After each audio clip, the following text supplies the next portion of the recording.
All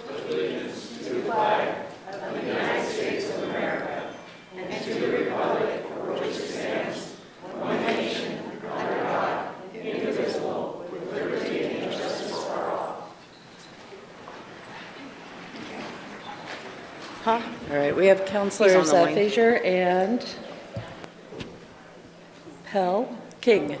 Okay, Councilors King and DJ Frazier are online tonight, and Rob Pell will be a little late. Okay, we'll start our meeting with the public hearing. At this time, I will open the public hearing to consider an ordinance that would amend the Development Code Article 22, Residential Development, and Article 30, Definitions, repealing Section 22.600, and establishing revised solar standards. We will begin the hearing with a staff report, followed by public comment, and then the matter will be discussed and acted upon by the council. Is there anyone present who wishes to challenge the authority of the council to consider this matter? Do any of the councilors wish to abstain from participating in this hearing or declare a potential conflict of interest? In this hearing, the decision of the council will be based upon specific criteria. All testimony and evidence must be directed toward those criteria. The criteria which apply in this case are noted in the staff report. It is important to remember, if you fail to raise an issue with enough detail to afford the council and the parties an opportunity to respond to the issue, you will not be able to appeal to the Land Use Board of Appeals based on the issue. We will now begin the hearing with the staff report. Thank you, Mayor, members of the council, members of the public. I'm Bradley Clark, Director of the Community Development Department. We also have presenting tonight Gabby Sinagra, Assistant Planner with Community Development, and then we have joining us online Steve Sizemore, who was the consultant for the city on this project. So as you stated, Mayor, this application tonight affects two different articles in the city's development code, Article 22 and Article 30. And the real goal of this is to modernize, if you will, the city's solar code, how we protect access if someone wants to put solar facilities on their property. And in particular, the current ordinance really has a lot of constraints and challenges that have been brought up over the last several years. And so the goal of this ordinance was really to try to bring it a little bit more into line, if you will, with other cities and counties and jurisdictions. There was a hearing held April 12th by the Planning Commission. They did recommend approval of the application that you're going to hear tonight. The relationship to the council goals is to facilitate sustainable and manageable growth. So really quickly, I'm going to go over just a few slides, and then Gabby's going to come up and present sort of the crux of the ordinance. And then, as I mentioned, we have our consultant online who is available for other questions that may come up from the council. So in terms of some of the background on this, really the conversation started back in January of 2021. The city was processing its multifamily clear and objective standards ordinance, and we had hired Siegel Planning Services as our consultant for that. As part of that, they actually recommended a full repeal of the solar code at that time. And so that was going through the process. There was some reservations brought up by council in April about a full repeal, and so we did not do the full repeal at that time. The Housing Advisory Committee did talk about it after that, and they had recommended, rather than taking all of the solar standards out of the code, let's just amend, but do a significant amendment. So that's really what we did. We distributed a request for proposals to try to get a consultant. The first round was not successful, but we did reach back out, and that's when we got a hold of Ken Digke's Collaborative, KKC, and that's who Steve is with, and that's who ended up the city hiring to help guide us through the process. September 2022, there was some stakeholder interviews held here in town. Local members of the Housing Advisory Committee, developers, members of the Jackson Housing authority to help identify what exactly are the barriers that you think are in our current code, to try to really drill down and understand more specifically what those were. A solar access steering committee was formed to help kind of guide that process, and members of that committee were also Housing Advisory Committee, but we also had Urban Area Planning Commission and some Sustainability and Energy Task Force members.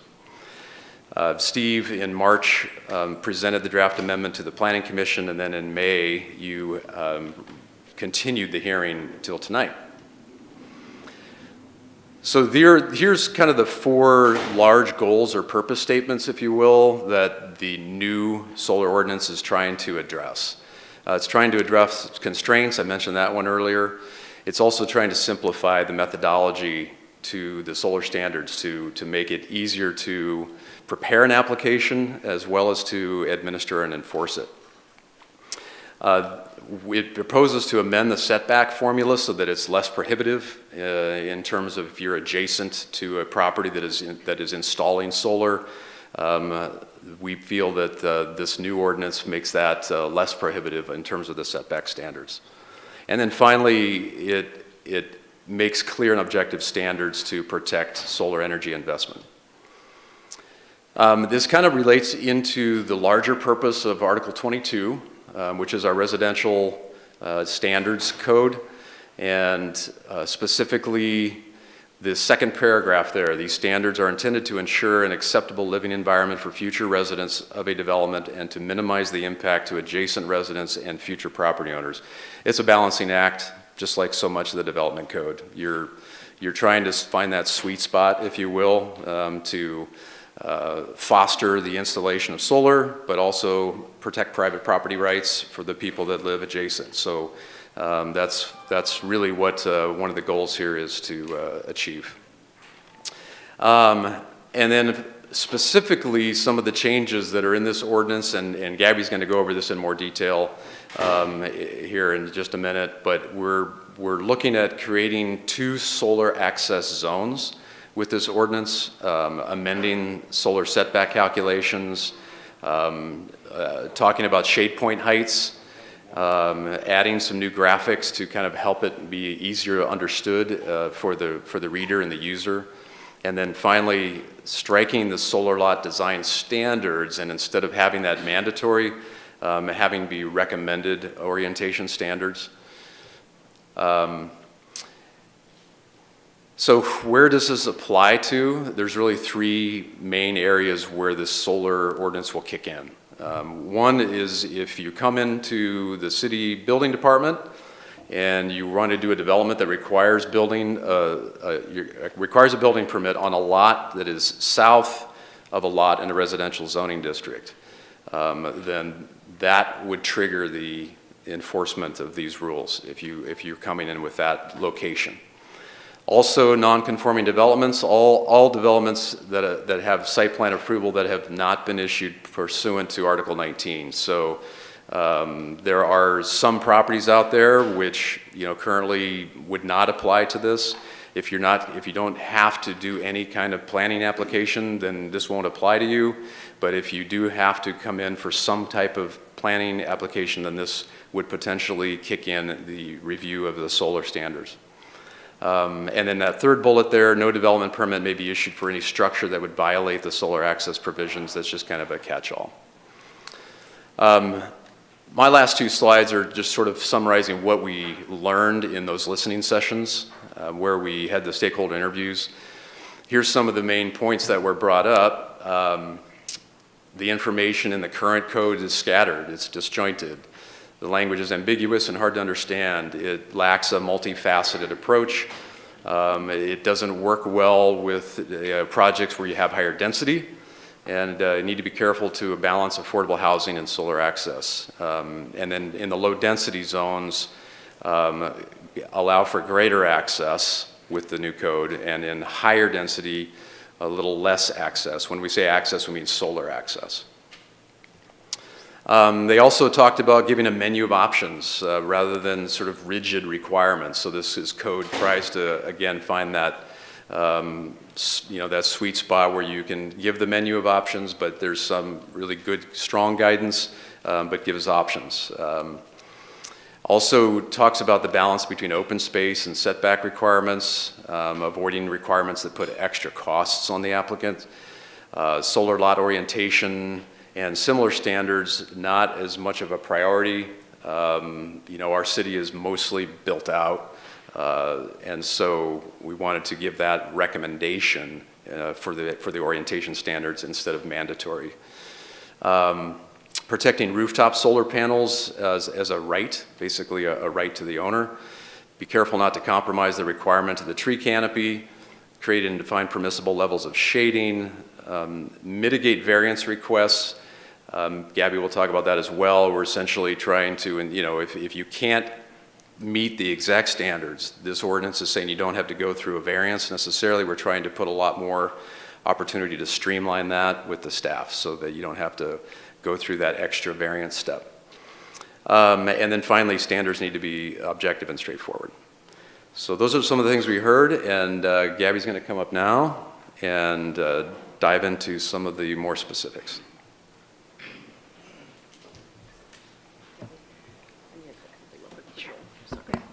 Just a second. Where's the Teams meeting? There we go.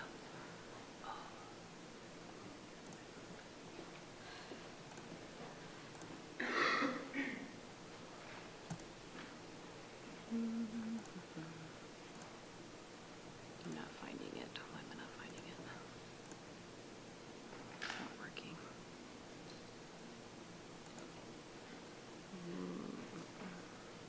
We'll have to figure it out later. Never mind.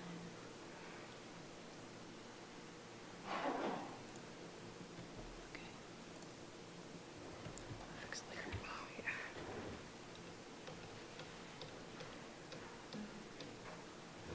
All right, good evening. As Brad mentioned, my name is Gabby Sinagra, and I'm going to take you guys through the crux of all of this and kind of hash out the more granular details of exactly what it is that we are proposing to amend. And I found the best way to structure this was to alternate by going through our current standards, explaining them, displaying what the constraints or the conflicts are, and then how our proposed amendment is planning on addressing these constraints. So we're going to get right into the meat of things. What you're looking at on this slide is our current standards under section 22.622. So this is the base solar setback calculation and where all things start when you are trying to figure out what your solar setback is going to be for your particular development. So when we're looking at existing conditions, the structure of the current code requires you to flip back and forth between Article 22 and Article 30 in order to first understand what the northern lot line is and how to calculate the north-south lot dimension. Now, I want to stress this. You must understand these two concepts and be able to calculate your lot's north-south lot dimension before the formula or the accompanying tables can be utilized. And so immediately out of the gate, the problems that we're finding here in the current standards are going back to that disjointed information. It's scattered and it's making a convoluted task just that more convoluted. So the way that we've addressed this is that the proposed amendment is replacing the existing base solar setback calculation, and that's what's highlighted above here. Now, you'll notice the general structure of all of this remains the same, as does the methodology. We're still utilizing a solar setback. What is different is the numerical values have changed, and we're going to talk a little bit more about what that means and what those impacts are going to be in the coming slides. But for right now, this is the new solar setback formula that we're going to be utilizing, and what we're changing is simply adding additional graphics to assist in the computations. And that's what's displayed here in this slide. So we're placing these graphics directly beneath the new solar setback formula so that it is clearly demonstrated how to calculate your north-south lot dimension and how to measure your shade point height. So now we put everything in one place. All the information you need to begin your computations is in a consolidated page. And real quick, I kind of want to take you through the general structure of how we do these computations. So there's a few steps that you need to take. The first is determining your shade point height. In order to do that, you need a couple pieces of information. The first is you need to know the orientation of the ridgeline of the proposed building, whether or not it runs in an east-west or a north-south fashion. The second is you need to know the pitch of the building. Is it greater than a 5 and 12 roof pitch, or is it less than a 5 and 12 roof pitch? And that's what this figure here at the top is displaying. It's giving you those different scenarios that you might come up with, and then it is instructing you where on the building you would take the measurement for that shade point height. So as an example, if we have a ridge line that runs east-west and the pitch of the roof is flatter than 5 and 12, you can see here in the graphic that we would take the shade point height measurement from the eave. So that numerical value is what you're going to put into the actual formula. Following that, we have the north-south lot dimension calculation. And when we're calculating our north-south lot dimension, all we're really doing is just taking the average distance between the northernmost corners of the lot and the southernmost corners of the lot. And so this graphic here below shows you where your northern lot line is, and it displays the methodology of how to perform that averaging of those corners. Once you get that number, you can plug everything you need into the formula. But something that is actually a great asset is that you needn't necessarily use the formula. And that's what we have here. So this is our current standards, Schedule 22-2. This is what we're working with today. Now, this table is a little difficult to read, and it gives the illusion that this is a very complicated process, but it's quite simple. And now that we've kind of walked through the basic computation of the solar setback, let's kind of unpack this a bit. I have some examples that we can use that are pertinent to our densification goals. So that first column here on the left is your shade point height. That's what we were just talking about in regard to the eave or the ridge line and the pitch of the roof. Next to it, we have the north-south lot dimension, and you'll notice that there are some pre-plugged in numbers there. They go from 50 to 80 plus. That 80 plus is simply, if your north-south lot dimension is greater than 80, you're simply going to use the value of 80. So in this example, if we were to have a building with a shade point height of 18 feet and a north-south lot dimension that was greater than 80, the solar setback that would apply to that northern property line is 18.3 feet. So when we're looking at the existing conditions and why this could be potentially problematic, firstly, you'll notice on the table that the solar standards begin to apply once the shade point height of a building, again, that's the eave or the ridge line, has reached 10 feet. Policy changes under House Bill 2001 now allow for middle housing in all residential zones. And this is development which is traditionally multi-story in height. And that's where I highlighted the 18 and the 20-foot shade point heights to simulate what a two-story development would look like. So under our current solar setbacks, this would require anywhere from an 18 to a 22-foot setback from the northern lot line for a two-story building. And under the constraints of infill development, this may not always be achievable, especially when we're working with irregular shaped parcels, small, narrow lots. So what are we doing to address some of this? Well, we did a few things. Firstly, the amendment to 22.622, it strikes those base solar setback calculations, and it strikes that table which I just showed you. So we've established solar access zones, and that's what is depicted here under table 22-6, as well as new solar setback standards, which I'll explain in the coming slide, but for right now, I'd like to introduce you to our proposed zones. So solar access zone 1 would include our R1, our R2, and our R3 zones. And in this district, protection would be provided through the solar setback. Now in Solar Access Zone 2, this would comprise R4, R5, and our RTC zones. Now protection is not given through a solar setback here. Instead, we're providing it through a solar access permit. And we'll talk a little bit more about what we are proposing with the solar access permit in the coming slides. But as a reiteration, Solar Access Zone 2, the R4, R5, and RTC zones, which support mixed-use, high-density development, do not require a solar setback. All right, so this is the newly proposed Schedule 22-7. This would replace Schedule 22-2 in our current code. Once again, the format of this is very similar to what we have now. We've cleaned up the table, made it a little bit easier to work with. And the greatest departure is that our solar setback standards do not begin to apply now until the shade point height has reached 22 feet. We did this to address the conflicts that these codes traditionally impose when we're looking at densifying, and especially now with missing middle housing. All right, so moving a little bit further, we have our solar lot design standards under 22.630. And again, these are our current standards. This is what lives in our code today. So this applies to all proposed subdivisions in residential zones. So right now, we require that at least 80% of lots in a residential subdivision shall either have a north-south lot dimension of at least 80 feet or have a solar building line located on the lot to the north of the south property line of the subject lot. That's a little wordy. What that's basically functioning as is a negative easement that is placed on the neighboring lot that restricts any development within that easement. So not exactly ideal. Now, in our code right now, we do have exemptions that are granted if complying would reduce the total number of lots able to be platted. But in our discussions with our stakeholders during those listening sessions, we were informed that most of the time these standards can't be met, and it really just precluded the request for an exemption.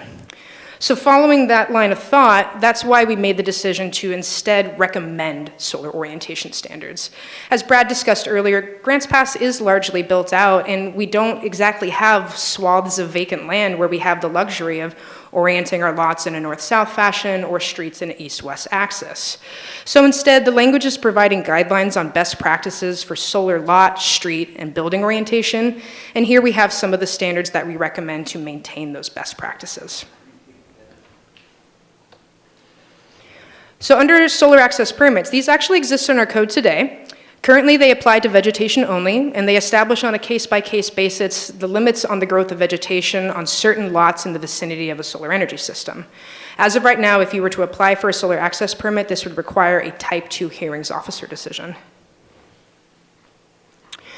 Really what we're doing with these solar access permits is mostly just changing the process. So firstly, when we're looking at who is eligible, this is any property in a solar access zone 2 who has installed a solar energy system or who intends to install a system within a year from the date of application. Where the application process differs, it's very similar to the current language, except now solar access permits are proposed to be a Type 1 application. This is again to keep things at a more administrative level, streamline it, make the application a little bit easier and less burdensome on the applicant or the developer. However, if objections are received by neighboring property owners to a solar access permit application and they're not able to be resolved at the administrative level, it would then elevate the process to a Type 2 hearings officer decision. And under what and who does the permit protect? It's very much the same. It still establishes on a case-by-case basis the limits on the growth of vegetation on certain lots in the vicinity of the solar energy system. Again, for those properties in solar access zone 2. So building off what Brad was talking about, creating a multifaceted approach, our biggest concern when we were structuring the amendment was to create layers of flexibility. Under infill development, we're going to come up with differing scenarios that can't necessarily be anticipated, so we wanted to try to build as many layers of flexibility as possible, and I'm going to go through that in the coming slides. The first layer are exemptions. So a lot of these are staying with the current language that we have, but we did add a couple of things, one of those being architectural rooftop projections. These to be a maximum of 4 feet in width, so things like chimneys, vent pipes, flagpoles, utility poles. Slopes with an average north-facing slope greater than 15% are exempt. Non-residential zoning districts, so these are commercial or industrial zone properties, provided that they do not abut a residential district to the north. Existing off-site shade, unsuitable lands such as roadways, areas within a required setback, wetlands, those slopes that are exempt, unsuitable soils, as well as temporary solar obstructions generated from construction activities. We also have solar modifications, and this is, again, granted at an administrative level by the director. That being said, these modifications are restricted to setbacks of the principal structure, and this is not to be reduced by more than 10% of the minimum setback of the zone. So if I could just offer like a little bit of clarity on that. What that's essentially saying is that if meeting your solar setback on the northern property line would make it difficult or unachievable to maintain your setbacks of the zone, we would offer a 10% reduction of those other setbacks to allow you greater ease in meeting your solar setback.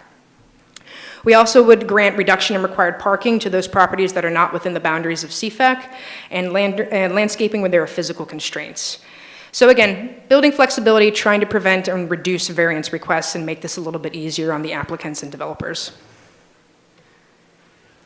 We're also going to have to amend Article 30, our definitions. There's quite a lot of these, and for the sake of time, I won't go through each one of them, but if council has any questions or would like any clarity as to what exactly these definitions are changing, I or Steve are happy to give you that clarity and answer any questions. So on April 12, 2023, the UAPC recommended approval of the Solar Standards Amendment to City Council, with some revisions recommended. So the first was to keep the existing language under section 22.623, subsection 1, performance standard option, to be added as alternate solar standards under section 22.622 of the proposed amendment. You can find this in pages 184 to 185 of the packet. I do have the language, and I'll read it really briefly so you can understand exactly what the performance standard option is proposing. And that is that a structure may be built such that it will shade no more than 50% of the south-facing ground floor wall of any existing residential structure to the north on December 21st at noon. To use this option, the applicant must submit a site plan with calculations and drawings that demonstrate this standard will be met. What this is ultimately getting at is what we coined as permissible levels of shading. Early on, when we were structuring the amendment, we had tried to find a pathway that would allow us to shift the protection of south-facing yards, which is ultimately what a solar setback is going to prevent. It will prevent shading of a south-facing yard. We were hoping that we might be able to change that to protecting rooftops. However, we weren't able to find a methodology that allowed us to do so and satisfy that ease of application and not incur a greater cost to our applicants. So ultimately, we landed with the solar setbacks that we changed. And this would be another layer that would get us to that sweet spot that Brad was talking about. So what it would allow to happen is up to a 50% shading of a south-facing wall. So it would reduce your solar setback just a little bit, allowing you to get closer in a situation where maybe you have some small, narrow lots and it's constraining the site. Additionally, some changes were to include areas within a required setback under a list of exemptions outlined in section 22.610, subsection E of the proposed amendment, and areas of insignificant benefit outlined in section 22.610, subsection F. This is page 180 of the packet. This was recommended by Commissioner Lindberg to make sure that if a solar setback applied to a lot where it was just preventing the shading of the setback area within that neighboring lot, that it would instead fall under exemption and would not be subject to the standard. And finally, change the language under temporary solar obstructions in section 22.610, subsection G, from not to exceed 10 days in any 3-month period and 90 days in any year, to not to exceed 10 days in any 3-month period and 40 days in any year. And this can be found on page 181 of the packet. This was recommended by Commissioner Arthur, and this was just to even out the math. The math was incorrect in that first reading, so. And finally, we have one more proposed revision for you. In speaking further with local developers on the proposed draft amendment, it was recommended to staff that we utilize a 6 and 12 roof pitch versus that 5 and 12 roof pitch that we were talking earlier in regard to shade point height measurements. And this is, again, pages 183 and 194 of the packet. So what staff recommends is that we change the 512 roof slope in the shade point height figures on pages 183 and 194 of the packet to 6 and 12 to better account for the most common roof pitches in residential development in Grants Pass. So the criteria for approval that this amendment must satisfy is that it must be consistent with the purpose of articles, it must be consistent with other provisions of the development code, the amendment must be consistent with goals and policies of the comprehensive plan, and it must be consistent with the functions, capacities, and performance standards of transportation facilities identified in the transportation system plan. I believe that those standards have been met as outlined in the staff report provided to council. And for the call to action date, today, July 19, 2023, or as determined by council, a note is that this application is a legislative amendment and is not subject to the 120-day limit. For cost implications, our budget with Kendall-Keys Collaborative was $18,925, in addition to staff time to implement and administer the amendment.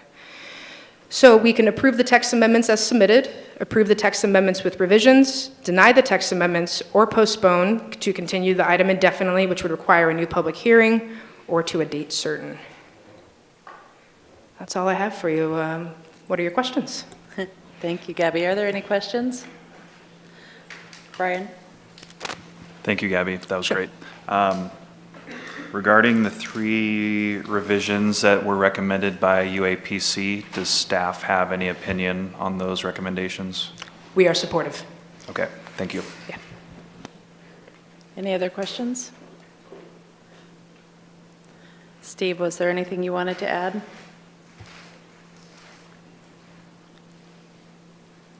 No? Take that as a no. Is he on the meeting, Julie? She's checking.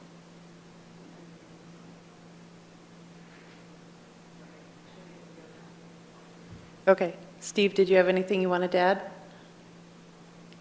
No, I just wanted to mention that the committee that we worked with on this was extremely helpful in providing context and sort of guide of how to really make this function well for the city of Grants Pass, given the unique circumstances there. So that was very helpful for us on our side of drafting and working with staff, and they've been wonderful to work with. Thank you, and thanks for your work on this and for sitting in on this tonight. Any other questions before we go to comments? All right, this is a public hearing. Is there anyone here who wanted to speak in favor of this application? Please step forward, state your name, let us know whether or not you live in the city. Doug Walker, I live on Lee Lane in Grants Pass. As chair of the Housing Advisory Committee, I want to compliment Gabby for the work she did on this, and understand that a year and a half ago we were going down a course that was leading to a very complicated and a bureaucratic, cumbersome process in the end, and she called a timeout and stopped us and shifted directions. We went to where we landed here, and so Gabby and Brad deserve a lot of credit for this process and where we landed. Is there anyone else who wanted to speak on behalf of this? Is there anyone who wanted to speak in opposition? All right, I will close the public hearing and turn it over to you, council. Brian. Well, I know staff and HAC and the stakeholders have been working on this for a very long time, year and a half, almost 2 years, and it looks like a pretty good product they have. So I'm just going to go ahead and make a motion to adopt the ordinance amending Development Code, Article 22, Residential Development, and Article 30, Definitions, repealing Section 22.600 and establishing revised solar standards with the amendments recommended by UAPC, and have it read by title only, first reading. Thank you. Seconded by Valerie. Any discussion on the motion? Dwayne. Is that counting the 6 and 12 pitch? Yes. Okay, just want to make sure. Thank you. Any further discussion? All right, Brian, you made the motion to approve the ordinance, and how do you vote? Yes. Valerie? Yes. Rob? Yes. Vanessa? Yes. Rick? Yes. Dwayne? Yes. DJ? Yes. Joel? Yes. Motion passes 8-0. Julie?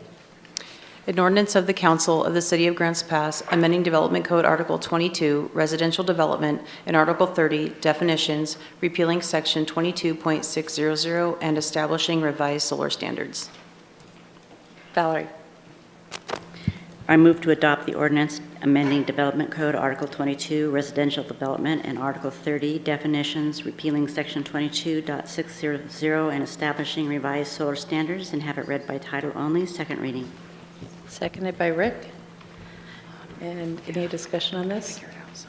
Valerie, you made the motion. How do you vote? Yes. Rob? Yes. Vanessa? Yes. Rick? Yes. Dwayne? Yes. Brian? Yes. DJ?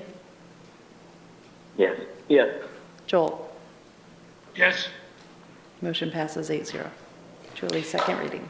An ordinance of the Council of the City of Grants Pass amending Development Code Article 22, Residential Development, and Article 30, Definitions, repealing Section 22.600 and establishing revised solar standards.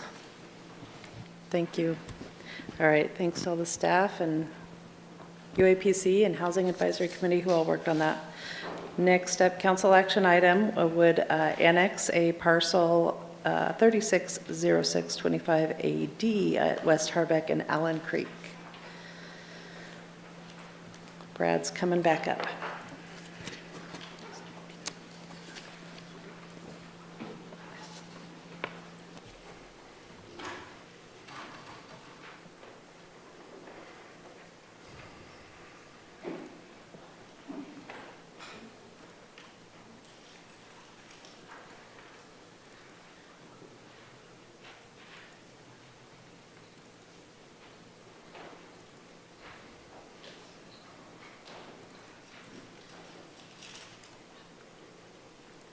There we go.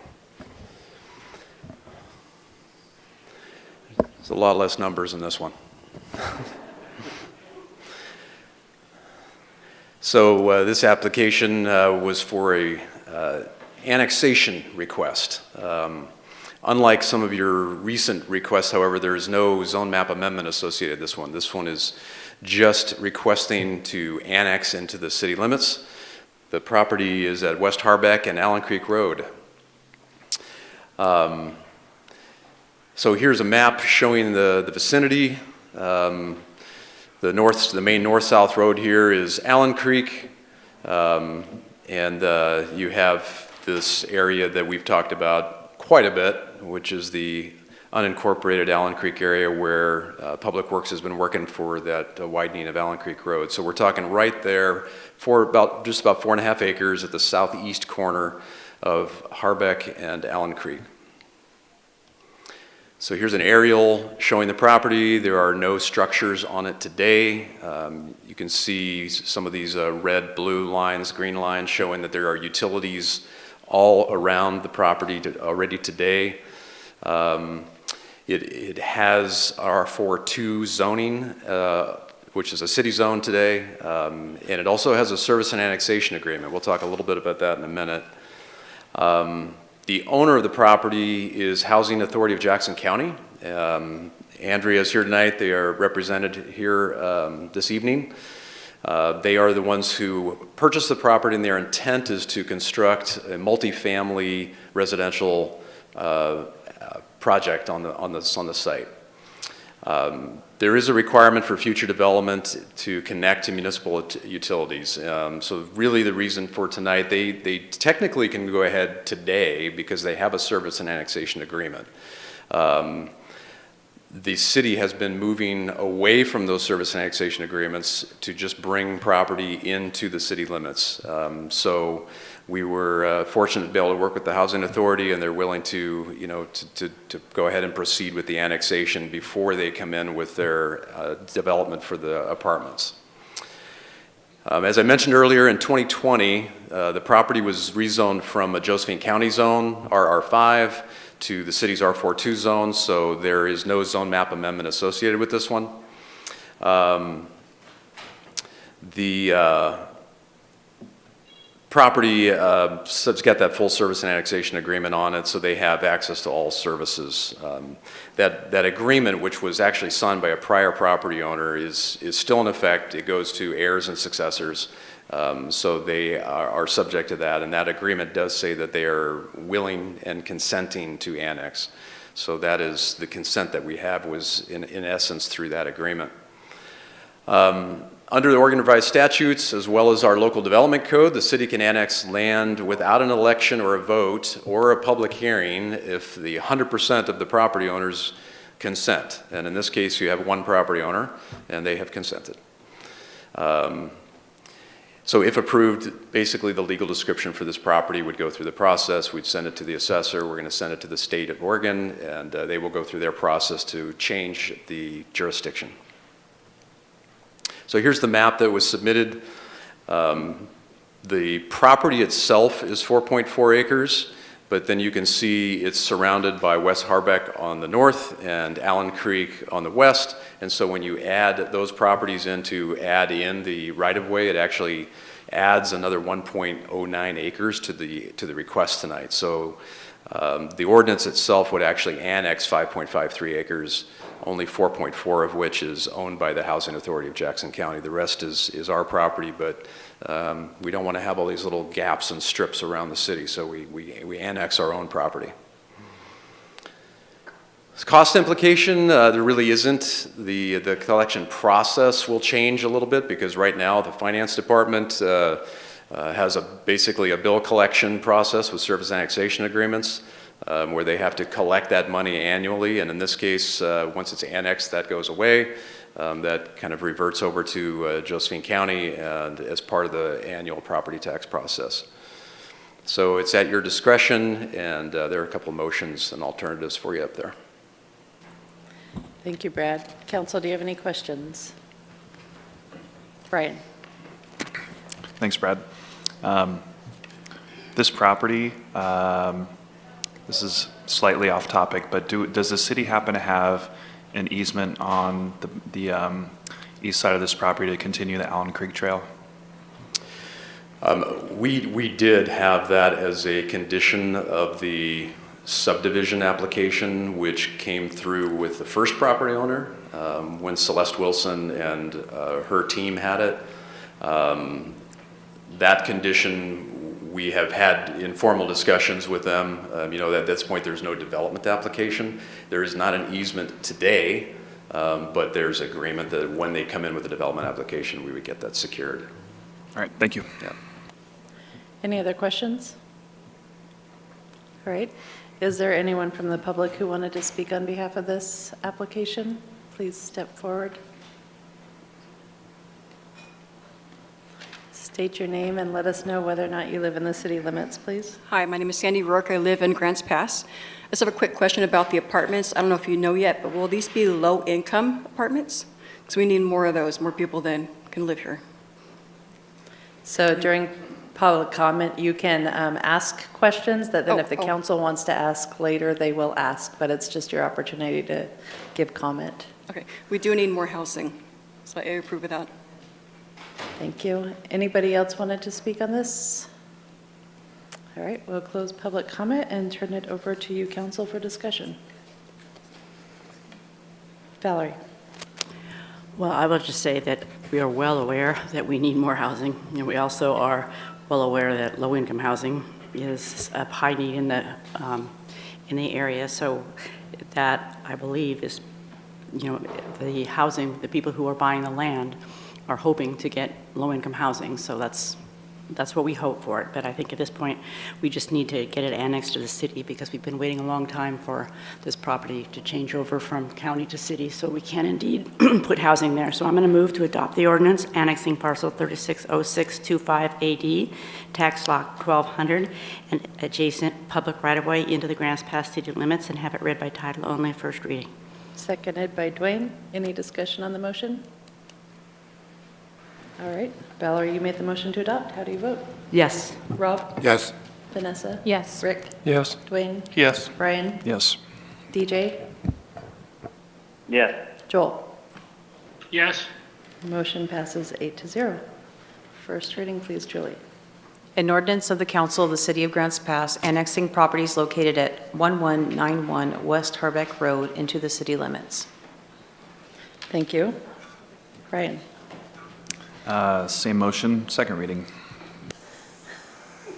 Seconded by Rick. Any discussion on this very brief motion? Brian, you made the motion. How do you vote? Yes. Valerie? Yes. Rob? Yes. Vanessa? Yes. Rick? Yes. Dwayne? Yes. DJ? Yes. Joel? Yes. Motion passes 8-0. Julie, second reading, please. An ordinance of the Council of the City of Grants Pass annexing properties located at 1191 West Harbeck Road into the city limits. Thank you. Next item on the agenda is to consider an ordinance that would amend the municipal code by creating a chapter 5.58 having to do with regulation of services in the parks, and our city attorney Augustus is coming up to present.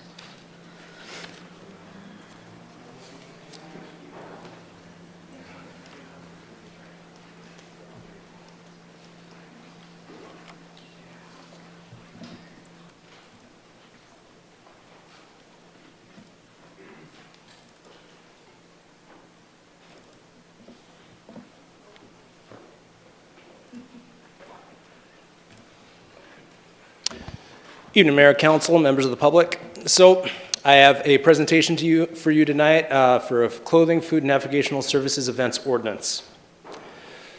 So as a background, clothing, food, navigational services, drug paraphernalia, and compressed combustible materials are being offered in city parks to the homeless. Some of this is in the form of events. Others are more personalized on a one-to-one basis. As it presently stands, the city doesn't know what events are going on, where, and for how long. We've seen some unintended results from these activities, including the proliferation of a public nuisance and other illegal behaviors, cleanup of human waste, litter, trash, and other debris left from these events. And given that the park's primary use is for recreation and not these activities, it was something that we wanted to bring to you. Now, what you're going to hear tonight, kind of just as a preliminary point, is what's presented to you in the packet. Now, when the packet materials were put together, I solicited outside feedback from a number of nonprofits and from PATH. Over the last week, a little bit more than a week, I've been receiving feedback from a lot of these groups. And so you're going to get the presentation of what's actually in the packet, and then you're going to get a presentation about the feedback that was received and proposed additions or alterations to what you have in the packet, okay? So the primary intent of this ordinance is more about oversight and less about regulation. Over the past 2 months, I spent a lot of time going through different jurisdictions, seeing what other cities across the country do. And again, when I put these together, I didn't expect this to be the be-all, end-all. And the city is entitled to know what's happening in its parks when activities with their primary purpose, when activities that are happening conflict with the primary purpose. So, just a brief overview of the ordinance. It would create a shall issue permit process for clothing, food, and navigational events. It would provide due process in the case of the revocation or denial of a permit. And this is, in my mind, these were minimal measures necessary to achieve that government interest. Now, disseminating clothing and food is protected expression under the First Amendment, but it's not an unlimited right. And it's not unlimited in that government is entitled to place reasonable time, place, and manner regulations on the use of its public facilities that are used for expression, so long as those regulations are content neutral. So that means that there's no discretion really, or that means that a city doesn't have discretion, an employee doesn't have discretion based on the content of that speech or expression. As I stated, I received actionable feedback from some of the stakeholders and potentially affected parties. And as I said before, the presentation will present the ordinance as written with the feedback provided for the specific issues and the alternatives. So, this ordinance is meant to regulate the previously unregulated. That's clothing and food events, navigation services, drug paraphernalia, and compressed combustible materials. Think propane, kerosene tanks, things like that. This would apply to private persons, nonprofits, and other charitable organizations, and as written, does not apply to government entities. So, I am not going to read all of the definitions, but essentially we're talking about events that are in parks that have the primary purpose of either providing food, clothing, or both. I said either. Food, clothing, or both. Compressed combustible materials, flammable gases, flammable materials that are put into a tank for commercial use as fuel. Drug paraphernalia is going to have the meaning that was in the codes recently passed by this council in 5.57. Same thing with food sharing, navigation services, and needle exchange. And if you have any questions, please feel free to stop and ask. So, the ordinance provides that you may not hold clothing, food, and navigation sharing events in the park in violation of the provisions of the chapter. That really just means without a permit. No needle exchanges would be permitted in the park at any time. No dissemination of drug paraphernalia in the park would be permitted in the park at any time. And no dissemination of compressed combustible materials. Now, this does not regulate or limit any sort of these events on private property. This is only relating to public parks and public spaces, public property. So, this was designed to be a shall issue permit. So a shall issue permit is typically one where there's a set of objective factors that an individual or group needs to meet, and then once those are met, the permit shall be issued. It doesn't take into account the speech or expression. There are 5 objective factors. So the factors here are to submit a permit application on a form provided by the city, to submit a permit fee in an amount established by the council. Recommendation would be a $25 fee for a 3-month permit. For food sharing events, providing proof of compliance with all applicable state and local statutes, ordinances, and regulations relating to food preparation and distribution. Proof of general liability insurance in an amount of $1 million, naming the city as an additional insured. The agreement to indemnify and hold harmless the city from negligent acts relating to these events, and to provide a refundable deposit in the amount of $250 for maintenance and cleaning. So as stated, for the shall issue permit, there's no discretion from any city staff as to whether the permit is issued, and all that matters is that the requirements are met. There's three business days to complete the application if the application somehow submitted but is incomplete, and the permit is valid for 3 months. The original intent was for individuals to hold as many events that they could hold in 3 months. If they wanted to do an event every day, they would have been able to do an event every day, with the caveat that, and we'll get to this later, an event took place no more than once in a city park, in the same city park, so you can only go to one park at a time. And the reason for that is that we didn't want to concentrate services in one particular area, but we'll get to that in the feedback section, of which I received a lot. Applications will be accepted no sooner than 5 business days before an event, and no more than 60 days before an event. So there's a big time period under which an individual or organization can request a permit or apply for one.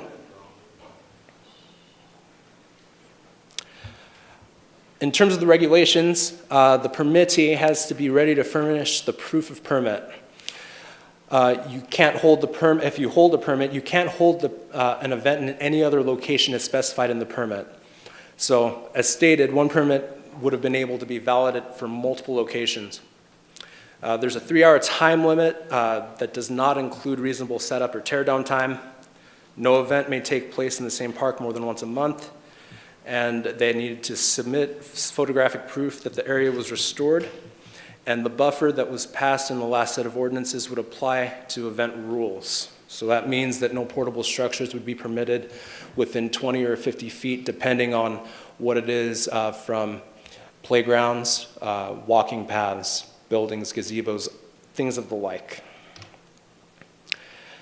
In addition to this, in addition to the permitting process, there's a denial, revocation, and appeal process. So this is something that I would have expected to happen maybe 0.01% of the time, because what's happening is you're going to be submitting objective standards to get the permit. But nevertheless, the permit denial and revocation can be appealed. Denial and revocation has to be in writing from the city, and it's immediate pending the outcome of the appeal. A written appeal is due 5 business days from the denial, so basically 5 written days from receiving the written denial or revocation. And it's designed to be heard in front of a hearings officer in a quasi-judicial setting where the officer's hearing is final. And finally, the ordinance does not apply to farmers markets, commercial events, or private property. So, here we get to the feedback portion. I kind of struggled with how I wanted to structure this presentation, whether I wanted to kind of alternate back and forth or do one set and do the other.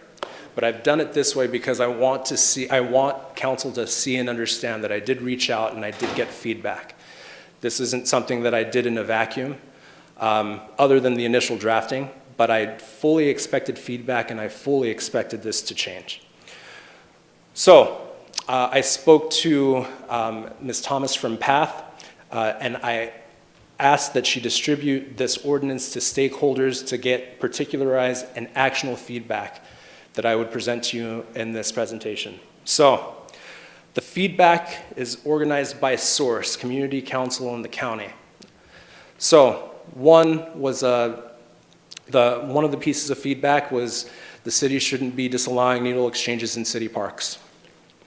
Another one, as a common complaint, was that 1 park per month was too much of a limitation. And I came to understand this because I understand there are groups who are there every week and go to multiple parks in a single day, doing a lot of one-on-one work and doing a lot of outreach. Photographic proof of the clean area is burdensome. There's a concern about the provision of navigational services on a one-to-one basis, and this is also a common point of feedback. And this kind of segues, dovetails with the next point. It's the differentiation of navigational service from clothing and food events. So we're really talking about events here, something that's organized, something where people know is going on. They can go there, there's a ton of people there, they do what they do, and they leave. But it was not ever intended to encroach on one-to-one service, treatment, things of that nature. Also heard that the length of the permit was too short, currently 3 months, but the suggestions ranged from 6 to 12 months, and that was from the community. Feedback that the deposit was too high, the insurance was too burdensome, and clarity on who needs to apply for a permit, exemptions for government entities, compliance for food distribution, distinguishing between social and non-social events and impromptu events, for-profit entities not being covered, and reworking some definitions generally. So, this last slide and this slide, I'm going to go in order. So, for needles and compressed combustible materials, needle exchanges and passing out drug paraphernalia is not going to be permitted in city parks, right? The ordinances that you've just passed have already prohibited the possession and use of drug paraphernalia and propane tanks in city parks. As far as I'm aware, and as far as I could find in my research, there's no tracking of needle exchanges known to the city, so we don't know what the exchange rate for these needles are. There's no data on how many individuals have been helped, and there's no data on the process for such events. I'd hoped to receive this as a point of feedback. I never did receive it. The ordinance doesn't do anything to regulate anything on private property. And it does not regulate or prohibit other harm reduction methods, including giving out testing strips for fentanyl, Narcan distribution, personal protective equipment, and other medical supplies. And as a preliminary matter, or as a conclusory matter, the city is not obligated to allow any such events in city parks. While there is a lot of research that indicates that needle exchanges do a lot of good in terms of preventing bloodborne pathogens from spreading in the community, two things can be true at once. It also facilitates the use of drugs. You're giving an individual a needle which they are going to use to inject a foreign substance into their body. So two things can be true at once. That's what I wanted to bring to your attention here. All of this, of course, is at council's discretion. All of this feedback that you receive, everything that you hear tonight, I fully expect for council to take up and determine how they want to see something like this happen, if they do indeed. So, there's a number of adjustments that council could possibly make. So, holding an event no more than once a month in the park. Again, the intent was to discourage the consolidating of events in one area or one portion of the city or in one park. We don't want to show the appearance of permanence of these services in any one city park. That said, most feedback indicates that these events are happening once a week, and the events as they've been explained to me would probably need a permit. So, should council want to go this way, there's nothing unlawful about limiting visiting a park for the same week rather than a month. So essentially making it week to week instead of month to month. Navigational services, same thing. It wasn't meant to curtail one-on-one case management, health care provision, directing of services. It was meant mainly to deal with events. So there's a couple ways that you can...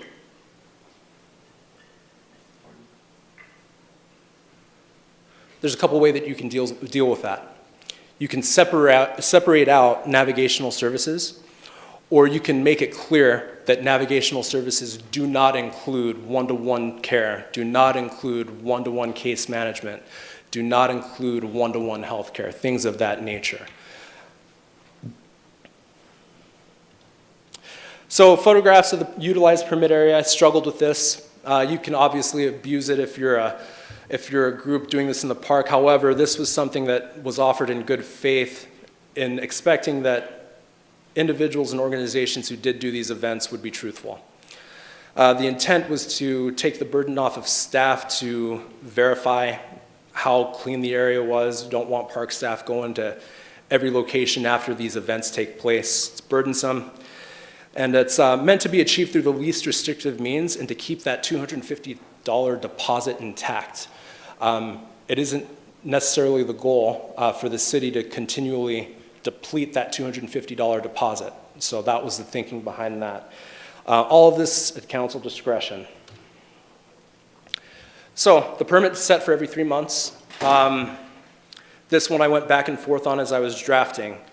So if you did a permit for every event, then you might have the unintended consequence of having an individual or a group submit a permit application for every event they're going to do. If you do it too long, and there's a possibility that groups and individuals may not be able to plan out all of their events for a 12-month or 6-month period. And so that's kind of how I arrived at 3 months. I felt that it was sufficient in terms of renewing, so it's once a quarter, and for $25 a permit, that's $100 a year, and you would be able to have as many events during that 3-month period as you wanted, provided that you follow the rules that council prescribes. Augustus, I have a quick question on that. Yes. Are you intending that the application would have people list out what days and locations they were going to be using? Yeah, so what I had envisioned is that if there's a group that wants to do services once a week in a particular set of parks, what they would do is that they would state, we plan on doing this event on this day, at this many parks up front on their permitting fee. And then there'd be, I would also envision that the city would work with people if something changed. So, but that was the full intent. At the very beginning, somebody says, I want to have this many events at this place, at this location. And then the city would say, okay, so now we know that every Tuesday you're going to be at Riverside Park from 1 to 2 doing X, Y, and Z.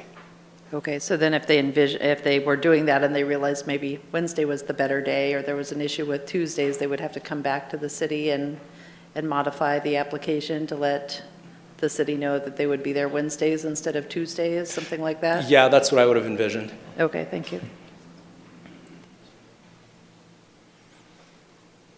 Okay.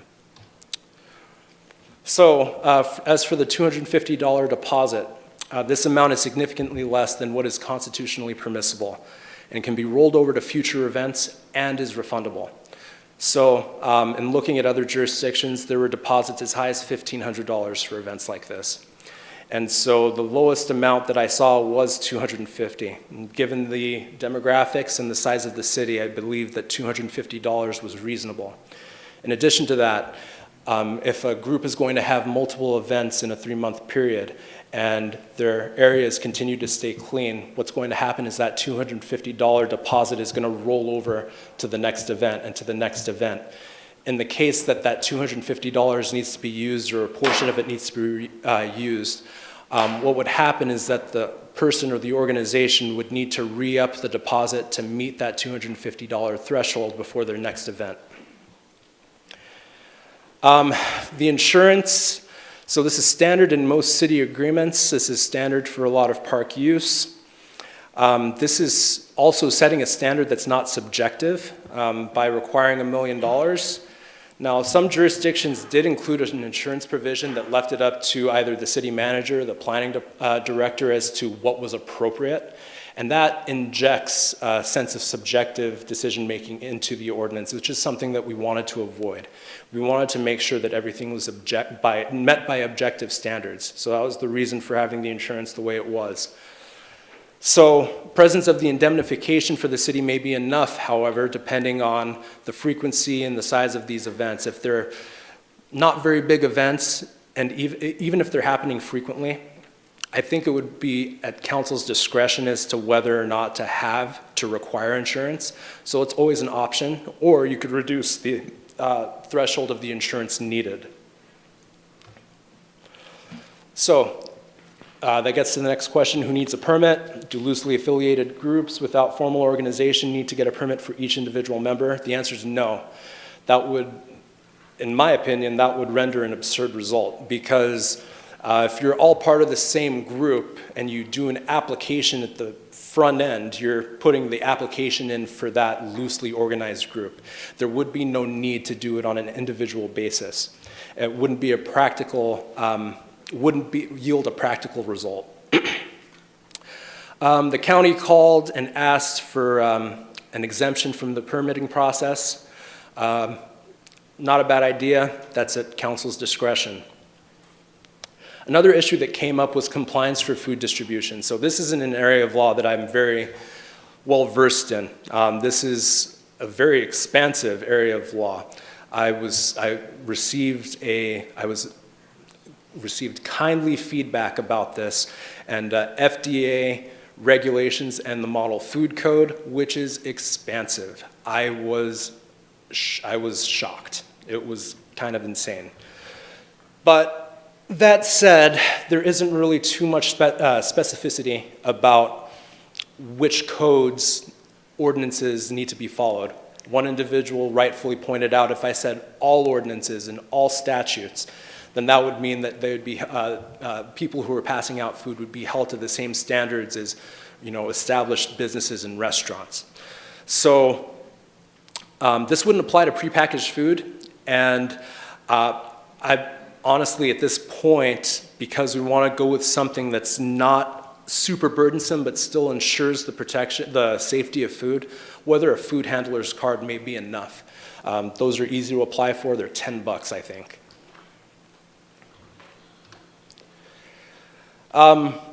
Counselor brought up the distinguishment between social, non-social, and impromptu events. So right now, the definition is a planned, organized, promoted, or advertised by private persons, nonprofits, and other charitable organizations at a city or public property for either clothing or food events. So I didn't think of wrapping in social events. I mean, I guess by definition, this is sort of, clothing and food events are kind of non-social events in that you're not really knowing the people that you're with. I think of a social event as like taking a group of people to the park for a birthday party, right? So, and then there's impromptu events where people just pop up and say, hey, we're doing this right now, pop-up bars, pop-up things in parks, it happens. We're doing this right now, come on over. To cover that, you might think of adding impromptu and social to the definition just to cover it.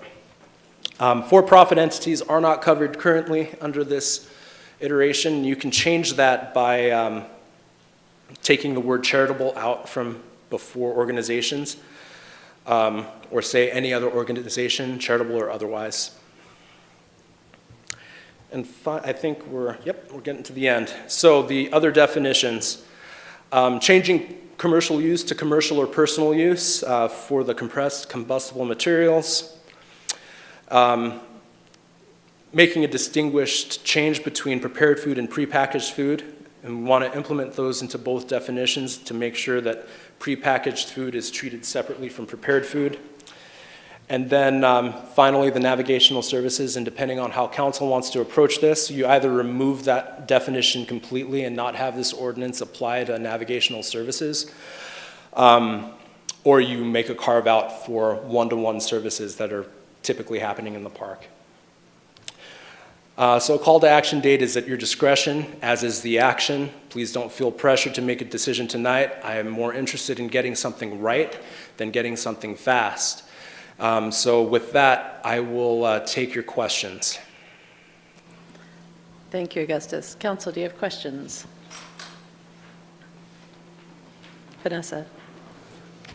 Thanks, Augustus. For the deposit and the photographic requirement for the area after the permittee leaves, is that required for commercial activity permits in the parks? So that's a good question. I don't think that I don't think the photographs are required. However, it would shock me if there wasn't some sort of a deposit. I mean, you're thinking of this from a risk management and sort of services perspective, right? We're thinking about what could go wrong.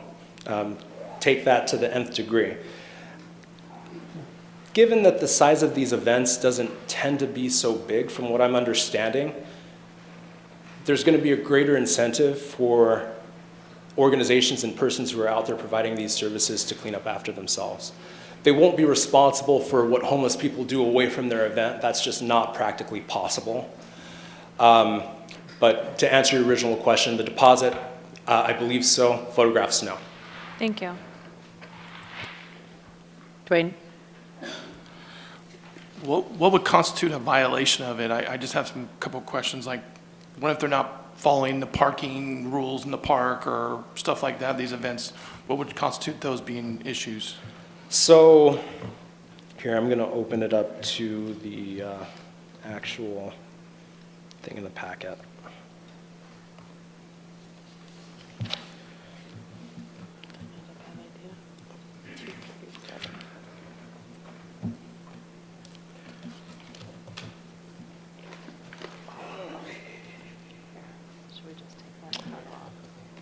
So there is a provision in here somewhere that says denial. Oh, yeah. Oh, the one in the packet is missing pages. So there's a portion that says when it comes to denial or revocation that the permittee is required to follow all of the ordinances in the code as a condition for having the permit, and that's what it says. You're required to follow the ordinances of the municipal code.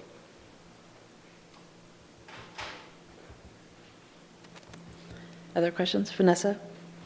When drafting this ordinance, was Dr., I believe it's Candelaria's letter, was that taken into consideration at all? So it was for the fire portion.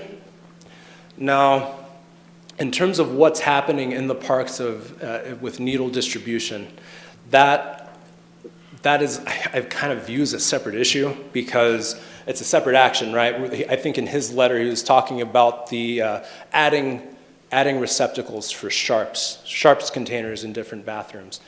But for the propane tanks, the combustible materials, it was. Other questions? Val? Yeah, I just want to get clarification on navigational services. So we're basically saying navigational services are one-on-one, like case management, like when the medical mint goes down and offers medical services, those are considered navigational services. Yes.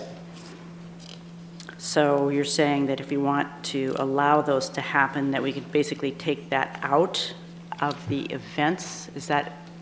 Yeah, you can do that. You can have this ordinance not reference navigational services at all, if that's what you want to do. Or if you elect to leave in navigational service events, what you would do is you'd put in the definition that it doesn't apply to one-to-one provision of services. And then council could list the services that it wants to exempt. Rick? On the food handler's license, do you know if that requires a kitchen to a specific standard?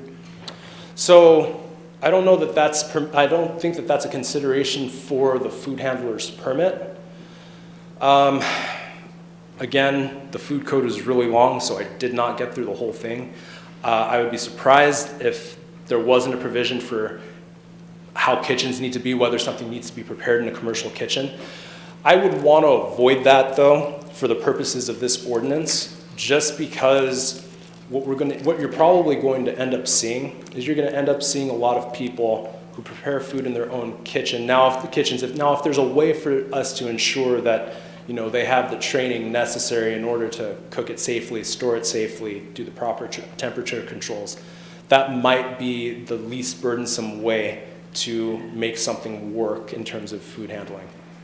And we do have the way of putting that in the ordinance in some manner to ensure that? Yes, I believe so.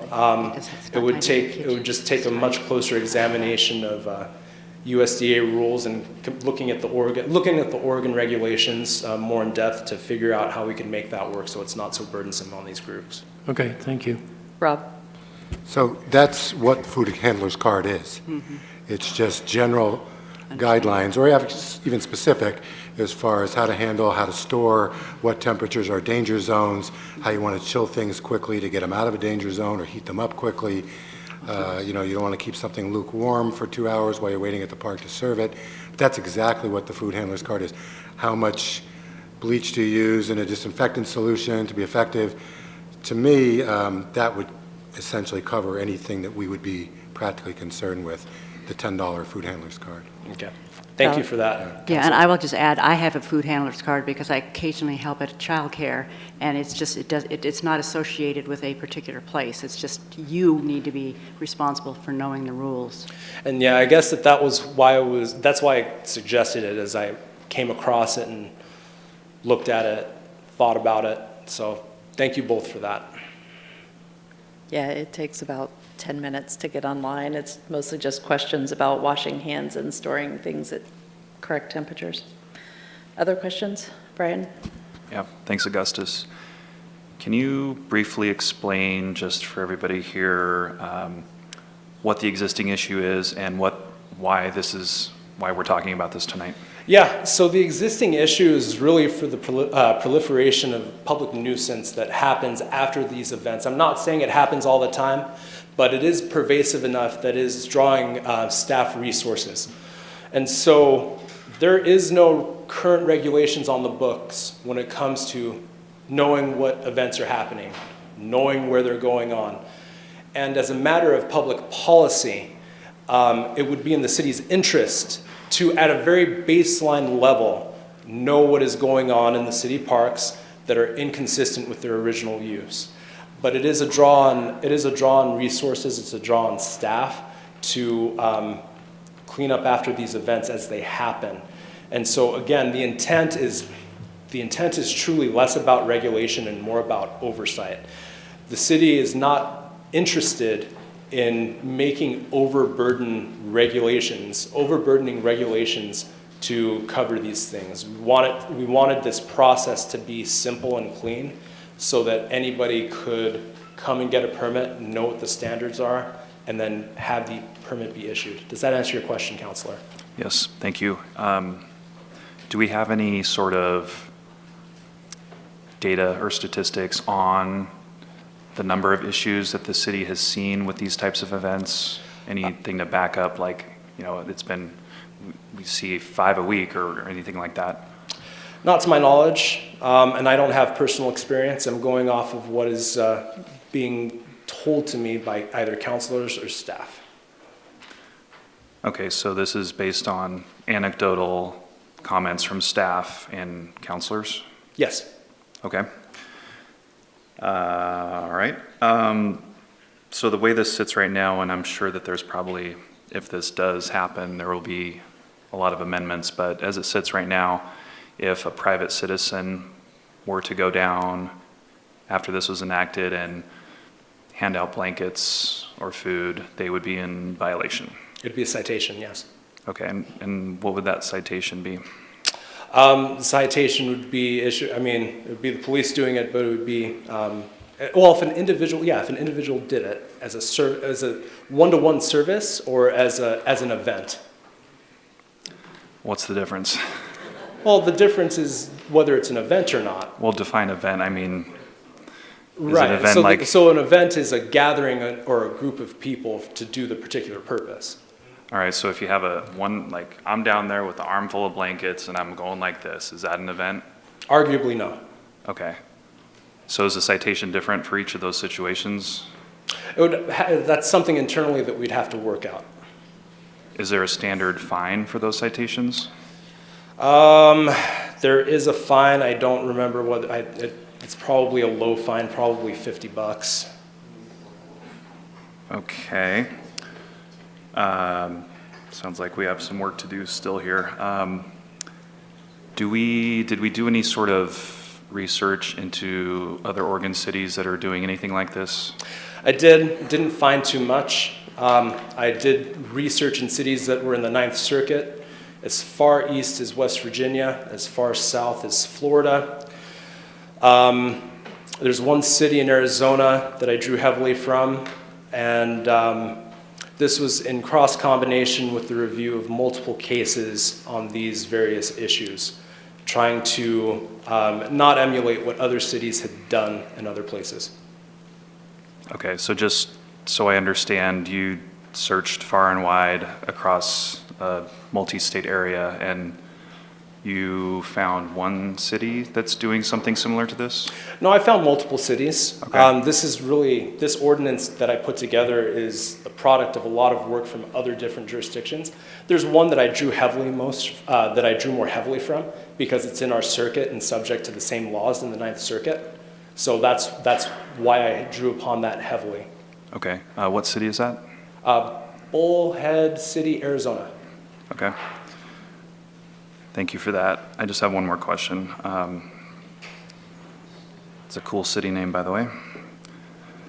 Why did Josephine County ask for an exemption? I believe that Josephine County is performing some of these services in the parks in the name of the health department. That was my inclination when I spoke to a representative from the county yesterday. So the county representative was someone from the health department? The county representative was part of the legal counsel's office representing the health department. Okay, so Josephine County essentially was requesting to be able to provide some of these services in the parks that we are going to restrict for everybody else? So my understanding was that it was actually more one-to-one services. It wasn't these events that you're thinking of in the general sense. And they also asked for more specifics about the ordinance, what kind of feedback we got, what I was going to present to council, things of that nature. Okay, thank you.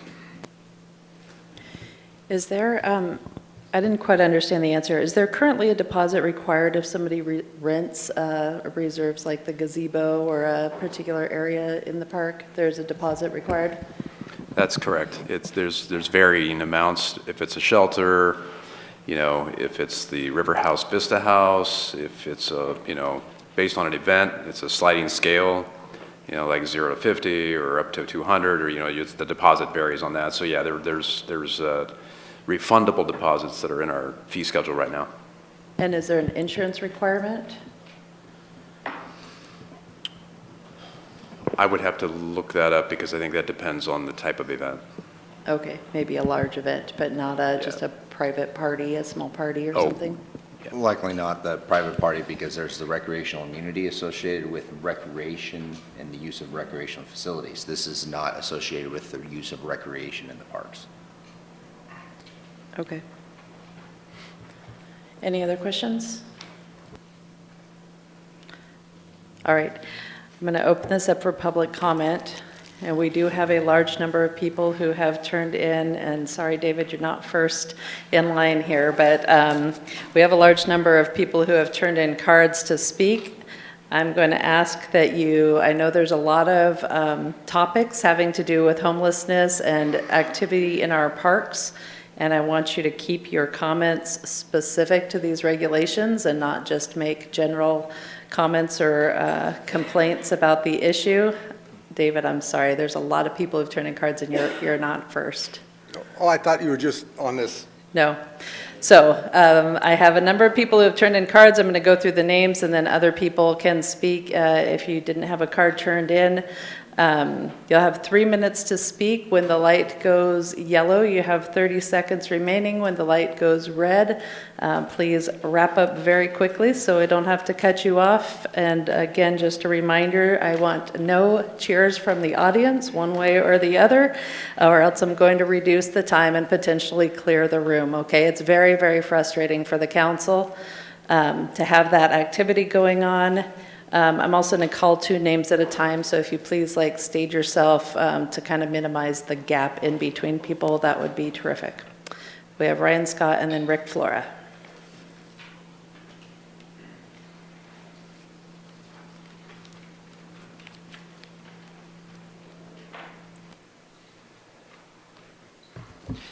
Good evening. I'm Ryan Scott. I'm the senior pastor at Newman United Methodist Church here in Grants Pass, and I rise to speak on a matter of conscience and religious conviction as it pertains to Action Item B, which we've been discussing. Being part of a Christian community, and particularly United Methodist, means serving my community, and not just anyone in my community, but the least among us. Those who are struggling, those who are mistreated, those who are enslaved to poverty and who struggle with addiction. At Newman, we work as a community extremely hard to be a place where love works and where everyone is welcome.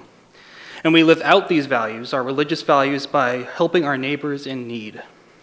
It is a core part of who we are and what we do. And it is my sincere hope that the city would come alongside us to this work and serve our fellow citizens who are unhoused, rather than legislate their existence or make barriers in place to their assistance. Putting barriers on navigational services, needle exchange programs, food and clothing programs, and other services only exacerbate our homelessness crisis. These critical services are often the first and most regular point of contact for people who are unhoused with social services and healthcare programs. It's this regular and persistent contact that gives them opportunities to find treatment and recovery and eventually get themselves back on their feet. The city should not be legislating barriers that prevent its own citizens from helping their neighbors in need. Instead, the city should be spending its time and limited resources working to dismantle barriers and making it easier for citizens to help their fellow citizens. I would encourage the City Council to pursue the least burdensome aspect of this proposal as possible. Thank you. After Rick, it's Bruce Murray. Good evening. My name is Rick Flora. I live in Colonial Valley, and I'm a member of PATH, Partners Assisting the Homeless. On behalf of the members of PATH, I want to thank the City Attorney, Augustus Ogu, and his staff for putting together the proposed ordinance, Chapter 5.58, Regulation of Clothing, Food, and Navigation Service Events in Public Property. These events are issues that need to be addressed and to protect the homeless, the city, and the entire community of Grants Pass in Josephine County.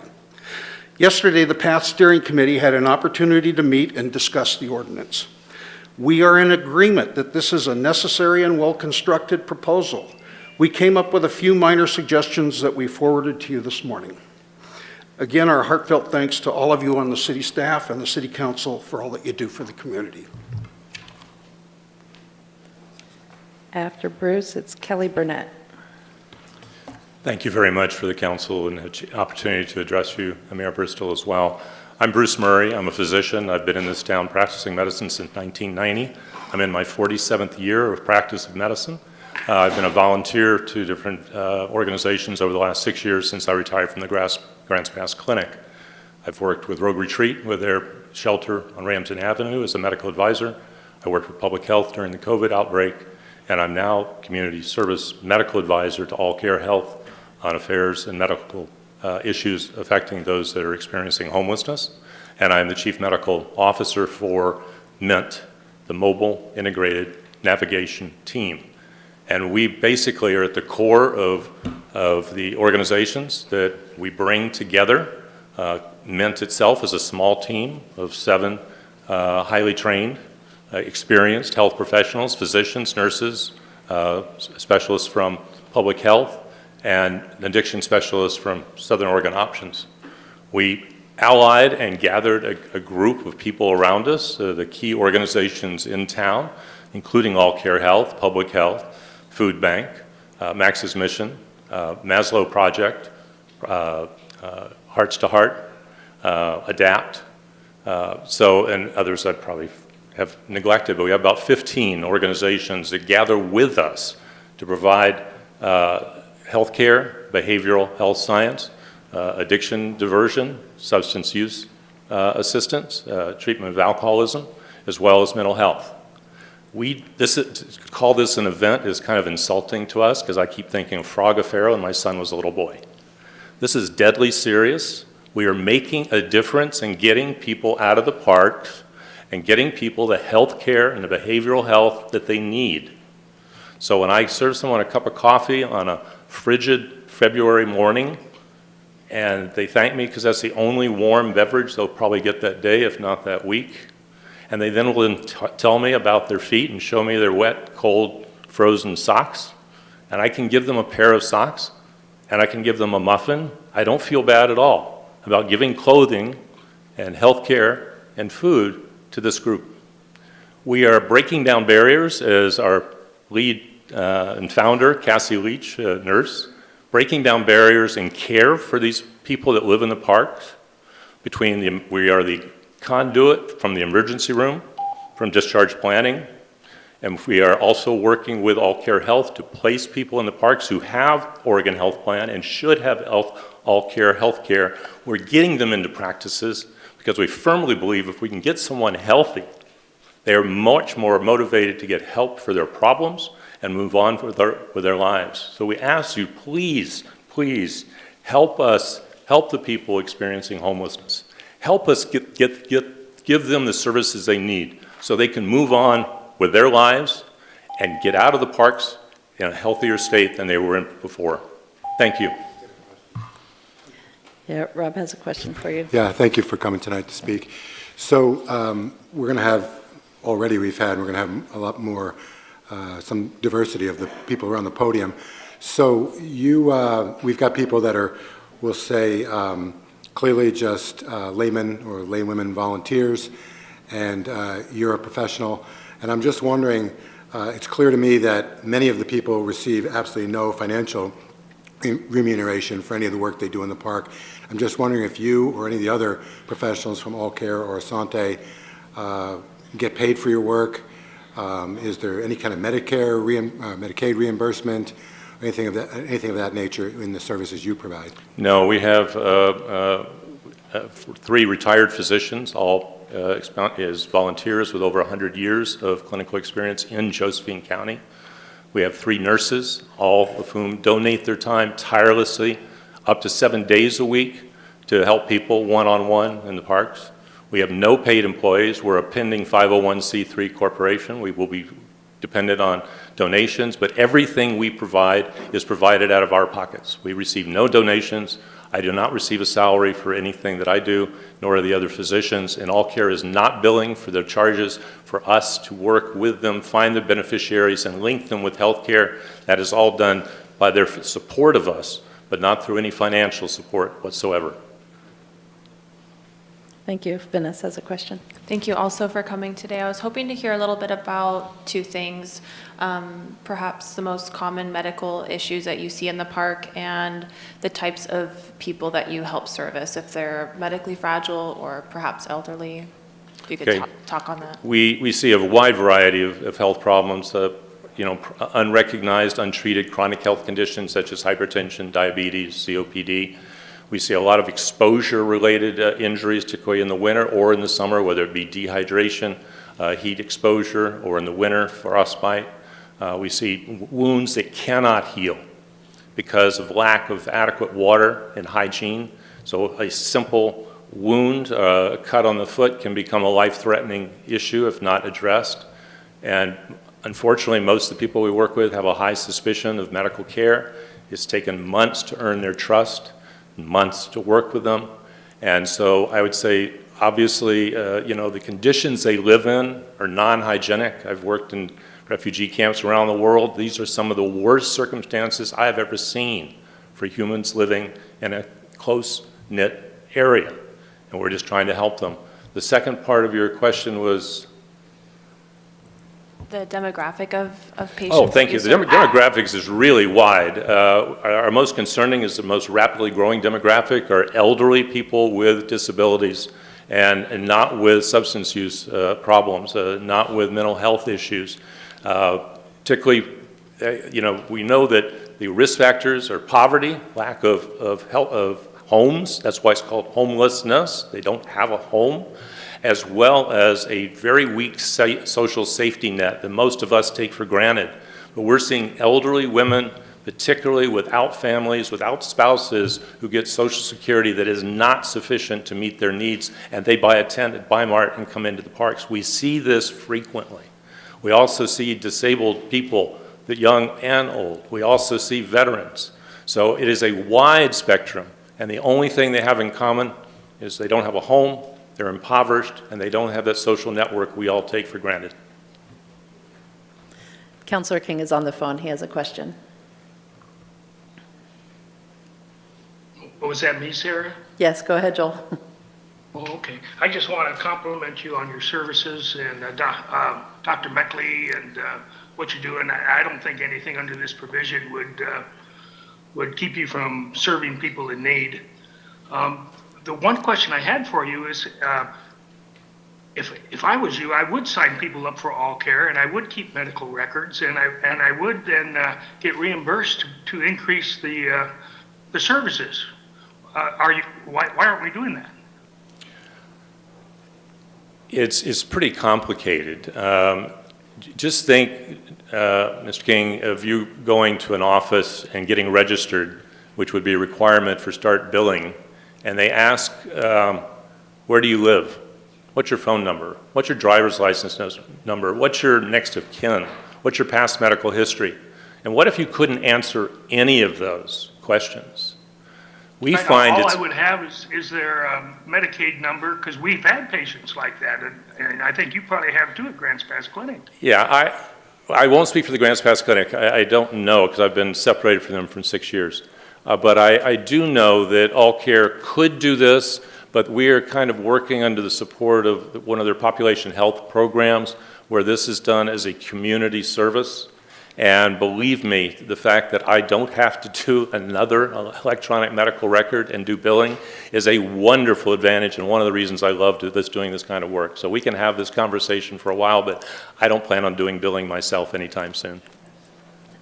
Thank you, Dr. Murray. Thank you for what you do. Thank you. All right. Next up, I have Kelly Burnett and then Taylor Schaefer.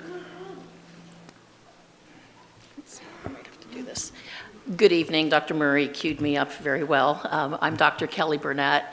I've lived in Grants Pass since 1996. I practiced in Grants Pass for over 20 years, and I'm the Chief Medical Officer at All Care Health, so a lot of these questions I can handle. I'm here on behalf of All Care to advocate for our most vulnerable Oregon Health Plan and Medicare Advantage members by expressing our concerns about the proposed regulation of clothing, food, and navigation services wording in Chapter 5.58. You know, while the causes of homelessness are many, a common denominator is the lack of affordable housing, and this lack of housing discriminates against people with the fewest resources, those that are economically disadvantaged, elderly, as well as people with chronic medical and behavioral health conditions. Very few are homeless by choice. Oftentimes, these issues are compounded by many other issues, including food insecurity, transportation issues, lack of facilities for basic hygiene, safety concerns, among others. The ravages of the climate issues we see in our area truly make this a healthcare crisis. The services currently being offered in the parks are a way to increase engagement with these most needy citizens of our area by building trust and restoring caring human relationships with the community partners involved. It's difficult, if not impossible, for folks to get a job and housing if their basic health care needs are unmet, including food, laundry, and restroom facilities, transportation, health care, et cetera. Restricting access to these services only make it harder for people to find and maintain stable housing. Groups such as the Mobile Integrated Navigation Team are showing that by providing food, clothing, and other resources, we're able to gain enough trust with this homeless population to be able to connect then people with other healthcare services, including medical care, mental health services, and the substance use treatment that some of them need. This is a huge win for both the individual and also our communities. When we're able to treat people humanely and meet them where they are, it leads to better health outcomes and lower costs for our community. We've seen these efforts work to help get individuals living in the parks transition into more stable housing, which is a goal that I think all of us share. Some of the changes proposed in Chapter 5.58 undermine the good work that's being done by severely limiting the ability of the various community organizations, of which All Care is one, that are trying to engage the homeless population. And in particular, it's the ability of the groups to work together that has had such a positive impact on trust and engagement. And reducing the frequency to only once a month will undermine the synergy that we're building. So really the key part of all these services is getting some of that engagement where we can then provide the services that All Care can connect people to. Thank you. Rob has a question for you. Okay. Thank you, and thank you for all the good work that you and all of your associated groups are providing. Where most, I think, most of the citizens in Grants Pass, quite frankly, and I'm not trying to be insensitive or harsh, but most people just want to know, like, when do we get our parks back? You know, how can we have a situation where our parks are not overrun with homeless, et cetera? So while you are clearly helping people's health and well-being and so forth. And you mentioned some successes, but typically, how many people a week or how many people a month do you help in such a way where they no longer need to live in the park? They're going to live somewhere else.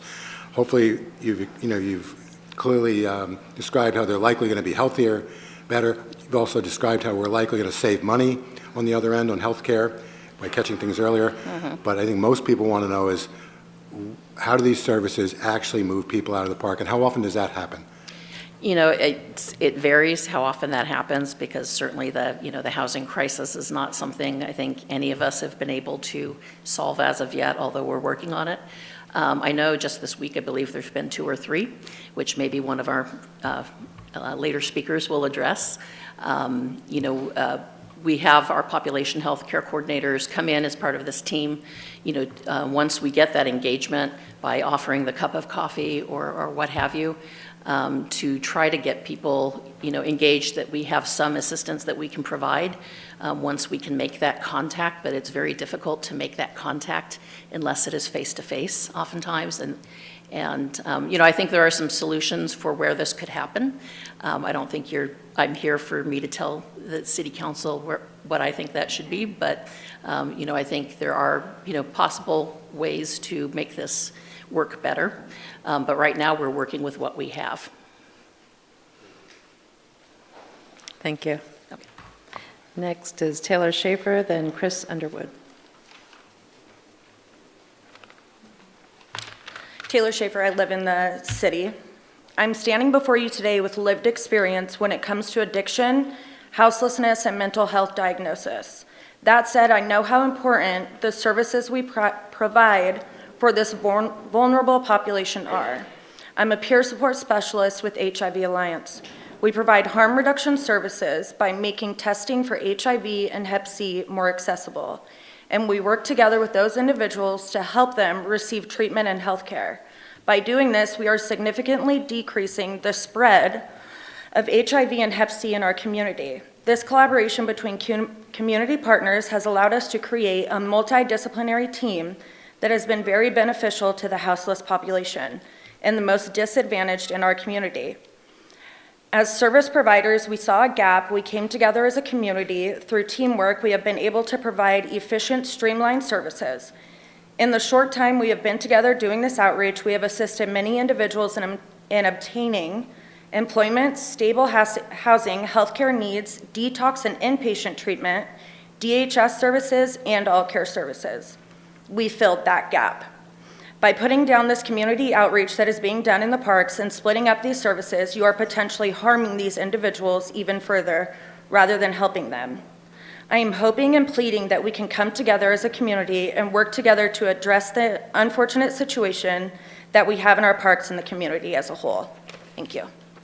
Taylor, I have a question for you. Are needle exchanges part of your services? If you don't know the answer, that's fine. So, I'm going to talk later. I can answer that. Okay, thank you. Did you have a question too? Oh.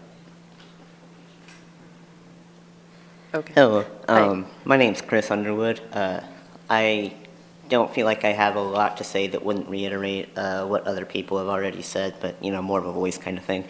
I'm out there helping in the parks every week and helping connect people and stuff, and basically throughout the full demographic of people that are out there, it connects like services in a way that just it's not really tangible for a lot of people, and there's I'll cut that off and say this first. A lot of people come up to me every week and tell me they would be dead if we weren't there every week. So the full slew of services that we offer and that like weekly connecting point is really important. And there was a question like how many people actually get taken out of the park via what we're doing, and I'd say the 2 people ago said like 2 or 3 possibly last week, but I see it happen, like even if it's off the radar, I see that happen all the time.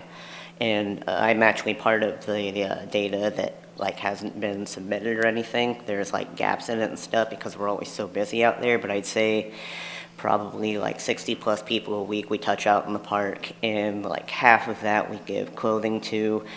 And on that level, those are people that would have terrible health problems if we didn't provide them those like things. And then past that, like sorry, I'm all scrambled, but I also do other outreach, like rural outreach, and help people in camps and stuff. And I know that people that have been ending up there come from the parks, and we basically act as like a shuttle and an alternate resource to get to these other services that we're trying to streamline to the people. So like I know some of this has to be done because of whatever with the provisions and just safety and things, but if we could whittle it down to where it's less impactful and we could continue to go out with less expenses and without cumbersome insurance and stuff like that, then a lot of people are going to be helped. And also the final talking point before this thing beeps at me is that like the trash and all that sort of stuff that we're that just happens because people are living in the park. We're already gathering and we're going out in teams and like picking up the trash and working like with the houseless community to continually manage that. After this point, I'd say we're going to do a better job of it because it's a lot of work and upkeep. But through that, like if we continue to gather like this, then we're going to be able to keep it from taking resources from the city, and like collectively they could be hands off about it, and like the organizations that are out there are probably just going to do a better job of keeping up with those sorts of things like disposal of trash and stuff like that. But basically, this happening keeps a lot of people from dying. And thank you for your time. Thank you. Lexi Sylvester and then Leah Swanson. Hi, my name is Lexi Sylvester, and I like a she, her pronoun. I'm a community engagement manager at HIV Alliance, and I'll address the question about syringe exchange from us later on, or we can talk about it later on. I want to start in talking about sort of the impetus for the ordinance being this idea that there is an increase in incidents occurring after services are offered at the park, which from questions asked by Councilor DeLagrange, kind of sussed out that seems to be a mostly anecdotal basis for the ordinance occurring in the first place. And I also want to say that nonprofits like HIV Alliance and other harm reduction based nonprofits, sorry I'm a little tall for this microphone, are not going into the parks and conjuring groups of unhoused folks. That is where unhoused folks are, and we graciously and through a lot of hard work, energy, and research into best practices shift our models to offer services in those parks. A lot of the wording of the ordinance, including taking photographs of the location and then being able to say that we left it clean, I'm not bringing those folks to the parks, and so putting the burden of the cleaning that needs to happen on folks who are hosting an event will make it so that we are not able to host services that are vital to our community members. It's also very interesting to me that there is a big request for communication about services happening in the parks. I agree, I want you to know about those things. I'm happy to tell you about them. There is currently no format for me to do that. I don't think that there has to be a permitting process for me to alert you and have a way for you to find our services. They are all listed online on our website, including our park outreach, but I would be more than happy to enter them into a web form so that they could display on a calendar for the park and people could know what was coming up. That would feel like a collaboration rather than something punitive that is happening to services. And when punitive things are happening to services, they're also happening to our neighbors on the street who are residents of Grants Pass as well. I also want to push back on the concept and idea that these events that are happening, which again, I struggle with that word. I don't feel like what we're doing is an event because I'm showing up to the event. If anything, I'm an attendee because the event is happening at the park.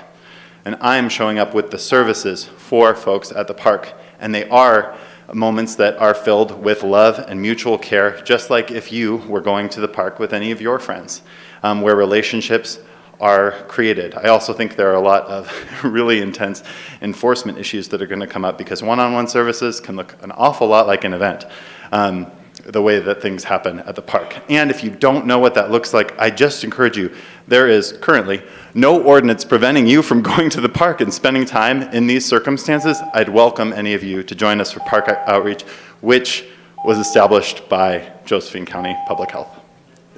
Lexi, thank you. I have a question because I think you said you would answer the question about HIV Alliance Totally. and needle.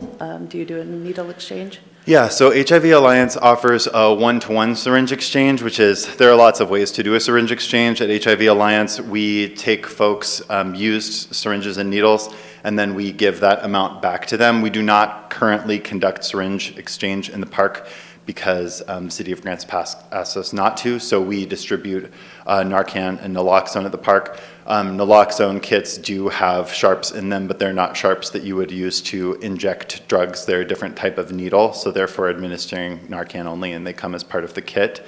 And then we also offer testing in the parks, but no syringe exchange at present. We would love to, though. Valerie? I just had another question. Are you located on Rogue River Highway? Is that where you're... Our offices we're located in an awful lot of places, but our offices in Grants Pass are at the Newman United Methodist Church. So that is where we are. And that being said, in our rural communities, a lot of our services are pop-up. So we go to the parks, like we're discussing now. We go to the park in Cave Junction. We go to the place and we show up with the van and we do the thing. Okay, I guess I saw out there close to, I think where it's on track is the sign that said Max's Mission. So that's why I assumed that was where you had an office space, but that's just a sign. I'm not a Max's Mission girly. I'm Oh, HIV okay. Alliance. Oh, But okay. I believe that there are fabulous Max's Mission folks in the room. I'm not sure, Okay. but Okay. we are distinct. We're different entities. Okay, thank you. Yeah. All right, And- thank you. Next up, I have Lexi Swanson and then Roscoe Gabriel.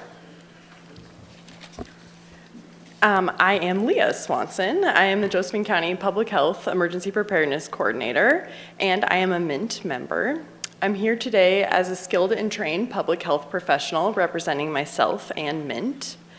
So you've heard from some of my colleagues here regarding our reaction to the draft proposal, and I'd like to speak to our more granular requests. I appreciate the city's effort to ensure our city is a good place to live, and I'd like to ask for a few alterations. These requests are coming from an organization that is successfully getting unhoused people out of the parks and into better living situations. My first request is that we ask that the permit fee be reasonable. It sounds like it will. To have an expensive permit fee would be prohibitive and would be a waste of carefully tended funds used to help those living in our parks. Second, the general liability insurance requirement is an expensive request when, as the city knows all too well, money for support of unhoused individuals is precious. And third, because we're in the parks each week and have consistently been for over a year, we ask that the 3-month validity of the permit be extended. Filling out the application requires time and money, which is again better spent assisting those in our parks to move into better situations. And our two most important requests are that the photographic proof of the area is burdensome and an unnecessary request. We're all responsible adults working and volunteering with established organizations that are intensely aware of our accountability to our citizens. That is, after all, the whole reason why we're present in our parks. And last and most importantly, to successfully reach individuals living in our parks, we need to be able to hold our events at the same place more than one time in a 1-month period. As you know, we have individuals living in nearly all of our available parks, and we can't provide successful navigation services if we're only able to visit that park one time per month. We think a once monthly limit is reasonable and request this alteration be accommodated. I appreciate the city's willingness to consider the needs of the organization successfully placing people living in our parks in better situations. We're in the parks trying to accomplish the same goal as the city. We pick up trash every chance we get, and we connect unhoused people to shelter. Please work with us so that our valuable service to you is not curtailed. And I would be remiss as a public health professional not to mention the drug paraphernalia information in the draft proposal. I urge you all to do a bit of empirical research. Information in the proposal doesn't match a large body of research on this topic. Robust studies have found that the distribution of harm reduction items does not increase or encourage the use of drugs, nor does it pose a danger to the health or safety of those utilizing our parks. You might recall in the letter provided to the city by Josephine County Public Health that they urge greater availability of harm reduction services as a way to decrease the health risks to our community. Perpetuating false narratives is not the intention of your well thought out proposal, so please consider editing this section for accuracy. Thank you. Thank you. Oh, we have a question. Rob, go ahead. Thank you. Again, balancing all these, even though they would seem like they're very consistent concerns, there is diversity in the concerns, and I'm just trying to get an idea again, because you mentioned it, moving people out of the park. You mentioned finding people alternatives to being in the park. How many people a month do you feel that your group is able to find alternate housing for to move them out of the park? I can't speak to numbers. It's something I have requested many times from organizations. It is really hard to put our finger on. We are dedicated to continuing good data collection in the future. There are a variety of reasons why it's difficult to track. People get a shelter bed for one night, end up back in the parks. You know, our shelter recently closed in Grants Pass. But I understand how important that data is, and we'll continue to be committed to collecting it. Thank you. Oh, Joel has a question. Go ahead, Joel. There, I had to unmute myself. I apologize. Thank you for what you do, and we need to do this quickly because there's a lot of people that need to say something. But thank you for what you do. I didn't understand your comment on frequency. You talked about once per month, wasn't enough. And then at the end, you had a solution for that, but I didn't hear what that was. Once per week. Once per week, okay. Then do you provide these services in other places as well that aren't in the parks? Yes. So the services that we provide once per week is a collaborative effort from a lot of the organizations in the room right now who, like Lexi just spoke about, have ways to get their services lots of different places and times per week. So collectively, we provide lots of services that can be obtained in other locations, but this is very unique. We call ourselves Mobile Integrated Navigation Team because navigation isn't traditionally mobile. Normally it's a brick and mortar, people come to you, they get the services they need, but for many folks living in our parks, they have not had connection with services or healthcare in years, if not decades. So they don't have trust or comfort with coming to those services. There's lots of different reasons. But by coming into the parks and connecting with these folks, we're able to create relationships over a hot cup of coffee, over a muffin, over a joke. And they slowly become more comfortable, and we're able to provide services that might help them get out of the parks that they wouldn't have been able to be connected with otherwise. And I assume that you also refer them to PCPs when appropriate and when they're willing. Absolutely, we do. Yeah, which is a good thing. Okay. And it is sometimes hard to get in, as you know, perhaps, but our medical system in Grants Pass is struggling. We have delays in care, and so that's another important connection is that we can provide that short-term care until we can get in with a PCP. Oh, Dwayne. I just got a question. You said services. How many of these people are on SNAP and TANF already? I am not sure. I mean, you don't know how many have SNAP and TANF already? Do you know how many are already set up? So we don't collect that data. Part of the nice thing about the care that we provide is it's very low barrier. Like Dr. Bruce Murray spoke about, we don't ask a bunch of questions for them to get care. We just provide the care. So you said that they haven't had services, so how would you know if they've had services or not if you don't ask the question? Some of them haven't, some of them have. Well, that contradicts what you just said, though. Okay, I she apologize answered if I the misspoke. question. Thank you, Leah. We don't need to grill our I get to ask as many audience questions members as I here. want, just like everybody else. So. Well, she answered the question. Okay. Yeah, we do need to keep the questions to the ordinance as well. We're getting wide. Roscoe, Gabriel, and then I have a note here. I'm not sure if Ernestine Flemister, she emailed us, but I don't see her in the room, but if she is here, she'll be next. And then somebody named Laura. Is Roscoe here? Please sit down, ma'am.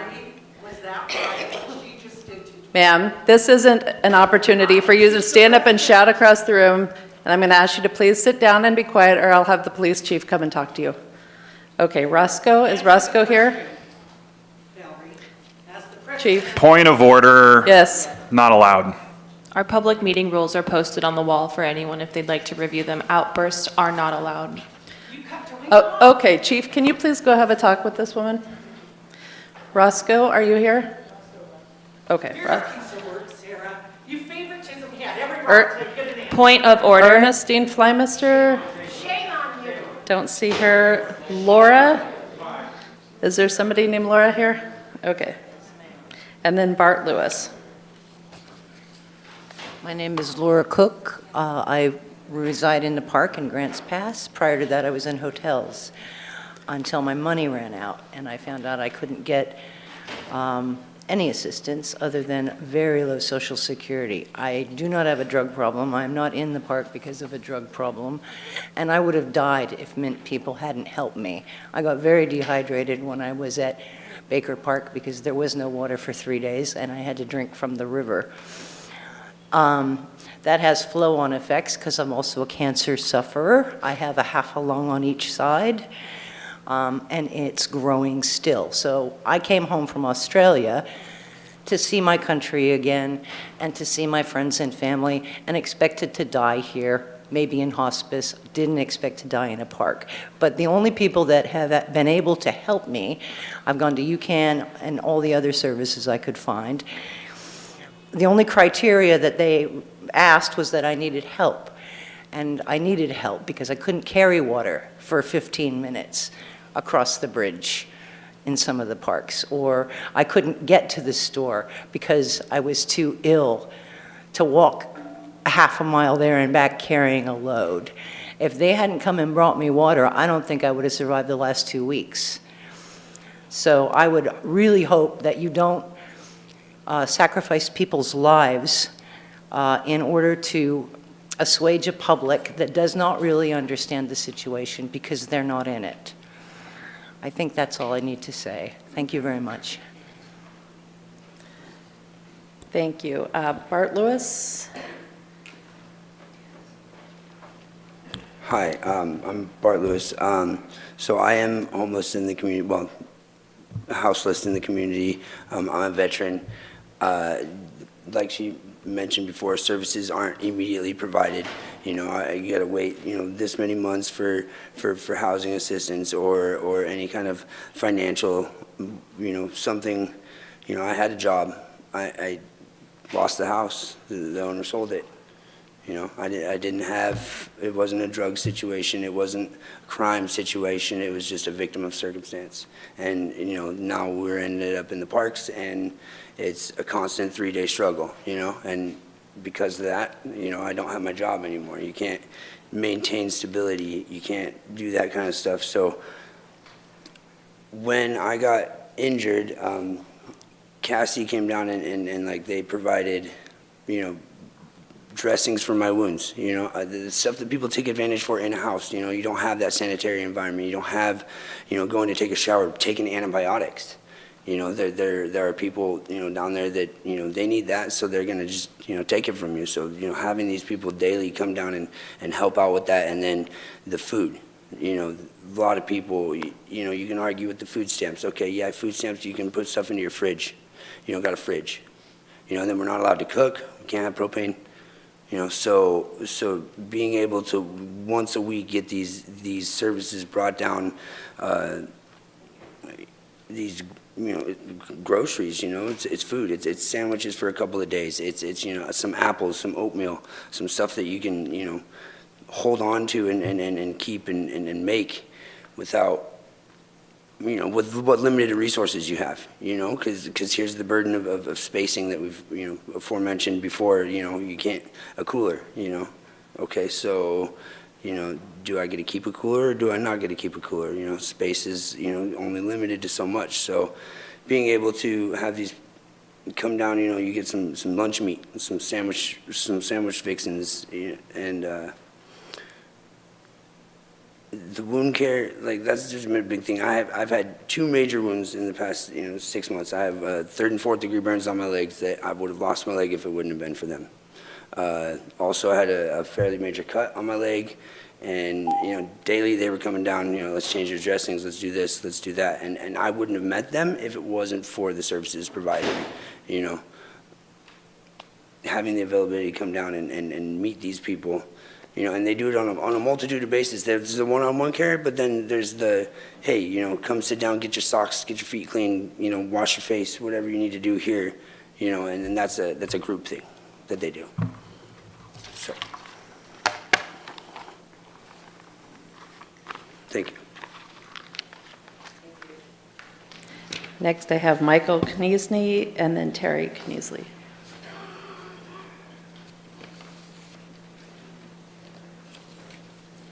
Hello, I'm Mike Knisley. My dad after me, he's probably not gonna be able to come in. He's not feeling well right now. But like, these services are extremely important to individuals like my dad, who, he's older, disabled, it's food, It's like, I don't understand why we're even having this conversation right now, like, it seems like the same conversation that was probably had when you let the homeless people come in the parks in the first place. Because that doesn't make sense neither. That should have been the last option. Because we're all adults. We know what goes on. It's a park, kids, but what was it? I can't, some of those big words you guys said, but the main focus was the trash. How, they can't really control what happens after, and there's a big van after the park, like Boatneck, trash everywhere. Homeless people do that, So like, without these services though, we would have, a lot of people would have died, like,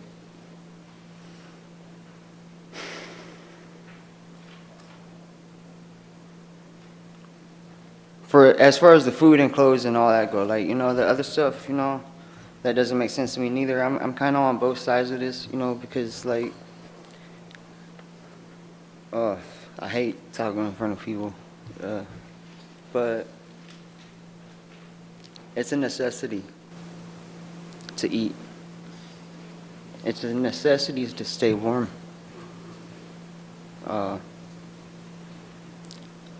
And the homeless situation, like, you guys are trying to talk about so many things at one time that are like long conversations, Like, me and my dad first got back, we couldn't get a house, I was working.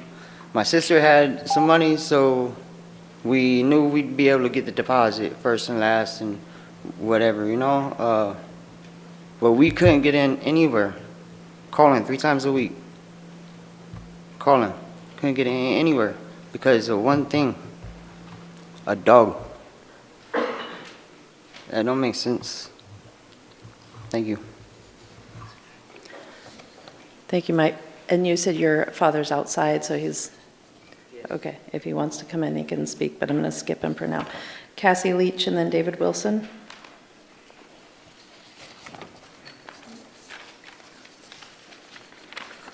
Hello. I'm short. Okay, there we go. I am a nurse. I've lived in Grants Pass most of my life and worked in Grants Pass most of my life. I volunteer my time, was one of the founders of Mint, and I go to the parks weekly on Thursdays, and then almost every day there after that, providing supplemental services, both medically and navigational services. I've been doing this since February of 2022. I've missed one Thursday. I've gotten to know many of the unhoused, and many of them I call them friends. Tonight, I knew Leah and Dr. Murray would cover things for us, kind of, our asks and stuff. So I wanted to share 2 stories, and they're 2 success stories in progress. I know you guys want quantifiable numbers, but I'm going to give you 2 stories tonight. Both of them agreed and asked for me to speak on their behalf. The first lady I'm going to tell you about is, her name's Sue. She's a 72-year-old female who lives in her van. She's a retired nurse who worked hard all her life. She's medically fragile and has a condition called lymphedema, which causes her legs to swell. Sitting in her van with swollen legs causes her to get wounds. Those wounds then got maggots in them. When I saw her, she was in pretty bad shape. We immediately got a team together. Doctor and nurse came up with a care plan. We intervened, saw her regularly, did wound care. Happy to report now her wounds are they're gone. Her legs are healthy, and we do preventative dressings on her. Through those visits, we got to know her and discovered that she's had some other symptoms unrelated to this that were very concerning for cancer, and she's a 72-year-old woman. And so we did whatever we could to coordinate resources and get her to the right specialist, and I'm very happy to report that she actually had an outpatient procedure today to help address those concerns. All Care was able to get her a motel, so she's recovering there, and we'll continue to follow her. She's on fixed income. She's been on a housing list for as long as I've known her, and we haven't been able to find her a home, but we continue to try. Her healthcare conditions are much better than they could have been or would have been if we hadn't have been there, and the cost of her care is definitely a lot less. The second story I'm going to tell you about is my friend Amber. Amber, sorry, my papers are a little messed up. Amber's the same age as me, 41 years old. We actually grew up near each other. I met Amber in December of 2022 on one of the coldest nights we had. I was doing outreach training to encourage folks to utilize the warming shelter that you can set up. And she was in bad shape. She had watched her boyfriend commit suicide recently. And so she just was not in a good mental space. I watched multiple agencies come together on Thursdays and individually to wrap our arms around her, including the police department. We fought hard for her. We had multiple conversations. We reminded her to keep her hope and to keep her faith and to believe in herself, that she could do it. This went on for months. Finally, after a few setbacks and a few successes, Amber did agree to go to treatment. She's in treatment now. I talk to her daily. I talked to her this morning. And what she told me, she said, I said, I want to share your story. And she said, that'd be great. Thank you, Cassie. Can I finish my sentence? No, I'm Okay, sorry. I that's got to okay. cut people off. David Wilson. And then Patrick Hart. I'm a vet. I ended up homeless here because my car broke down out on Redwood Highway. And by the time I got to the auto parts store and back out to my car, it was gone. So I didn't choose to be here. I don't want to be living on the street. And it's a hard road to Can you speak into the mic a little more? It's a hard road. It's a hard road when you didn't want to do it in the first place. I'm 57 years old. I shouldn't be living in a tent in the park, but what do I do as I rebuild? I have a job. I have 2 jobs, but it's not going to happen tomorrow. And I'm a big, healthy guy. I don't want to take charity, but what they do at the parks during weeks had kept me alive for a number of months and kept me with some hope, which is a hard thing to keep when you're out there. So I asked the judge, you're going to go back to the Supreme Court with this. I mean, yeah, whatever. Thank you for hearing me. I agree with you. I don't like most of the people I have to live with. I would choose it to be different, but they are my fellow U.S. citizens. And that's what it boils down to, I believe. Have a great night. Thank you. Thank you, Patrick Hart, and then Connie Tangway.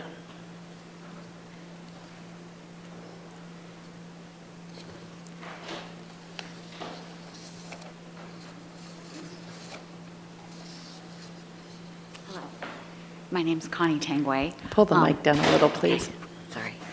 I'm a nurse that works with Mint, and I've been a nurse for almost 40 years. I worked with mental health patients, drug addictive patients, and then the last part of my career I was a cancer nurse. And what I know is that everybody has a story, everybody. And if we didn't do what we do, I have a gentleman outside. He had a walker. We were called to assist him when he discharged from the hospital. His house was sold, so he had no house. He walks with a walker. He had nothing. If we did not help that man, he would not have eaten. We got him a tent. My husband bought him a cot because he couldn't get off the ground. He's 70 years old and walks with a walker. We need to continue with these services. I have another gentleman, one of the police officers asked us to check in on him. His name is Brian. And we've been seeing him for about a month. And I am pleased to say, next month he will be moving into a room because we work with him and we talk and we help this. So it's just, things happen, maybe not in the time that you want, but again, given the circumstances that we have with housing here and our limited income for many of these people, we really, really need to continue. Thank you. Is Patrick here? Patrick Hart? Okay, Harmony Witcherly?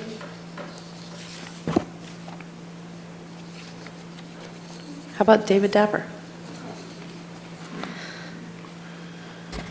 Thank you. I'm David Dapper, city resident. And I like kind of what's going on, but one thing I would pray that you would consider is limiting this to Riverside West. Because when you make these mass migration events all over town, people aren't going to be getting the services they need.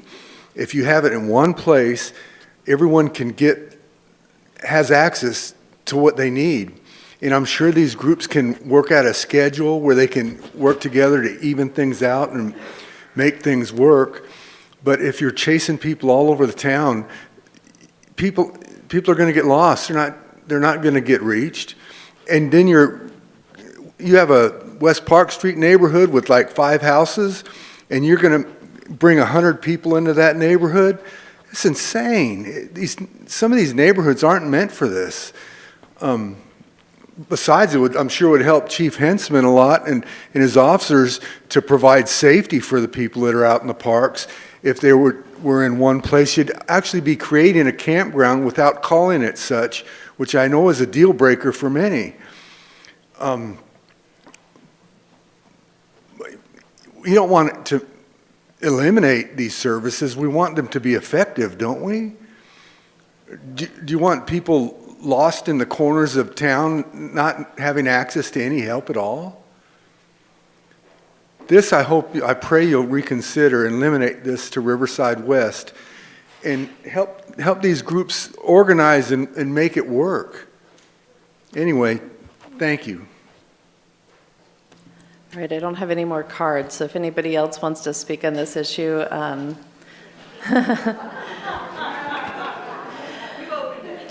want to remind you again, it's really most useful to the council. We're only talking about this one ordinance proposal, so I don't want to hear all things homeless tonight, but go ahead. Thank you. State your name and let us know whether or not you live in the city. Thanks. Dell Aldridge, City of Grants Pass.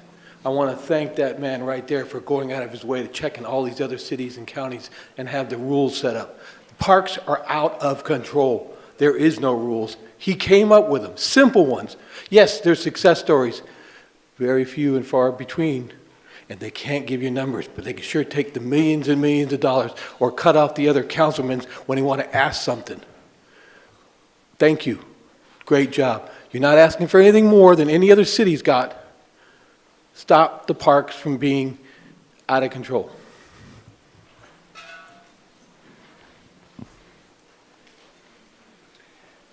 I'm Brian Weldon. I live in the county. I've been going around to a lot of neighborhoods adjacent to every one of the parks that we have been talking about. I've been talking to these residents all around every park. Every homeowner is 100% against enabling and allowing them to live in our parks.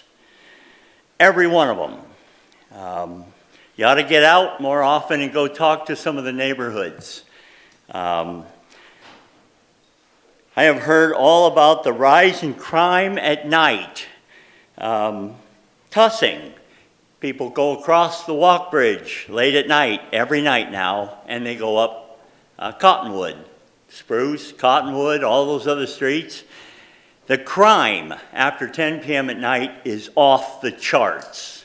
People are furious. Cars being stolen, broken into.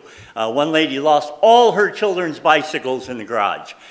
They just go up there, and everybody on that street, if you go ask them, is buying cameras to watch the street. They call the police, they get nothing. Oh, we'll be there tomorrow. What good's that? I go to every single, Wildwood, every single person said the same thing on Wildwood Drive about the new homeless at West Home. When are we going to get our park back for our children? They're dancing naked up on the slide at midnight, screaming and yelling. We call the police, nothing happens.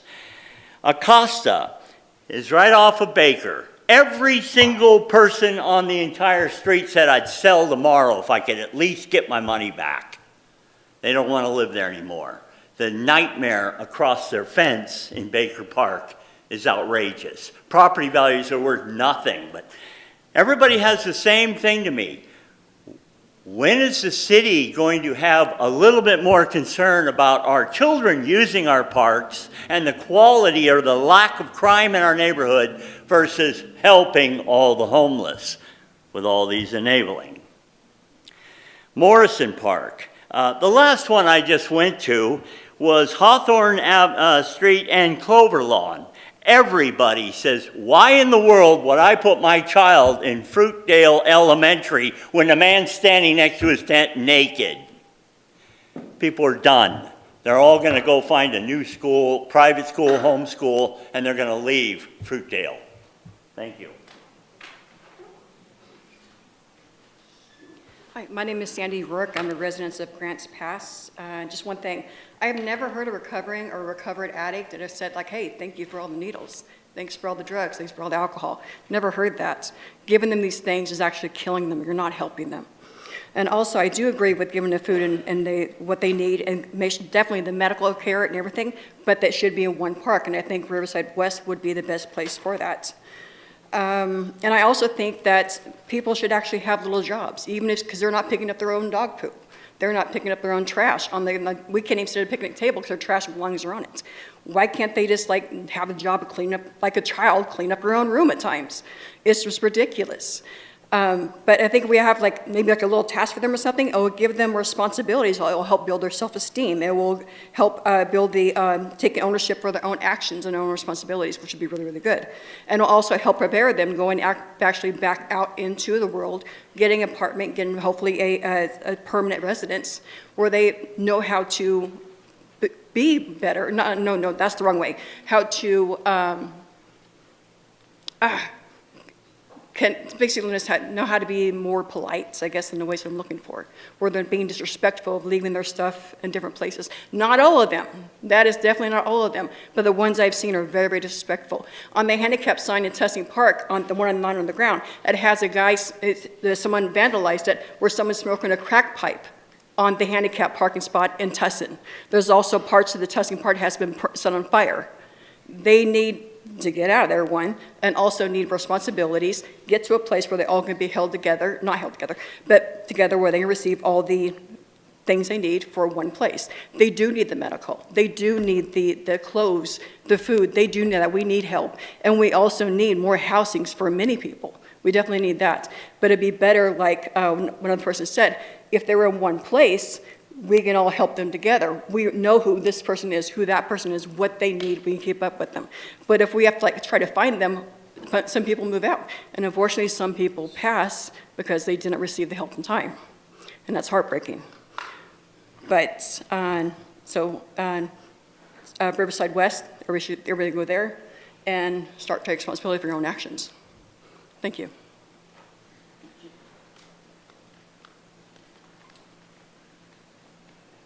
Good evening, Brenda Sisson, and I am a county.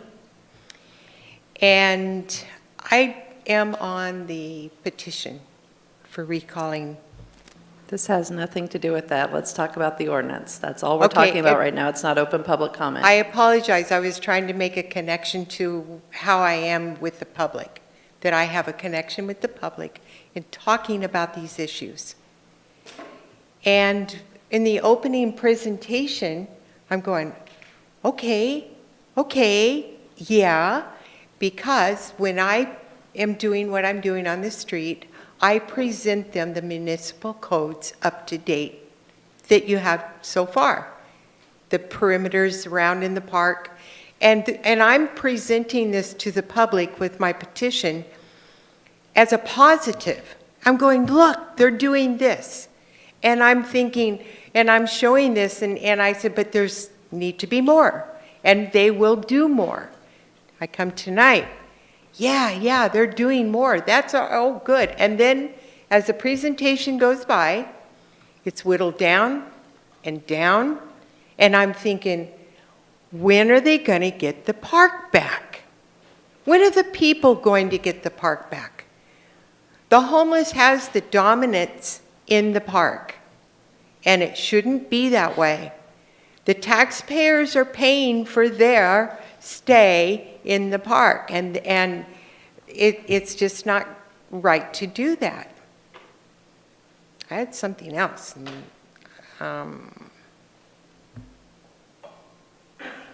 Darn, I'm going to go home and go, shoo. I forgot, so I'll just let it go at that. But, yeah, doggone it. I apologize. I thought I was going to do that. Okay, my call. Okay, thank you. Let's go, Jen. Hi. I'm a citizen of Grants Pass City. I live in Ward 1. My name is Amy Burns. Sorry. I don't have anything prepared. I came because I read about this in the paper. I do follow everything you guys do. I'm really interested, so I'm happy to be here. When I read about this in the paper, I was kind of surprised. I'm familiar with what happens in the parks, like everybody else. I use the parks. I don't really like what's going on in the parks. None of us do. But this is not going to get anybody out of the park. And when I read about it, I just thought this sounded really misguided and kind of cruel, quite frankly. After hearing everybody's stories and hearing about all the services that go on there, it definitely seems cruel to do this. I paid attention to the presentation. I think that you guys have more work to do. It doesn't seem very well researched. It seems like there were a lot of gaps in what I heard. And I would encourage you to take it back and do some workshop on this and maybe bring in some of the parties that were here today for pro and against and talk about it. And that's really all I have to say. Thank you.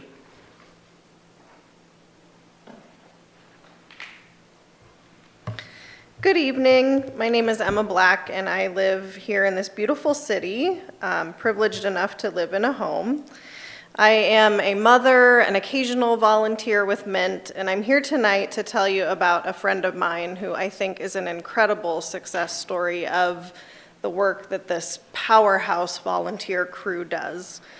Her name is Donna Bowman, and she just moved to Illinois to live with her brother yesterday, flying with her tiny dog. She's 60 years old. She's been a resident of Josephine County for more than 30 years, and she became homeless when she was evicted from her home at age 60 and found herself with nowhere to go, living in the parks and on our streets. She fits a common profile that we see when we're doing outreach in the park. She is elderly. She does not have addiction or mental health issues. She's severely physically disabled with very limited mobility, and my friend Donna has very severe memory impairments. All of these challenges made it near impossible for her to get any tangible help, to get to locations where help and services are provided. And I believed it many times that she would die in her vehicle in the park if we didn't find ways to help her, to actually bring food and water to her, to make phone calls on her behalf.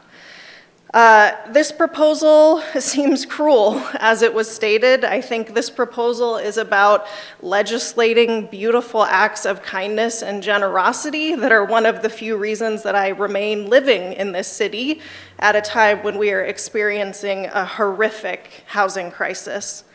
This outreach program saves lives. It's a critical stopgap in a town with no navigation center and minimal, sparse, overwhelmed, and isolated services. It must be weekly. It helps to create predictability and connection. Flexibility is needed to meet the rapidly changing needs and locations of where folks are. For example, I was helping during outreach when Riverside Park was shut down. So all of a sudden, people needed to be served elsewhere. This outreach effort is volunteer run and it's not funded by anyone. So although these amounts of funding may seem minimal, it would be very burdensome. I'm also just shocked that the writer of this proposal has no direct experience, and I would strongly encourage you, as well as all of the council members, to come to outreach because I think it will change your mind and your heart. Thank you.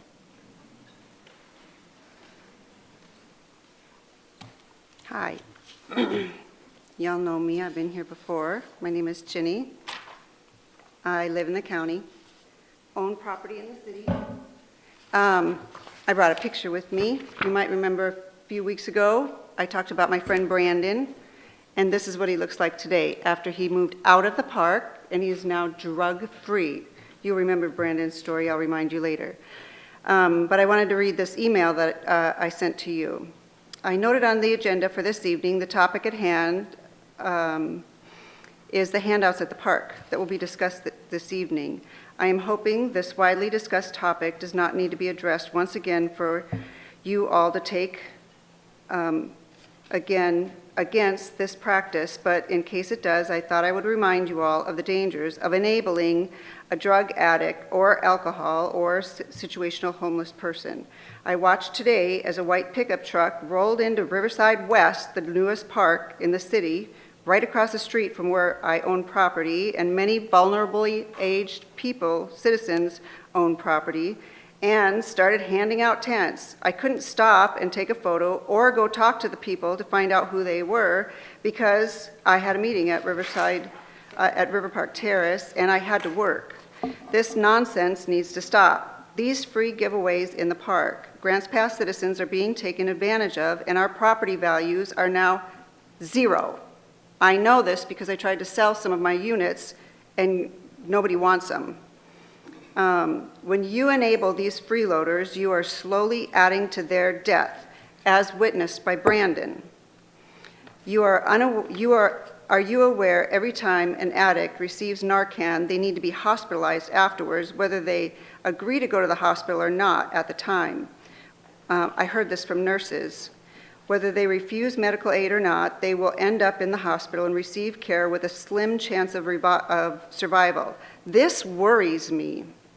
I have actually lost 2 brothers to drug and alcohol addiction. They died. I am not immune to the struggles of addiction. The worst thing you can do for an addict is to enable them if you want them to live. Allowing these nonprofits to give away free swag in the parks is enabling them.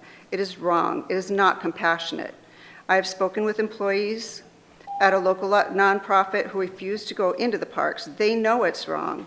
At the very most, they should be allowed to go in and hand out information about where to go for resources to get things, not give things away. Anyways, I wanted to let you know that Brandon is doing very well. He's about to be released to a group home. And even Brandon says, if you would stop enabling people in the parks would be free from homeless right quick. Thank you.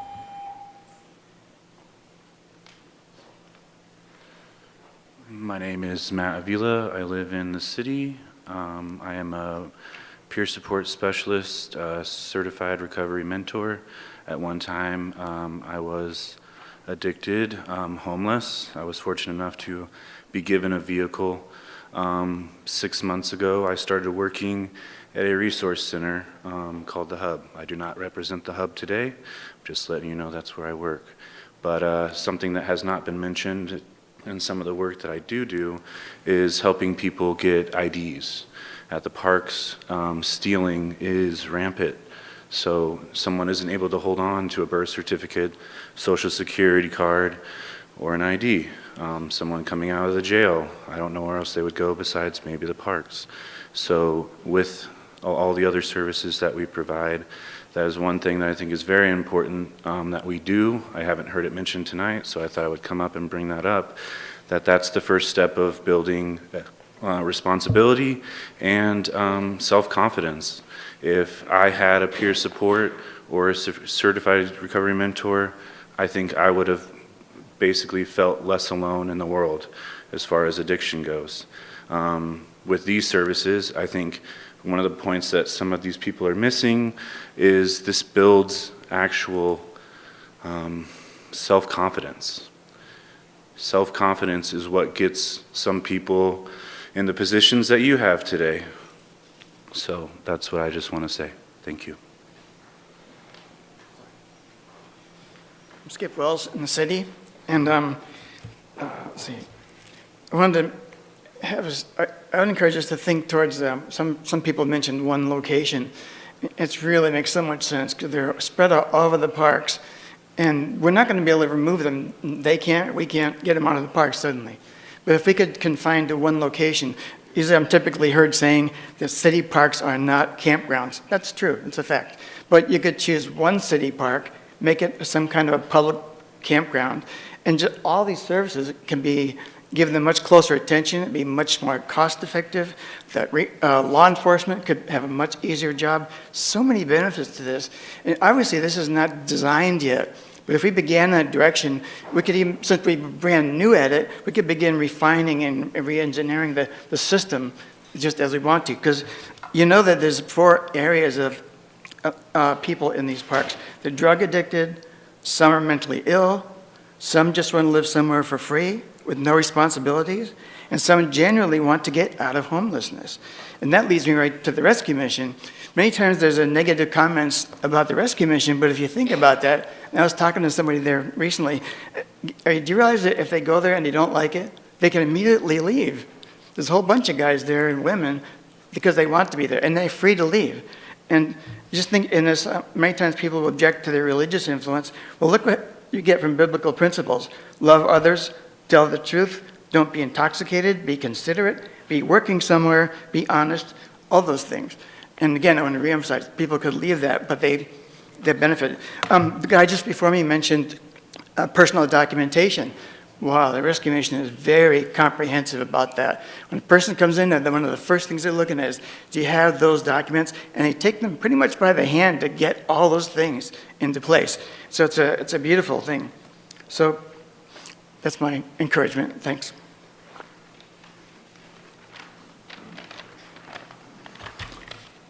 Hello, folks. Good evening, Mayor, Council, City staff. My name is Dennis Dreyer. I live in the county where, as we all know, there's no homeless crisis. I provided input to Mr. Ogu. Thank you very much for your work on that, sir. And I've copied the council members on my input as well. I urge council to reject this ordinance as written. I think it's time for us to work together and develop what oversight you do need. I'm sure that Mint would love to have the same information that you'd like to have. I don't see any problem in letting people know what we're doing in the parks. In my opinion, council would better serve city residents and our guests in the parks by seeking to support the efforts of private citizens, nonprofits, healthcare agencies, addiction services, and the faith communities who provide service, connection, and hope for the unhoused in our community. These services are being provided at no cost to the city by citizens and entities who deliver tangible solutions to real people in dire circumstances. Mint enjoys a good, supportive relationship with the community response team, often communicating on needs and problems of the most vulnerable. PATH continues to advocate for the unhoused, research options, and seek solutions. Angels for the Community collaborates with the Parks Department to maintain the parks. I urge City to continue to seek these kinds of solutions and partnerships.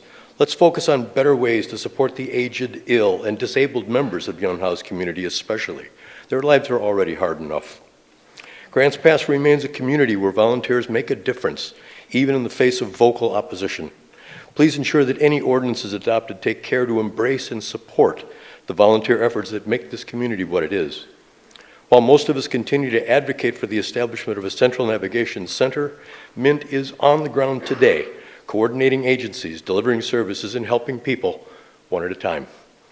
Though I spend a fair amount of personal time each week in these activities, I assure you it is a fraction of the time that the other more committed members of the group have been doing right along. While my wife is perfectly happy that I'm less underfoot, when she figures out how much of my allowance I spend on these activities, we're going to be in real trouble. Thank you. All right, hi everybody, my name is Christine. I'm the director of Angels from the Community for the Community, and we clean up the parks once a week. Each park once a week. We have 4 parks that we go to, and it's the 4 worst ones, right? We follow them around. We've built trust. We've gotten 4 people out of the park this last week alone. I also volunteer with PATH and at times with Mint as well. And I really, really want you guys to look at this. I know we need to open the conversation, and I think that's what this is doing. We need to come together, all sides of this, the unhoused, the ones helping, the ones that don't want us to help, and just all of us come to a round table and just talk about it. I really think that this community is strong when we work together. That's all I got. Thanks, guys.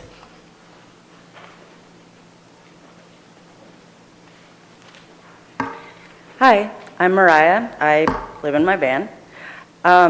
One thing I wanted to address that I think was sort of softly touched upon in previous conversations was that the word homeless and the word addict are being used synonymously in a lot of these situations, and that is not the case.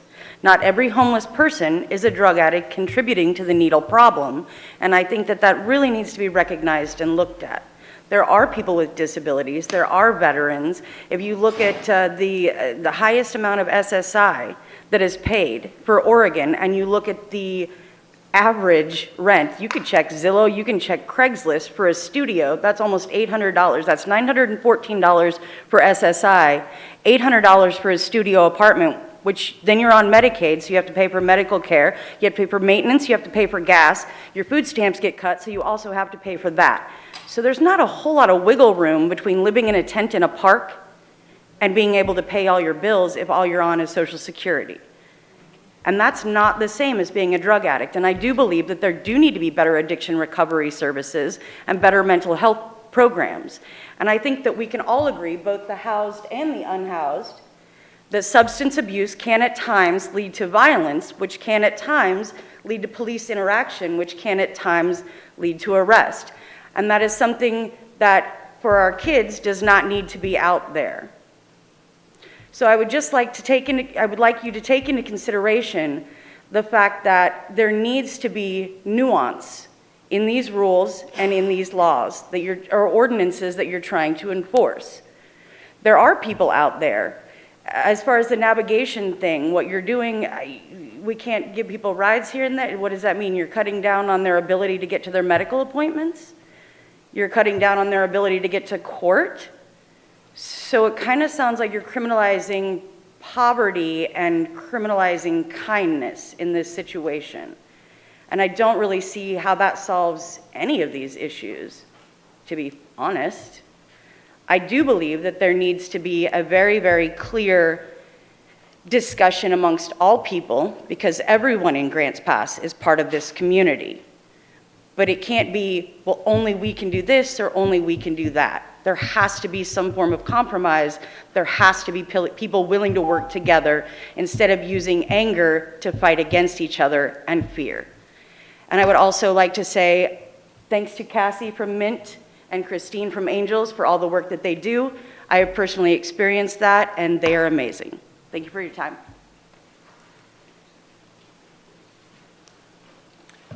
Hi, my name's Carol. I'm a medical student working at Mountain View Family Practice for the next few months, and I'm also working with the Mint team here. As I'm not from town, I can't speak exactly to all of the issues that are here with unhoused folks. I have worked in the past with unhoused folks in various cities.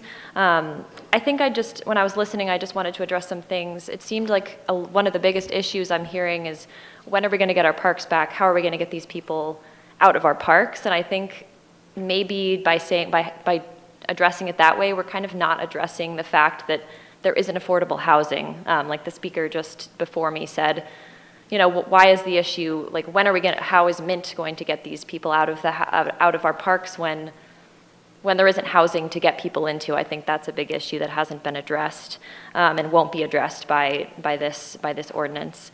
I think another thing is people are saying, okay, maybe let's do one place. Maybe the services are being offered are great, but let's do one place.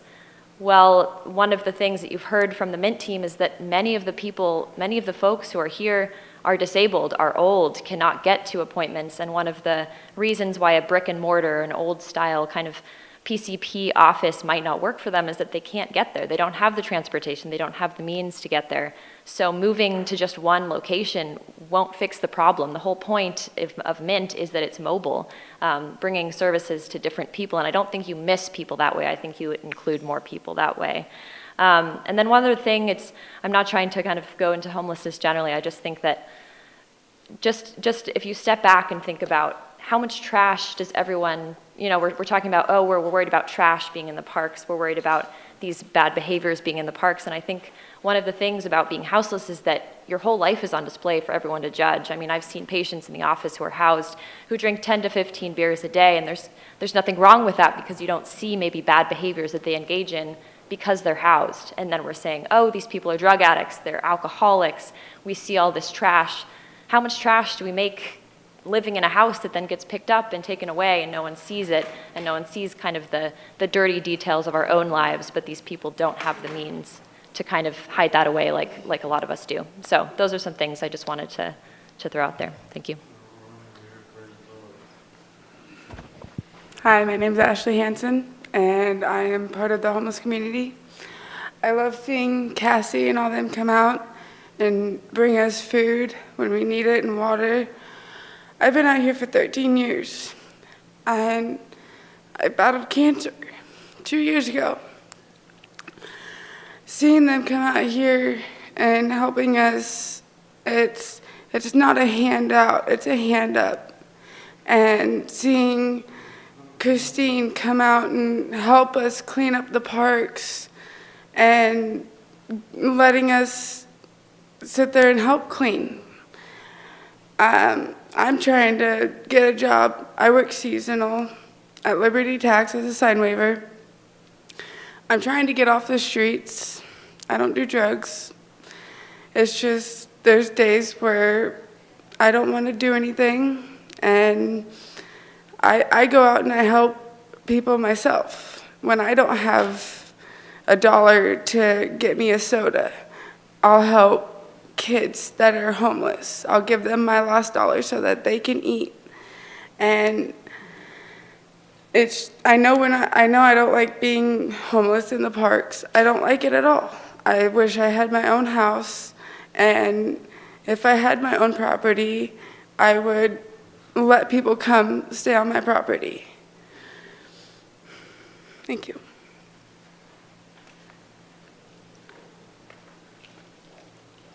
My name's Ty Underwood, and I live in the city of Grants Pass, and I work with the homeless community, and I've been a harm reductionist and in social work for 17 years. I was homeless previously to this, and I know what it's like to try to claw your way out of that situation. This particular ordinance is in response to what's going on in the parks. And I want to talk about what's going on in the park is a response to the overarching issues that are causing what's going on. We as individuals came to the park to where the people were, and we said, this is where they are, so we're going to help them here.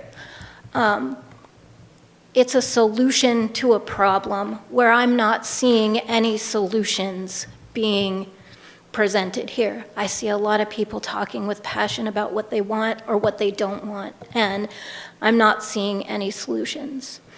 So maybe instead of trying to hinder the solutions that we have and that we're coming up with, we can try and come up with solutions. There are many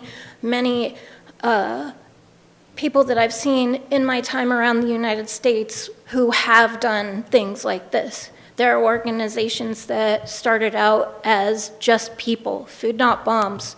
In Oakland, Punks with Lunch. Communities that collaborate with one another and don't talk about it. It's happening in every state in the United States. So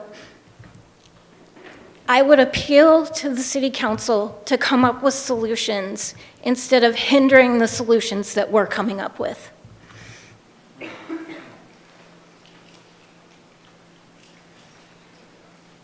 Hi, Mark Collier, City of Grants Pass. So the statement I'd like to reiterate was, she's on a fixed housing list for as long as I've known her. That's the situation with most of them. That solves your housing question. You've asked it twice. They're not getting it out. They're not getting onto a housing situation. That's not what these people are able to do. It's on the other end. We don't have a navigation center. We don't have a warming center. We don't have a shelter. We don't have anything. You shut down the Ramsey site. Where's the money for the Ramsey site that took those people? Where did those 25 bodies go? Back on the street. To a shelter that you were previously funding. You didn't get the money to fund it, so now they're back out on the street. All right. Criminalizing poverty and homelessness. That's what this does.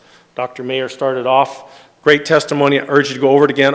I ask you to look at his letter again, and in it he says, your ordinance is inhumane.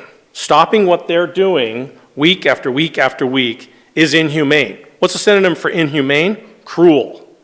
Councilmember King has said on many occasions that the solution to this is to bring the nonprofits in. Phil Johncock of Rogue Retreat said, Mark, you have an urban campground. It's just not managed. The ordinances that you passed less than a month ago seek to manage what you have west of Bridge Street. Okay, fine. So now you're managing something. These findings, these 4 findings include drug paraphernalia and compressed materials, which were addressed in the ordinances passed last month. So why does the city attorney on July 11th come out with this, what I call Humpty Dumpty egg? Because what he found, and he admits that he did this draft by himself without input. He came up with this without input. Here's his input. So the egg fell off the wall, and now it went to shit, and he's trying to put it back together. And he can't. He went from $250 for 90 days, come as much as you want, to $25, a 90% reduction, and now he says, now you come all in 90 days, but you can't do it again. Makes no sense. He didn't look into what they're already doing. That's the problem. This thing fails on its own. The 2 other parts, clothing and food, navigational services, that's all this is about. He's trying to legislate or litigate them out of the park by starving them of the very services that they provide.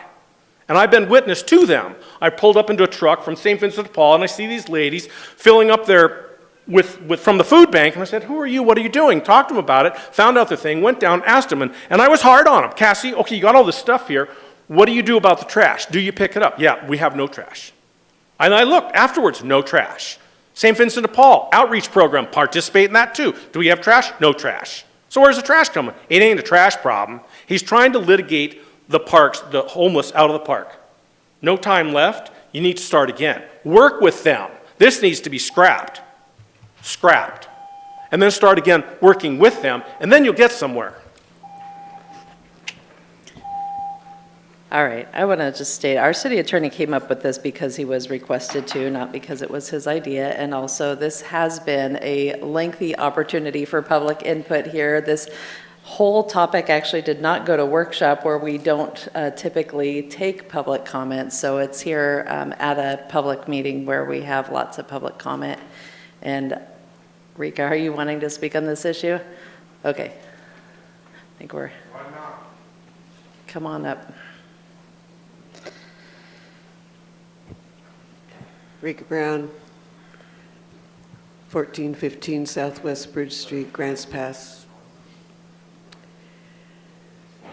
Attorney Agu told us that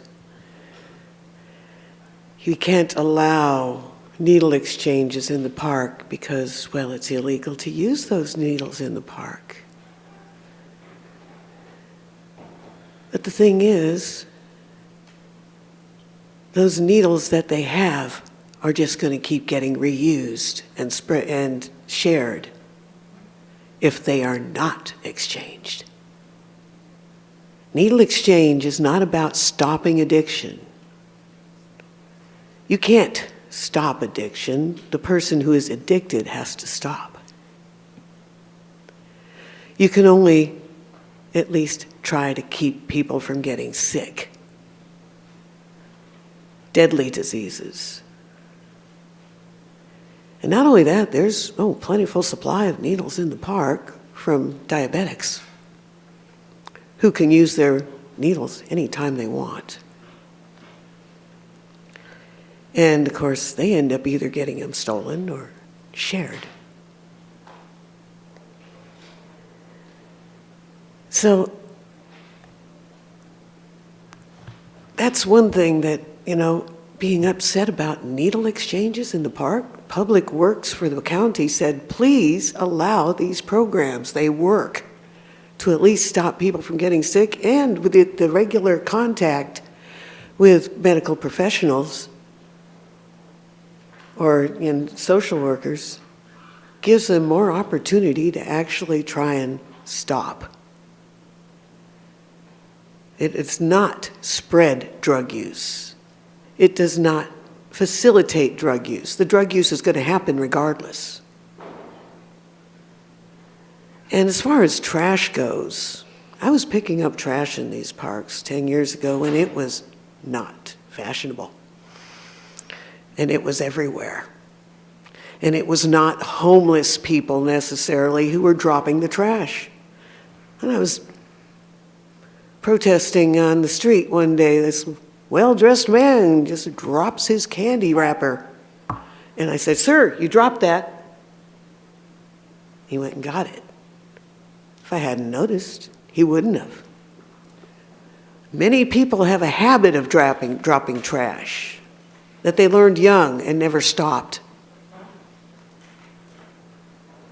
And you cannot blame the trash in the parks on the homeless. What I have noticed is lately, the parks are a lot neater. There's a lot less trash, almost none. And that is an improvement from 10 years ago. Thank you. Yeah, Rick, go ahead. I'd like to make a motion to extend the council meeting past 9 o'clock. Seconded by Brian. All in favor of extending the meeting, say aye. Aye.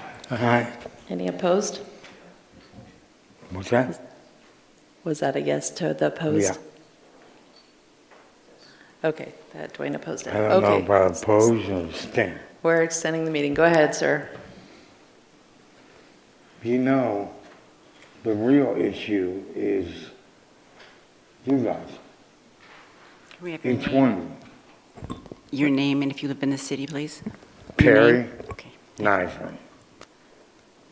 That was my son up there speaking. And he does not do that very well. But he believes in this. I don't know what I believe. I've been an addict 3 times in my life, 3 separate times. And it doesn't matter if you're homeless or not. Addiction doesn't just target the homeless. I'm not saying that it's not there, but sometimes it's there because we have no other choice. Me and my boy and my dog, 2 years we've been homeless at the park. First, Riverside. Then our car broke down. We had to go to a tent. We will not give up our dog to save our lives. He means more than that. When we quit making a stand and caring, that's what we're really talking about. And that goes for you guys too. I'm sorry, but the bureaucratic bullshit is just that. It's bureaucratic bull. You're sidestepping questions, and you're not really coming up with a solution. My mama, God bless her soul, always told me, if you're not part of the solution, you're part of the problem. And it is just that simple. We need to own up for our own selves, each one of us, and do what we need to do to end this. And I'm sorry, but it shouldn't take me and my boy 2 years to find a home. Could've, if we got ready to go. We won't do that. That's all I gotta say. I think it ran longer than that. Is there anybody else who wanted to speak on this issue?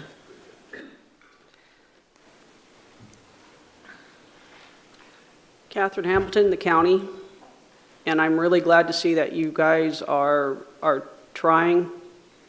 Thank you, Mr. Ogu, for all. It must have been chaos to try to go through all the different cities and states and try to come up with something. It's heartbreaking because there's not a blanket policy for this issue.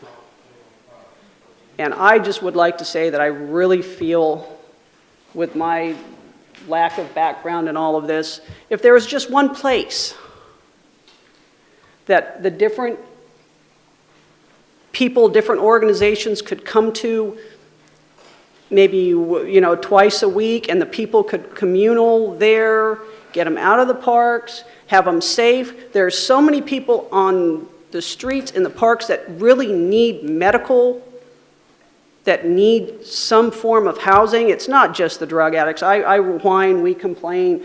It's not just the drug addicts. They need help too. Personally, I think they're being enabled, and they should come to ask for help and not have it thrown in their face, but that's my opinion. I just feel if there was some place, a building, a navigation center, something where they could come to. That's all I have on this one. Thank you. All right, that looks like everybody. I'm going to close public comment and turn it over to you, council, for discussion. Valerie. I always wanted to be the first one to stick my neck out there.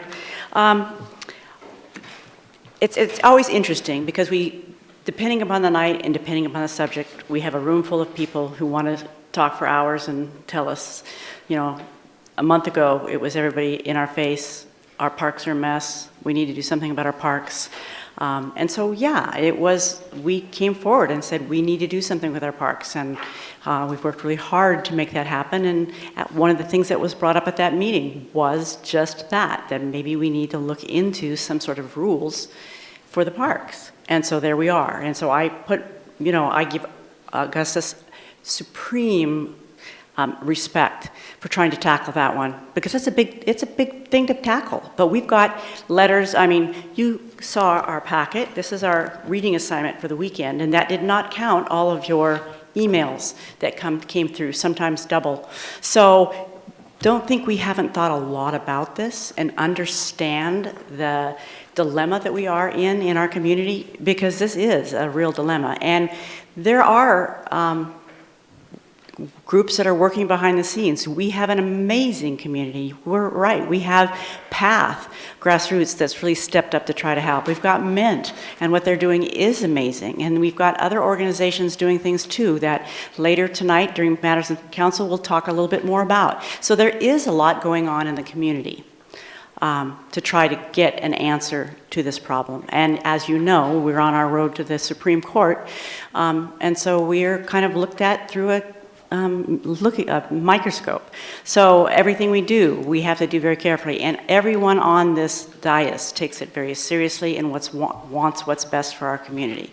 So we're getting hit from both sides. I personally think having some sort of idea of what's going on in the park is not a bad idea. I think that as a city, I've been down on Thursdays. I'm well aware of what Mint does, and I think what they're doing is absolutely wonderful. Do I wish we had someplace other than a park to have it happen? I think we all do. I think if there's one thing that's come through all of this is we need a navigation center. We need to have something, because that's I hear over and over, both sides are saying the same thing, and that's what we really need to work to get. I think in the meantime, I don't want to not allow Mint. I think the one-on-one services are important, but I am not opposed to having some sort of a weekly something to where we know what's going on in the park, so we can answer to both sides. Because just mass, having together and bringing food down and, having people say, well, I can't go to the parks on Sundays because that's when all the people bring food down to the park, and that's when I want to bring my family. And I mean, we know parks are not meant as navigation centers. It just so happens that that's what we're stuck with. So until something else happens, I think we have to live with some sort of outreach. And if it has to be in our parks, I would agree that what Mint is doing, what Angels are doing, I mean, I totally appreciate what PATH is doing and how everybody's trying to help us get to that point. But I also think it's not too much to ask to have a record for the city so we know who's down there, what day they're down there, and what services they're providing. So I don't know exactly what that is. I'm not sure how that looks. I think that's what the whole point of tonight was. I don't think it was a point of we're going to ram this down your throat. It's a community conversation, and that's exactly what we made it, thanks to Augustus. And he reached out to all of those groups and said, give feedback, and it's been very valuable. So I think we will take that feedback. Like I said, I definitely want the navigation taken out of there personally. I'm not sure about the $1 million insurance. That kind of seems a little bit extreme. If other ones aren't, but I'm in favor of moving forward with some sort of park permitting system to allow certain services to continue to happen down there. Joel's on the phone, then Rob. Hello. So I'm not sure we can resolve all the public input tonight, so I'd like to propose that we extend the conversation to a workshop or another council meeting.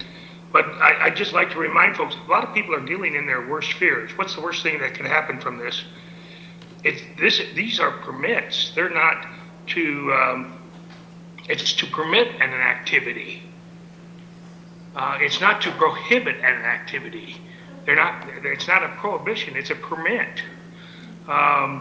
So I would just encourage everyone to slow down a little bit, be in their upper brain and think about it. And I think we can come to some good resolution with our community. I think we need to spend a little more time with our nonprofits. I think we need to spend a little more time. I know I went door to door at Baker Park during one of the events down there, and the neighbors were suffering. There were some externalities. They were experiencing thefts and things like that. And that's not what the folks want either. So we need to know how to provide the services and also protect property values and not hurt people. And I think we can do that, but we're not going to do that tonight. I think we need to extend it and work on it some more. And there were several people that talked about getting people from all sides of the equation together. And I know that's been done a lot. I know the group that's working on it now has done some good work. They had some great suggestions in terms of letting the permits to permit the activity go forward. So, so I would say let's don't solve it tonight. Let's concentrate on what happened and let's make sense of it. Rob? Yeah, I would completely agree with both Valerie and Joel. I don't think that we've ever had any motion or any issue before us that has literally 3 pages or 4 pages of potential adjustments. So we have the ordinance as proposed with 4 pages of potential adjustments. So clearly, it's not going to happen tonight. That's my opinion. Clearly, this needs to be moved to a workshop. I'm going to tell you, just tell everybody, I'm a little bit disappointed because I know that a month ago, the work of many of these groups and Cassie Leach was specifically brought to my attention, and I asked the city manager to reach out to her, and it was decided one way or another that that didn't happen. And maybe I should have suggested that to our city attorney instead, before any of these things had actually been put in writing, because it's clear that we as a city, the city attorney and we as a city, didn't have enough information to come up with a balanced proposal tonight. And we could have, had we worked on it earlier, come closer than what we have tonight. So other people, other councilors may want to talk, but so I'm not going to make the motion, but I hope somebody very soon makes the motion that we move this to a workshop and we potentially invite community members to that workshop so that we can work this out in a little bit more realistic, balanced but realistic way. Okay, I'm actually going to make the motion that we move this to a workshop, and the council, I guess, I'd like that workshop to be open to the public, or at least invite community members to be able to speak to work some of these details out, because I have a lot of notes here. I'm sure other councilors do too, but we're not going to make it happen tonight. So I'm going to make a motion that we move this to a workshop for further discussion.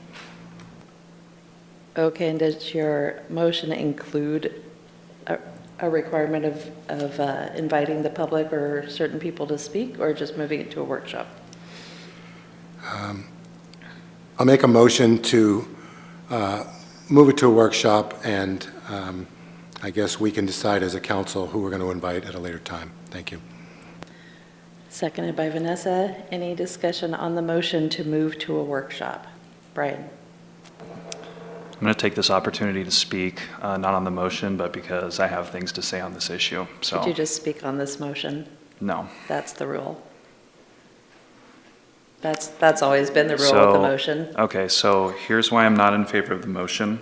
And I want to apologize to everybody here tonight for having to come to a business meeting to do this when this issue should have gone to a workshop first. I don't want anyone up here to think that we set a precedent last month with the other thing that we did where it came straight to council. And I don't want that to continue to I want that to go to workshop so we can work these things out before we waste everyone's time being here for 3 hours when we're just going to move it to a workshop. And I'll respect the rules and keep the rest of my comments for later. Well, once we vote, we'll know whether we're moving it to workshop. Is there any further discussion on the workshop motion? All right, so Rob, you made the motion to move it to a workshop, and how do you vote? Yes. Vanessa? Yes.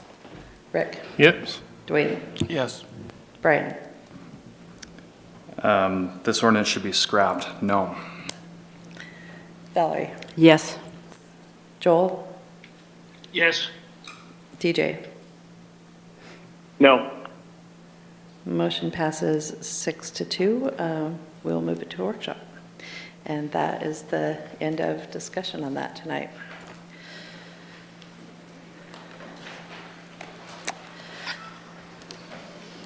Let's take a 10-minute recess, but we're really going to come back in 10 minutes, and we'll continue on with item 2C.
All right, looks like we are back on TV, and so we are going to get restarted here. We are on council action item C, having to do with stormwater management.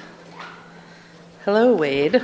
Hello, good evening, Mayor, Council, members of the public stuck around, some families that stayed up. I appreciate the opportunity to be here today. We've got a couple of important items that we're going to be tackling today. I started with the city about 5 years ago, and one of the first things that was given to me was the MS4 permit. And Jason at the time said, well, you're going to be in charge of this implementation cycle. And so here we are, 5 years later, and we got a couple things to tick off, and we'll actually be done with it. Feels good to maybe finish something. So today, we're going to present a resolution adopting both the Stormwater Management Manual and the Erosion and Sediment Control Manual. And those will be in the first motion, and I'll go through a little bit more of an agenda summary here in a minute. And then background discussion on the Oregon Department of Environmental Quality's Municipal Separate Storm Sewer System Permit. And for sake of simplicity, I'm going to call that the MS4 throughout the project. So the first thing will be to go over briefly what the MS4 permit is, discuss the Stormwater Management Manual, discuss the Erosion and Sediment Control Manual, and then in a separate item there will be an ordinance that will have a couple additions to the municipal code that support these documents. Today we have Shannon Williams. She came down from Keller and Associates. They work up north, and she has been with us through this 5-year implementation period. She is a representative for the Stormwater Management Manual, as well as our compliance with the National Pollutant Discharge Elimination System permit, also another one we have. And we also just renewed Keller and Associates for another 5-year master services agreement. Certainly couldn't have done any of this without her. As you see how thick that packet is, I couldn't have put that together. Okay, so first thing, and I'm going to try to go quick. I want you guys to get the information you need, but I'm going to try to breeze through this pretty quick. The Oregon Department of Environmental Quality, we'll call them DEQ for the rest of the time, requires urban areas with populations greater than 10,000 people to implement practices to protect the surface water quality. And this is done with the National Pollutant Discharge Elimination System, MS4 permit. We are Phase 2 general permittees. So larger cities like Medford and Eugene and Portland, they are Phase 1 permittees, and they are currently in the 10th year of their cycle. So they had to implement this same thing 5 years ago. So we're certainly not the first, and we won't be the last. They'll probably be looking at the smaller jurisdictions next. Maybe they'll be Phase 3s. MS4 permit is an additional permit. We also have a TMDL, Total Maximum Daily Load permit, that we use RVCOG and a lot of our partnerships with other Rogue Valley communities to be in compliance with. And this is key because I'll bring it up a few times. We need to get this implemented by September 1st to be in compliance with MS4 general permit. I already covered that. Okay, so there's 6 main buckets in the stormwater management program that is under the MS4 permit. The first one is public outreach and education. Second is public involvement and participation. Lucky for you guys, we're going to check a box with this one because we are educating our elected officials on stormwater, so thank you. And there's also the illicit discharge detection and elimination program. Construction site runoff controls, which is the erosion and sediment control manual that we'll cover a little later. Post-construction site runoff and new development and redevelopment, that is the stormwater management manual that we'll cover first. And pollution prevention and good housekeeping for municipal operations, that's our internal stuff, making sure we're not spilling fuel into the creeks and rivers and things.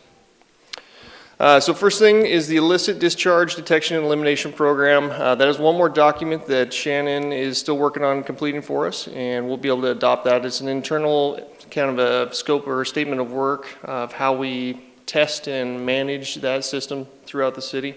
Currently our staff is going out and monitoring outfalls throughout the system, and so they will do background testing to see what the water quality is, and then in the future when we re-monitor those, if we detect things like petroleum products or something, we can chase that upstream and find the source of that. So that's what the IDDE is, and the codes support the implementation of that when we get to that. The Stormwater Management Manual, this is our final year for implementing this one. It's an ongoing effort, and basically compliance for the Stormwater Management Manual is if you are creating or replacing 2,500 square feet or more of impervious surface area, with some exemptions that I'll get into here in a bit. This is a requirement of the state permit, and it is the bare minimum threshold, which is a theme you're going to see throughout all of this. We have created these to be the bare minimum for compliance with the permit that were required. All right, so a few development exemptions, which I think are pretty important. So single-family residential homes on a single-family zoned residential lot is exempt as long as it doesn't redevelop more than 5,000 square feet. So as long as you aren't building a McMansion or something like that, you should be okay. Duplexes, triplexes, quadplexes, cottage clusters, and townhouses that are on single-family residentially zoned properties and redevelop less than 5,000 square feet of impervious are also exempt from the SWIM. And rebuilding residences if there's a natural disaster, interior remodels, most of the stuff that we do, like replacing water lines, repaving a street, those kinds of things, those are maintenance activities. They don't require compliance with the Stormwater Management Manual. Okay, now low impact development is one of the requirements of the Stormwater Management Manual through the permit. And it requires two things. Historically, the City of Grants Pass has only controlled how much water comes off of a site due to rain events.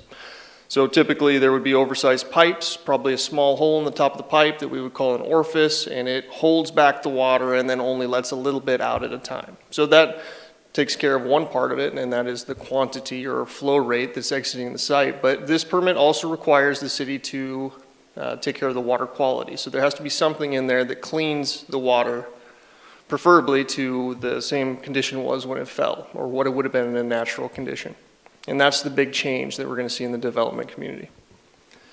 And also plans are going to be required for this. It's not a whole lot different than what we were doing before. We were requiring stormwater calculations from a registered professional engineer for subdivisions. It's not a whole lot different, just how we get there is different.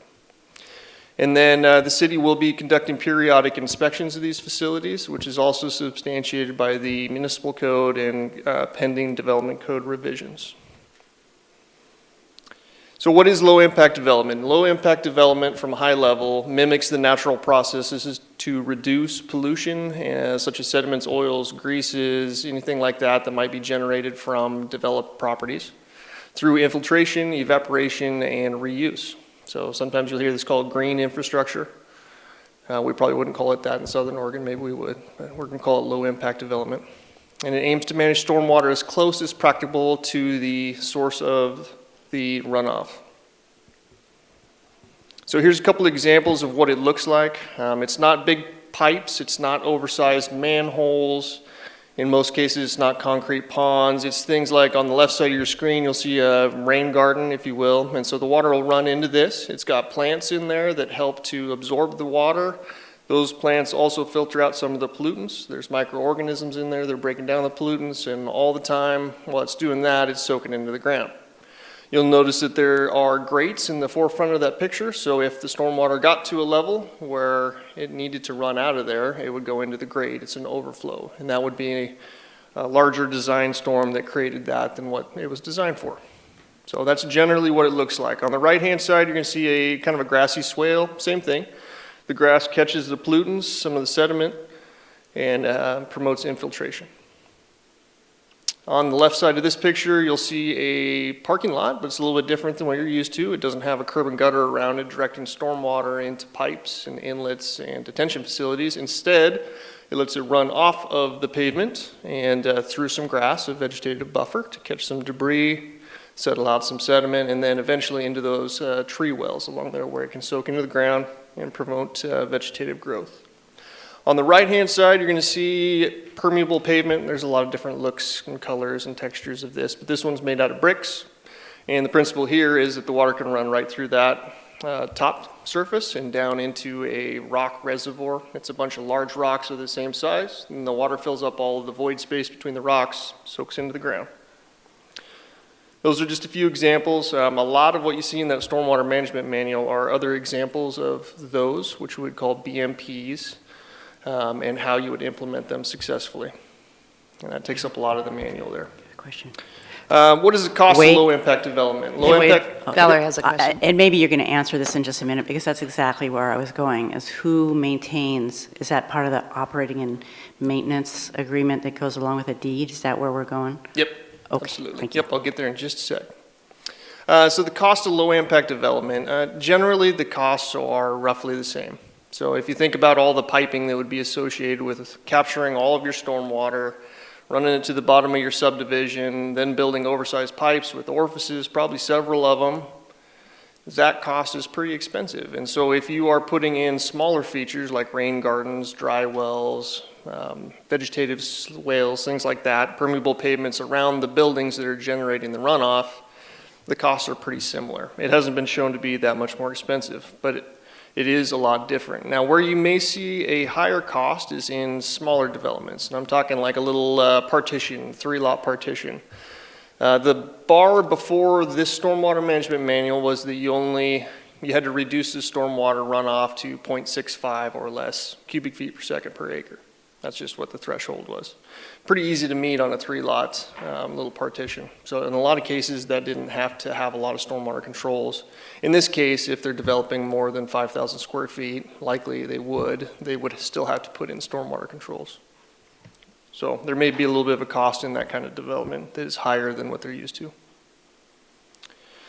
So infeasibility criteria, and this is an area that's going to probably be a little bit of a work in progress between us, the developers and builders. Right now, you can be deemed infeasible to install these controls if you do a standardized test and find that the infiltration is less than 2 inches per hour, or if you're in a seasonal high groundwater table. So in the wintertime is usually when your groundwater is the highest. If the groundwater table is less than 3 feet from the surface, it's going to be pretty tough to soak rainwater in right there. So that's an infeasible one, which is also when it's raining. And areas with existing soil contamination. So think of like we're taking out a fuel tank at a gas station and there's some contaminated soils. We don't want to promote more water going into that aquifer through those contaminated soils. And steep slopes, because it can lead to instabilities in landslide risks. Important note, infeasibility based solely on cost is not a sufficient criteria for an exemption. So if you were to determine that you didn't meet these criteria, at that point you would start working with me and the city engineer and planning to come up with other solutions. You still need to clean the water, you still need some water quality, and you still need to retain it, but there are some other options to accomplish that. So the simplified approach, I think this is one of the better ideas that Shannon had when she put this manual together, and there may be some other places that do it, but I'm not sure. We may be one of the first, but the simplified approach is for smaller developments, and it's a way to have that 3-lot partition be able to get through the stormwater criteria without needing to hire an engineer to calculate that for you. And so basically what it is an Excel spreadsheet that's got some magic box numbers, and you say, I'm making 5,000 square feet of impervious, and it calculates your design storm, and then you start picking kind of a la carte style what your BMPs you want to have. So here you could pick porous pavement. Okay, I want that. My driveway is going to be 300 square feet. And then that offsets your stormwater burden that you put on the system. So you just keep going until you're at 0, and then that's another method to get there. As Councilor Lovelace alluded to, there is an operations and maintenance form that will be done on these projects. And we've actually started doing it a little bit here recently on some divisions like Capitol Hills is one example I can think of. But this says that these stormwater controls that are done by the development are the responsibility for maintenance is on the developer or the HOA or the property owner of that property. And it is connected to the deed. It's a recorded document. And in that O&M form, there is a protocol for what it is that you have. So if you have a porous pavement, it's going to say, cool, you got porous pavement. You need to vacuum that thing every 3 months or 2 years or whatever it says it is. Same thing for vegetative swales. Okay, you need to cut the grass out of that thing. And that will be something that the city then trusts but verifies, and we're going to have to go at periodic intervals and make sure that these stormwater controls are still working correctly so that we aren't in violation of our permit. But I would say that it's a lot easier to see if a rain garden's been maintained than a buried pipe with an orifice. Those are pretty tough. So I can pause there for questions on the stormwater management manual, and then we'll go into the erosion and sediment control. Any questions? Valerie? I was unclear. Can you explain infeasibility, exactly what that means? Because that has me confused. Yeah, that just means that your particular site location infiltration isn't going to be able to soak in enough of your design rain event. There's just no way you could do it without it being taking up the entire lot or something like that. So at that point, we would look at some other controls. And that may be something that we'll end up amending the manual on a little bit later if we find that we're running into that all over the city. Okay, so I just wanted to clarify on this, because basically you're saying that it used to be that you just had to have a certain amount, they just worried about the flow of the rainwater, but now they're also worried about the water quality. Water quality. So I guess I didn't see who measures that and how. Well, all of these, once you move to low impact development, that checks that water quality box based on the BMPs, the stormwater controls that you'll see in that SWIM manual. Okay. All of those are approved so they don't, for water quality. Thank you, that clarifies. Mm-hmm. And if somebody wants to propose something to an outside developer, we'd look at that too. Any other questions? Okay, I'm going to keep powering through then. Okay, erosion and sediment control manual. This is the second part. It's a much smaller document, and what this one does is it puts some procedures in place to make sure that there isn't excessive runoff or pollution generated from active construction sites. And so anything that's disturbing 7,000 square feet or more is going to be required to get a temporary erosion control permit. So that's a new permit that we haven't had before. And so what the purpose of this is that you get the permit and they'll submit something, we'll review it as the city, make sure that we think it passes the litmus test. And then you'll need to go install that before you actually start construction. And this is one I think we're gonna probably have the most learning curve with the local developers, because by the letter of the erosion sediment control, the MS4, as well as the Clean Water Act, any amount of sediment leaving the project is a violation, and it is a pollutant. That's a pretty tough bar to hit, so that's what we're shooting for. Okay, so it's broken into two sizes. There's small construction sites, which are 7,000 square feet or less.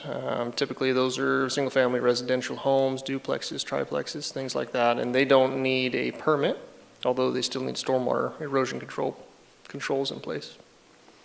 And then large sites, which also likely require a 1200C permit from the Oregon DEQ. So large sites would need to submit the plan. That would be the first one. City reviews comments, and then once approved, the contractor developer will need to go actually install those temporary erosion control devices, and then the city will inspect it and make sure before we issue the permit, and they can start the grading or demolition work. Which is a big change because, as you can imagine, the easiest way to scrape a lot is to do it without any obstruction. So now you're going to actually have to need the sediment fence in place and straw wattles, things like that, before you start doing that. And then the city, the contractor will need to inspect it, maintain it, and replace the BMPs as they get failed throughout the process, and the city will conduct periodic inspections. Trust but verify, same thing. Kind of already covered that one. So here's the good, the bad, and the ugly. So the intent of the temporary erosion controls are to prevent pollution contaminants from construction activities. So here's an example of some silt fence that was around the outside of a project, not around here, not a local one, but we see this all the time, and it just didn't get maintained enough. And so the water ended up having too much water weight behind it, pushed the fence down, stakes came out, and you can see how much dirt is in that runoff. I mean, it's colored up pretty much. All of that sediment is in the water, and it didn't have a chance to settle out. So as that leaves the site, which is a pretty common site around Grants Pass in the wintertime, that's a violation, and that's something we're going to need to get fixed. And then increased sediment in the city system increases the cost because the city needs to usually go remove those with the vac truck. And it also puts us in violation of the general permit that we have. Here's another example. This is a pretty good one. On the left side, you'll see some stormwater controls that slowed down the water enough that you'll see, I don't know if you can see my cursor, but this darker line over here is all the sediment that has settled out and dropped out. So basically, you're trying to slow the velocity of water, much the same as with the water treatment plant. You slow it down and allow those heavier particles to fall out of suspension in the water. And on the right is an example of some check dams in a concentrated flow area. These are the kind of things that we're going to be asking contractors to install. So in summary, the city's MS4 permit outlines the minimum legal requirements for the stormwater discharge to the city's stormwater system. The Stormwater Management Manual and Erosion Control Sediment Manual have been developed to assist with the city implementation. And these manuals are based on other manuals in the area. Like RVSS, we leaned very heavily on them for the manuals as well as the ordinances that you'll see later today. Our thinking there was that a lot of developers do work throughout the valley, and so having one common goal line was important to us. And also they've been doing this for about 5 years, so they've got a lot of experience to learn from. And the city is required to revise its development and municipal codes, which will be following this presentation. Once again, those codes are based off RVSS as well. The development code is going through the planning process, and you'll see it a little bit later in a few months. Okay, and these represent the minimum threshold for compliance, and we need to get it implemented by September 1st. So a call to action would be today, but you could defer it at your discretion. A motion today would be approving both the Stormwater Management Manual and the Erosion Sediment Control Manual in one resolution. I have a question. RVSS refers to Rogue Valley Sewer. I'm sorry, yeah. Rogue Valley Sanitary Sewer. Sanitary Sewer. And they handle the stormwater for Ashland, Medford, Central Point, Eagle Point. And they helped you through RVCOG, because that's where I ran into them. Thank you. Other questions? And if they're technical, Shannon is awesome at this stuff. So She's been hanging out all night. It feels like we should ask her something, but Poor girl. all right. Valerie? I just have a question. Has this been put before, like the housing and the builders? Have they had any input coming forward to this point about what's coming down the pike, or is it just a here we go? Yeah, we've had a few outreaches on it. We presented this at a pretty high level, but we presented the content to all the contractors. So I think the word hopefully got out, and we did that in February, I think. Also, we reached out to the developers that we usually work with a lot. I know Justin Gerlitz is here today, as well as Mark Cross, and I think they do probably 95% of the developments in the cities, and asked for their feedback on this. Yeah, we haven't actually talked to the Home Builders Association, but we may end up doing, well, we'll certainly end up doing a kind of an educational something with them so they know what's coming. Any other questions? Guess not. Check, make sure we still have a couple people. I don't have anything from the folks at home.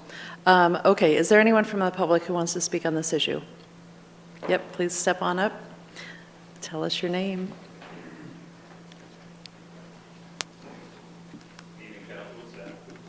Good evening. Justin Gerlitz, Gerlitz Engineering Consultants. Here tonight just to speak on this topic. This is something that we deal with and we will deal with on every single project pretty much. I thank you, Shannon and Wade, for getting this thing pushed forward.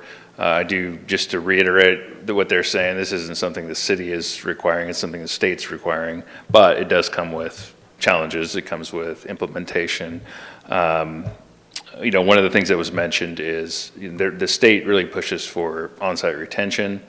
It's something we really, really struggle with in Southern Oregon because of our soils and our groundwater. In the Willamette Valley, it's a totally different picture. They're very good soils, very good infiltrating soils.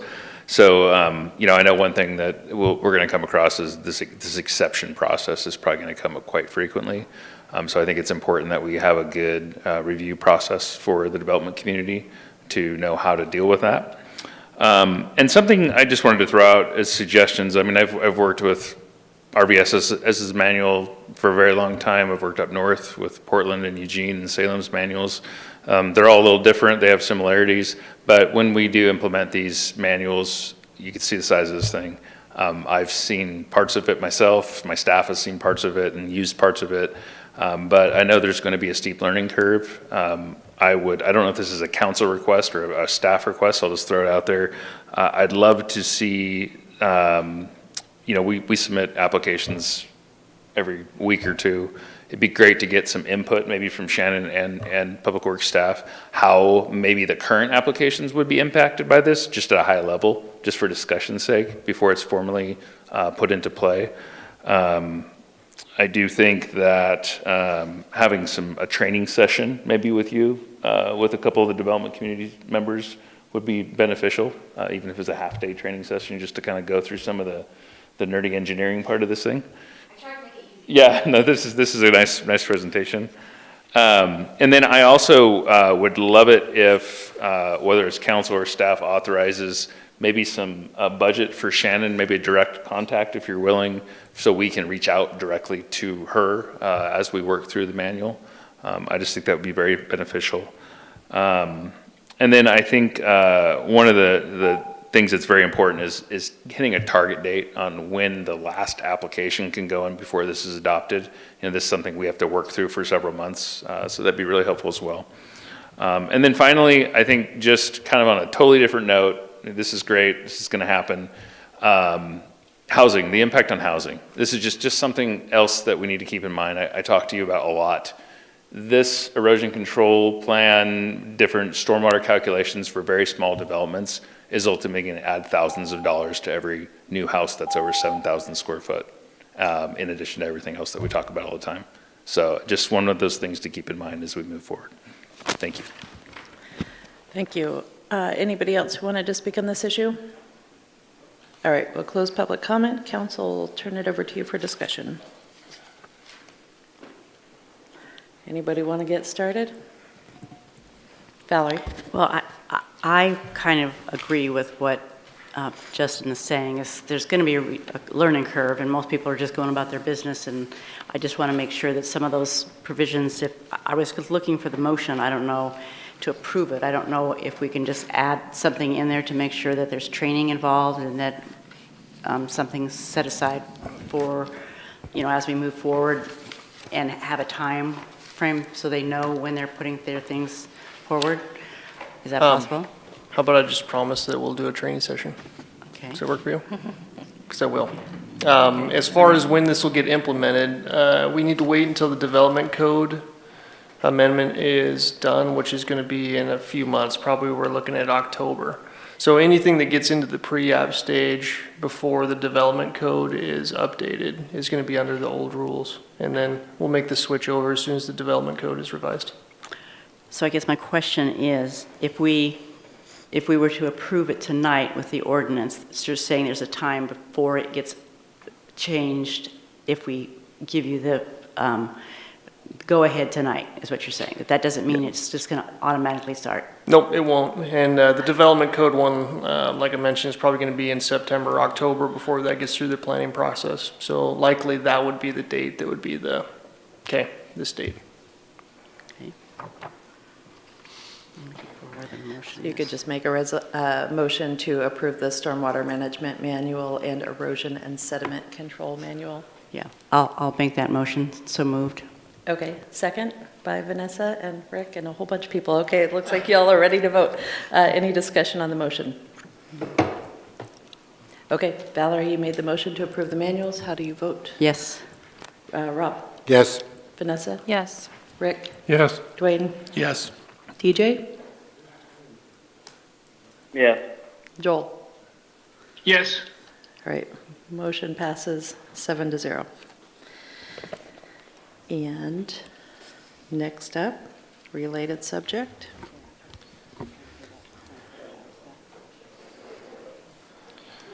Okay, the next one is going to be the municipal code revisions. Do you guys want me to go through these in detail? Does anybody want him to go through it in detail?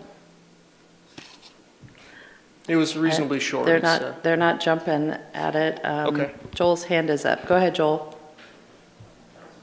Oh, that was for the last item. DJ, what would you like? On details, please. Okay, go through the presentation. All right, you got it. All right, good evening again. So these are the municipal code revisions that support both the Stormwater Management Manual as well as the Erosion and Sediment Control Manual. And these are also a requirement of the Municipal Separate Storm Sewer System, MS4 permit. So the goals of these revisions are to be, of course, in compliance with our permit, and then they also align with similar sized cities in the region, like Rogue Valley, the Rogue Valley ones. And it allows flexibility for future improvements and permit updates. And so by this, we did it by saying the current Stormwater Management Manual is what is referenced, not the Stormwater Manual of 2023, because then we'd have to change the ordinances every time. So this should be pretty easy, and I think whenever we need to change the manuals in the future, it'll be an easy council action item. And the development code revisions are going to follow. So the first one is section 8.57, and it's titled Stormwater. Both of these are completely new municipal code sections. They're not revisions to anything, so they're actually added. This section governs the illicit discharge detection and elimination program, as well as other pollutants that are consistent with the Federal Clean Water Act, and of course our state permit. So the goal of this one is to reduce pollutants in the stormwater system that result from non-stormwater sources, and it establishes the legal authority to implement on-site stormwater controls, which is basically what's in the Stormwater Management Manual. It also establishes the legal authority for the city to conduct inspections, investigations, and monitoring of stormwater controls installed by development, and that even reaches beyond when it's actually under development. So after it's developed, the city still has a legal ability to go and look at those stormwater controls and make sure they're still there. Go ahead.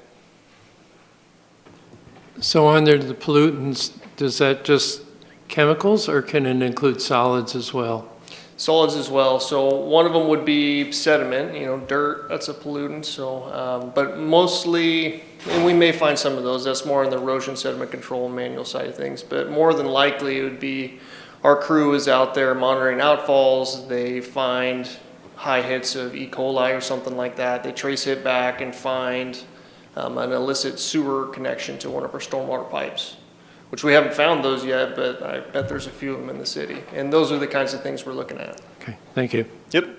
Another good example, and I think this one might actually happen, would be that if we're finding like transmission fluid or brake fluid, things like that, which we actually get some complaints on pretty often. If we can trace that back to an old auto repair mechanic place, a lot of times their floor drains, for example, are plumbed into their roof drains that go into the creek. And so sometimes they have a spill or whatever and it goes right to the creek. Well, this will give us the authority, with the help of our friends from the law enforcement, to get those situations fixed, which would have been not impossible, but we probably would have had to get DEQ involved before this because we didn't have the teeth in the code. It also outlines some key definitions, which you can take a look at probably, and codifies the authority to implement the SWIM manual for development, and it also has a lot of the related thresholds in there, like the 7,000 square feet, things like that. Establishes water quality as well as quantity, which is what I discussed earlier, that we're not just treating the volume of water or discharge rate, but also the water quality. And it clearly establishes the ownership and maintenance responsibilities of the stormwater controls resulting from development, which would be the operations and maintenance agreement that needs to be filed with these developments.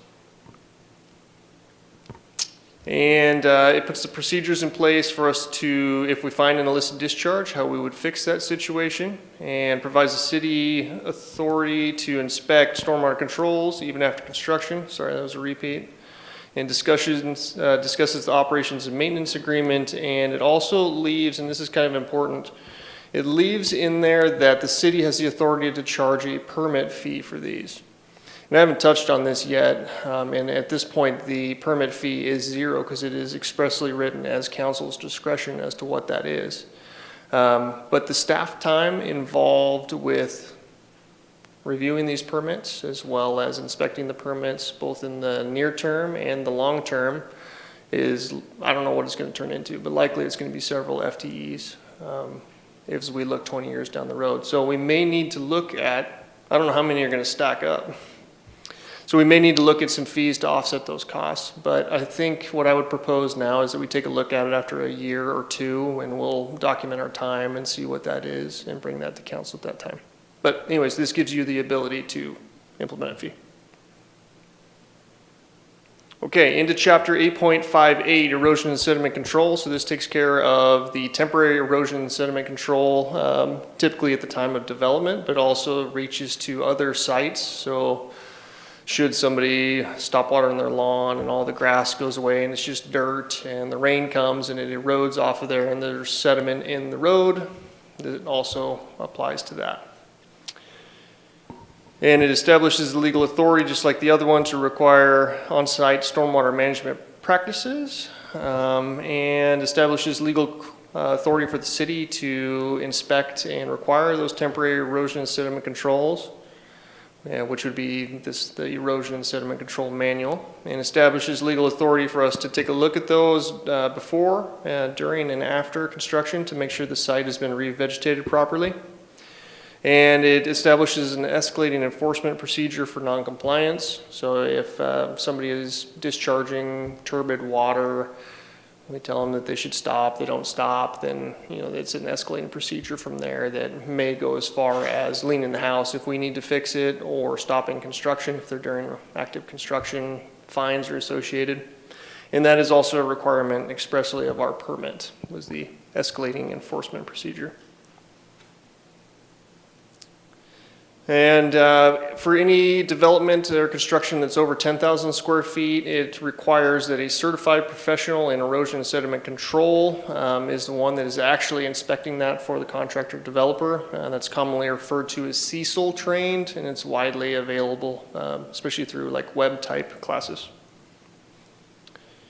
And establishes that the developer is responsible for the installation, maintenance, and inspection of erosion control. City basically is just an oversight position, and states very clearly that any deposition of materials to the public stormwater system is a violation. That could be bark, dust, mulch if a contractor puts the bark in the gutter pan, things like that.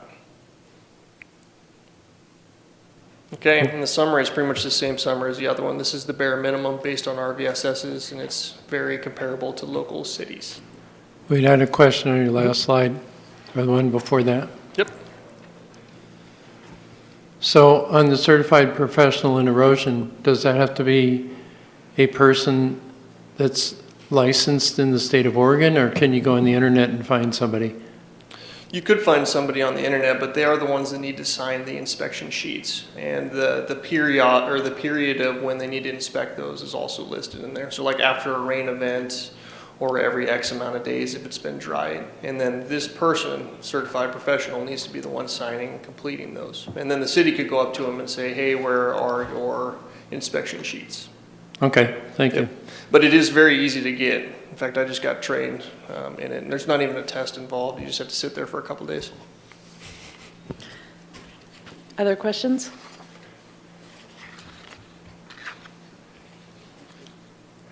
No.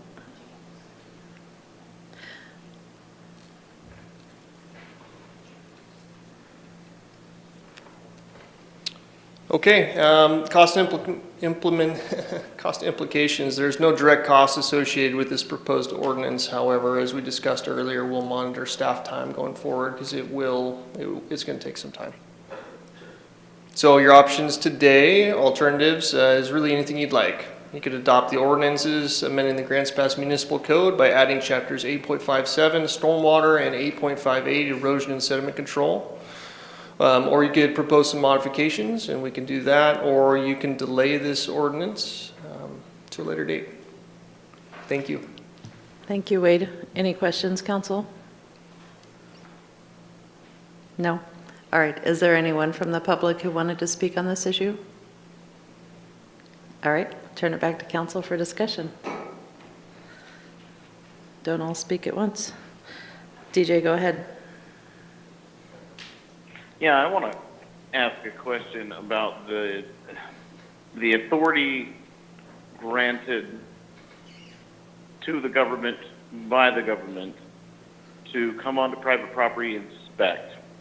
Now, is that something that we have any authority over whatsoever in our home rule authority?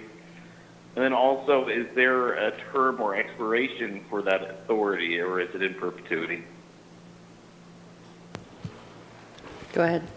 Well, I can speak to what's in the permit, and I'll let Augustus weigh in on the home rule stuff. It is in the permit. We do need to make sure that these stormwater controls are working into the future, because we need to treat the water quality per the permit that is running off of these facilities. So it is in perpetuity. And as for the home rule requirement, so it's pretty established in constitutional law that administrative searches are constitutional, and I think that that would be what this falls under. So I think that's where they're coming from with this.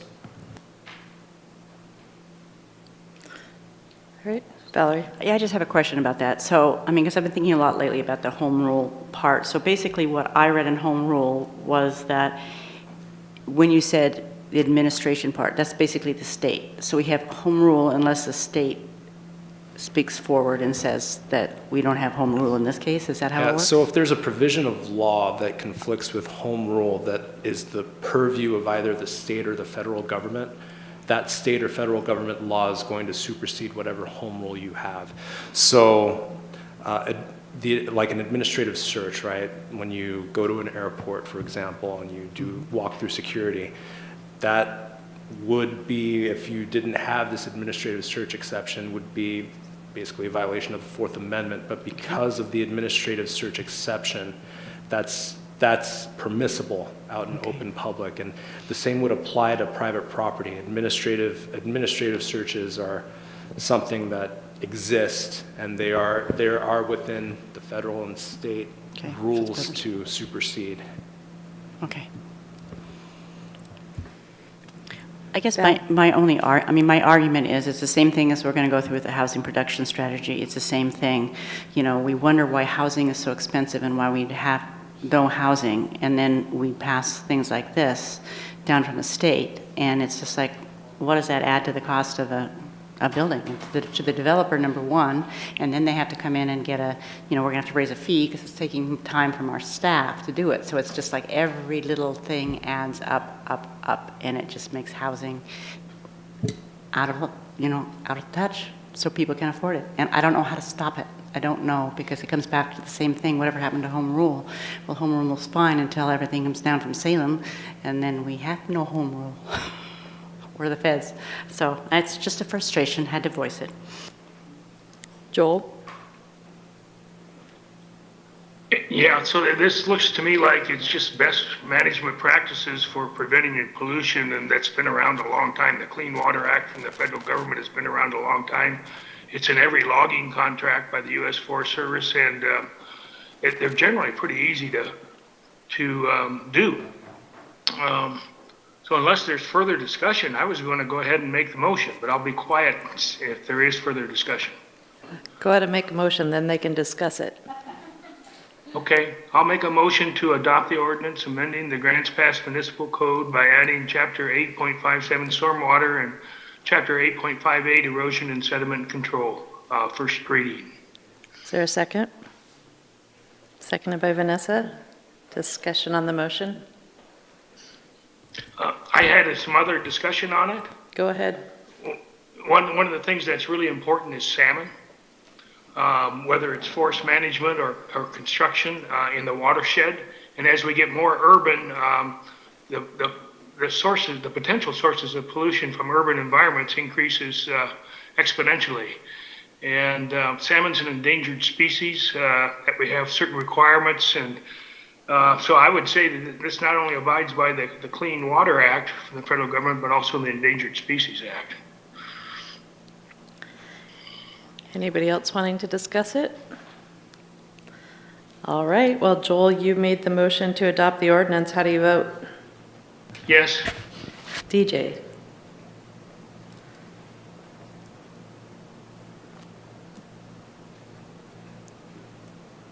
Yes. Valerie? Grudgingly, yes. Rob? Yes. Vanessa? Yes. Rick? Yes. Dwayne? With displeasure, yes. Motion passes grudgingly 7-0. All right, Julie, first reading. An ordinance of the Council of the City of Grants Pass, amending Grants Pass Municipal Code Title 8, Public Services by adding Chapter 8.57 Stormwater and Chapter 8.58 Erosion and Sediment Control. Thank you. Rick? I'd like to move to approve the ordinance amending the Grants Pass Municipal Code Title 8, Public Services by adding Chapter 8.57 Stormwater and Chapter 8.58 Erosion and Sediment Control, and have it read by title only, second reading. Thank you. Seconded by Valerie. I'm going to assume there's no discussion. Rick, how do you vote? Yes. Dwayne? Yes. Valerie? Yes. Rob? Yes. Vanessa? Yes. Joel? Yes. DJ? Yes. Motion passes 7-0. An ordinance of the Council of the City of Grants Pass, amending Grants Pass Municipal Code Title 8, Public Services by adding Chapter 8.57 Stormwater and Chapter 8.58 Erosion and Sediment Control. Thank you. How about we take up a resolution adopting the Grants Pass Housing Production Strategy?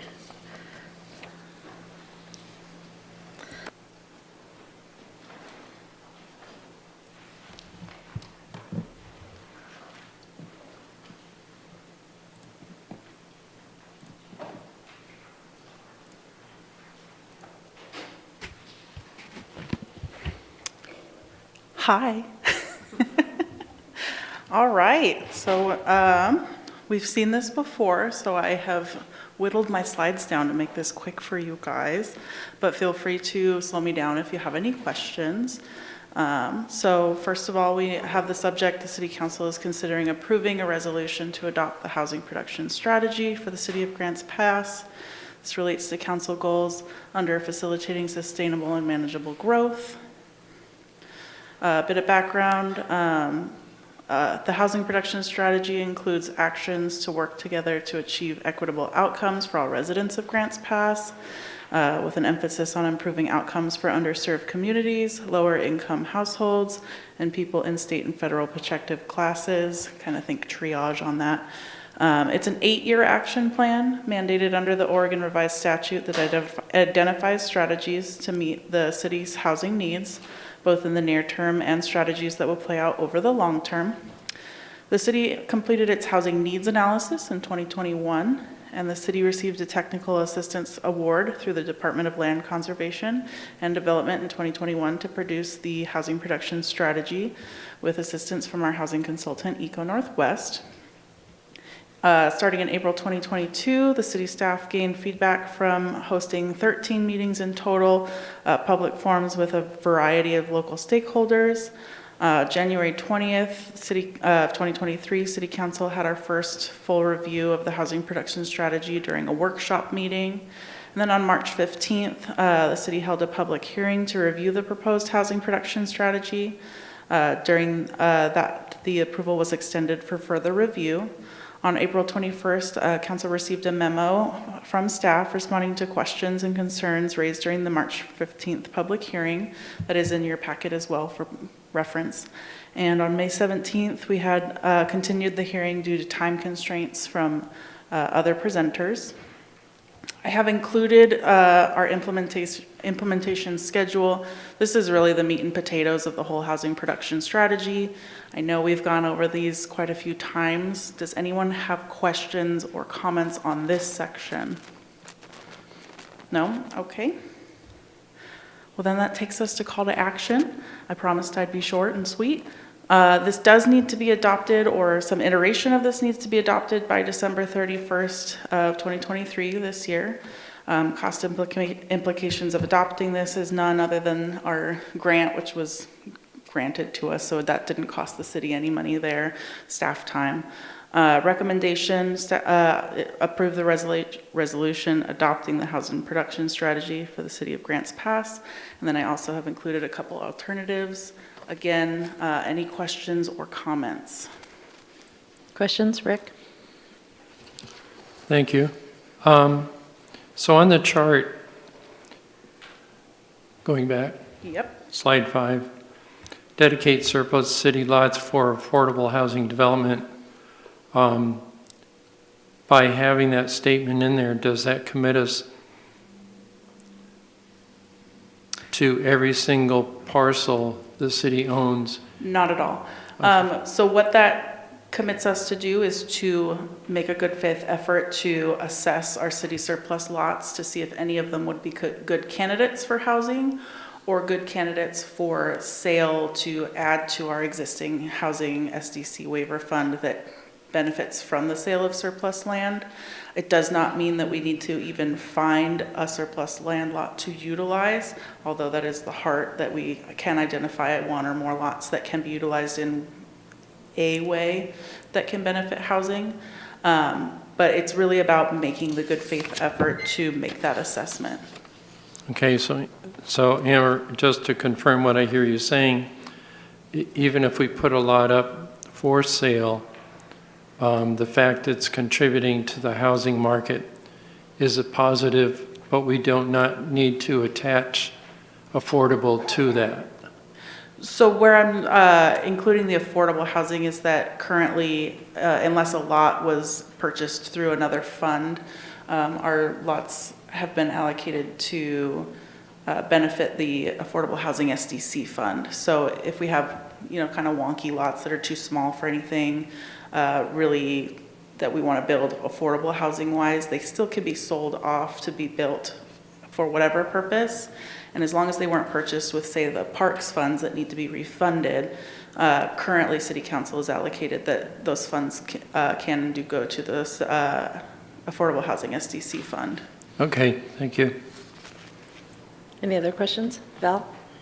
Yeah, I just have a question because, of course, 2023 adopted support outreach and education to promote housing development and housing access. I'm assuming we've been doing that, and you're just documenting that we're doing it? So HAC is definitely in process of building, essentially we're building a marketing plan, an annual marketing plan that we're going to be doing a lot of outreach to get the information out there. The website was one of the first pieces of that we demonstrated earlier this week.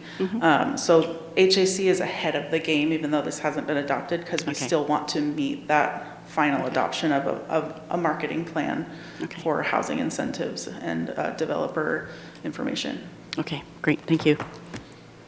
Any other questions? All right, I guess there's no further questions. Is there anyone from the public who wanted to speak on this? All right, council, I will turn it back to you for discussion. Valerie? Well, I think we've looked at this a couple times. I think we know we are doing this because we're doing everything that we possibly can do. Once again, begrudgingly, I would love to look at the LCDC budget and see how much money is spent by Eco Northwest doing this in every community when every community is doing everything they can. But I will make a motion to approve the resolution approving the housing protection strategy as presented. Seconded by Rick. Discussion on the motion. Vanessa? I did just want to highlight something out of the report, and it's something I'm sure we've all heard, that the housing, this report does outline that 30% of our rental community is severely rent burdened. And so just based on my rough math, that's about 5,000 people that are on the cusp of entering homelessness. They are just one medical emergency away. They are one sick child away. They are one job loss away from entering homelessness. So I think it's important for us to always keep that in mind, that although we may think that this issue is peaking, I think that we are really just starting to see the beginning. Anybody else? All right, Valerie, Dwayne, go ahead. I'm just going to say my piece on this. I'm kind kind of with Valerie here is my tentacles go up and I hear a lobbying group tell the state what they should do from a different state, the lobbyists to tell how we should move forward with housing, and then every time there's a mandate or something, I think we just went backwards in the cost of housing, so those are always my cautions. More state regulation, more telling us what we should do only brings the cost up, and I just do not like the Eco Northwest as a lobbying group that gets paid for telling everybody a can-do presentation of what we should do. So that's my piece on it. All right, anybody else wanting to speak? All right, Valerie, you made the motion to adopt the resolution. How do you vote? Yes. Rob? Yes. Vanessa? Yes. Rick? Yes. Dwayne? No. Joel? Yes. DJ? No. Motion passes 5-2. And that one is just a resolution, so we don't have to do it twice. Yay. All right. How about we talk about the levy on the November 7th ballot?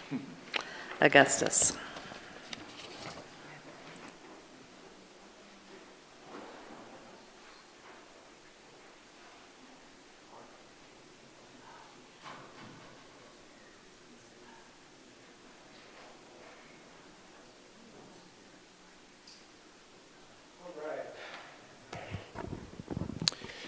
Eden Mayor Council, we're going to talk about the public safety levy referral. So this presentation is going to encompass both items F and G. So it's 2 resolutions to place the measure on the ballot, which includes approving the caption, question, and summary, and to approve the explanatory statement for the ballot. So council directed staff to prepare documents for referring the public safety levy to voters in November. That's why you're seeing this here today. So the proposed levy is unchanged. It's $1.79 per assessed thousand. So getting to the ballot title and the caption of the question. The caption, 5-year city, police, and fire local option tax. Shall grants pass renew a levy of $1.79 per $1,000 dedicated to funding police and fire. This is unchanged from years past. Summary, also unchanged, renews the levy, stating what a yes vote will do. Renew funding of the levy to continue police and fire response services 24 hours a day, 7 days a week for 5 years starting on July 1st, 2024. This is all the services that is involved in public safety. And this is all the services that are involved in fire.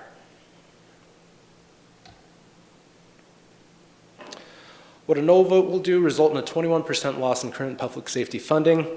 Not funding the levy may result in the reduction or elimination of the services listed above. That's both for police and fire. This 5-year local option levy of $1.79 per 1,000 assessed value would fund the city police and fire operations, and it would be approximately $380 per year for the average grants pass home.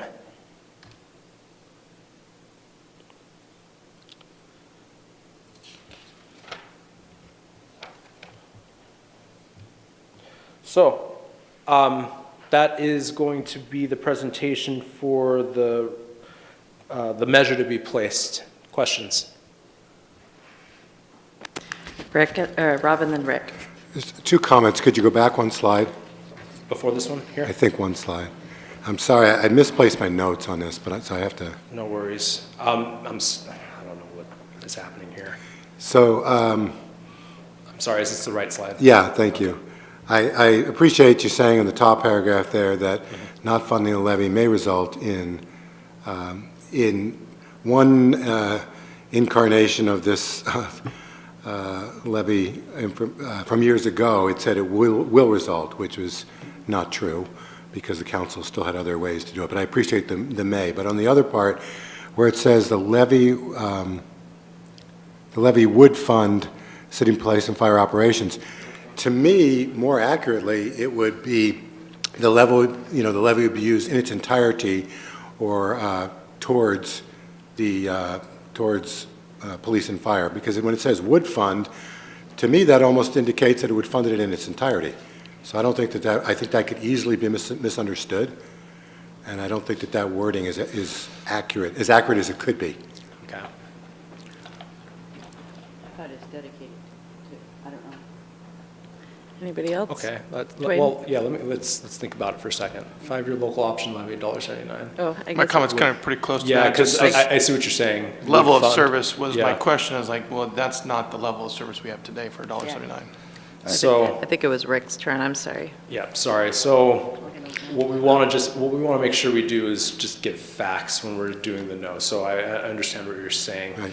I think that there's a proper way to broadcast in the summary that it's a partial funding. Rick? I had the exact same thoughts, and I think if we could put in there, this is a partial funding, that would satisfy. Can It's- we it's a put in little- there dedicated to? Dedicated to would probably be better. That might be better Yeah, to it's- specify it Would be dedicated to. city, police, Yeah, and fire operations. the real trick with these things is we want to be factual and we want it to be completely objective, right? We don't want there even to be a shadow of a doubt of what is going on the ballot. So dedicated to is, I think, probably going to be the most accurate. So can we, I would say maybe, I don't like the term, educate the public that this will not satisfy our needs? No, we cannot do that. Okay, thank you. Vanessa? My thought was assessed value helps fund, but I don't know if that's necessarily better than dedicated. Just so that it implies that it's not the entirety It's of the not, funding yes. pie. And yes, I understand that's the issue with the would fund. It's an implication that it would fund fully. The helps does provide some more subjectivity. Well, it helps, but what else does it help? Right. So it really needs to be, that $1.79 is fully being appropriated to city, police, and fire. I think So- again, yeah, that's probably that's the rationale behind dedicated to. I think that would be the most accurate thinking in terms of helped. It's Valerie, then Rob. Yeah, I just had a question. I know in the past, we've always put down what the value of an average grants pass home is.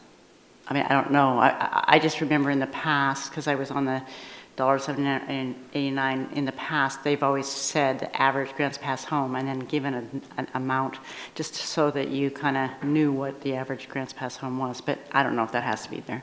That just kind of seems that it was there in the past. There's but also maybe a not. character limit, I believe. Well, this would be the actual ballot language here, so then there's the explanation that would go in the voter's pamphlet is another opportunity. Rob? Just as another point of, this has kind of been carried forward from the previous levy language, and the calculation to get to the 380 is by current data as average home prices in the city of Grants Pass. Rob? So I think there's maybe 2 points. One is to say that 100% of the funds raised by the levy will be dedicated towards, so 100% of the funds raised by the levy will be dedicated towards city police and fire operations. So it doesn't say that it's going to fund, it doesn't say that it will fund it completely, and it also is very clear that the money's not going anywhere else. That's the way I would word it.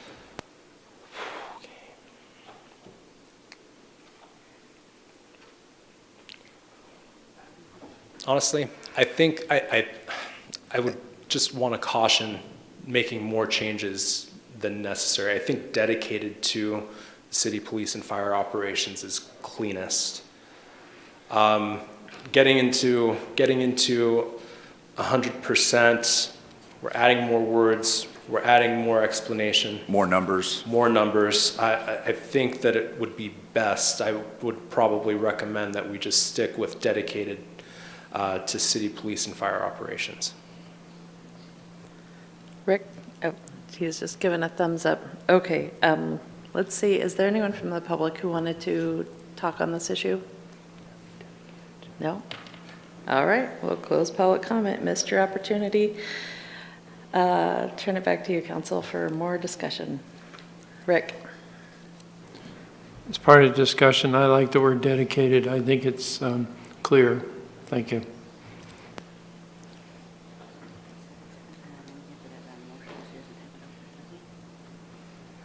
You could just make the motion with the change if you want. Yeah, I'll make a motion to accept the ballot title summary with the amendment to change wood fund for $1.79 per thousand assessed value. Wood fund to change it is dedicated to city police and fire operations. Sorry, just to be clear, would be dedicated to? Yeah, it would be Okay. dedicated. Okay. Yes. Seconded by Rick. Any discussion on that motion? All right, Valerie, you made the motion. How do you vote? Yes. Rob? Yes. Vanessa? Yes. Rick? Yes. Dwayne? No. DJ? No. And Joel? Yes. Motion passes 5-2.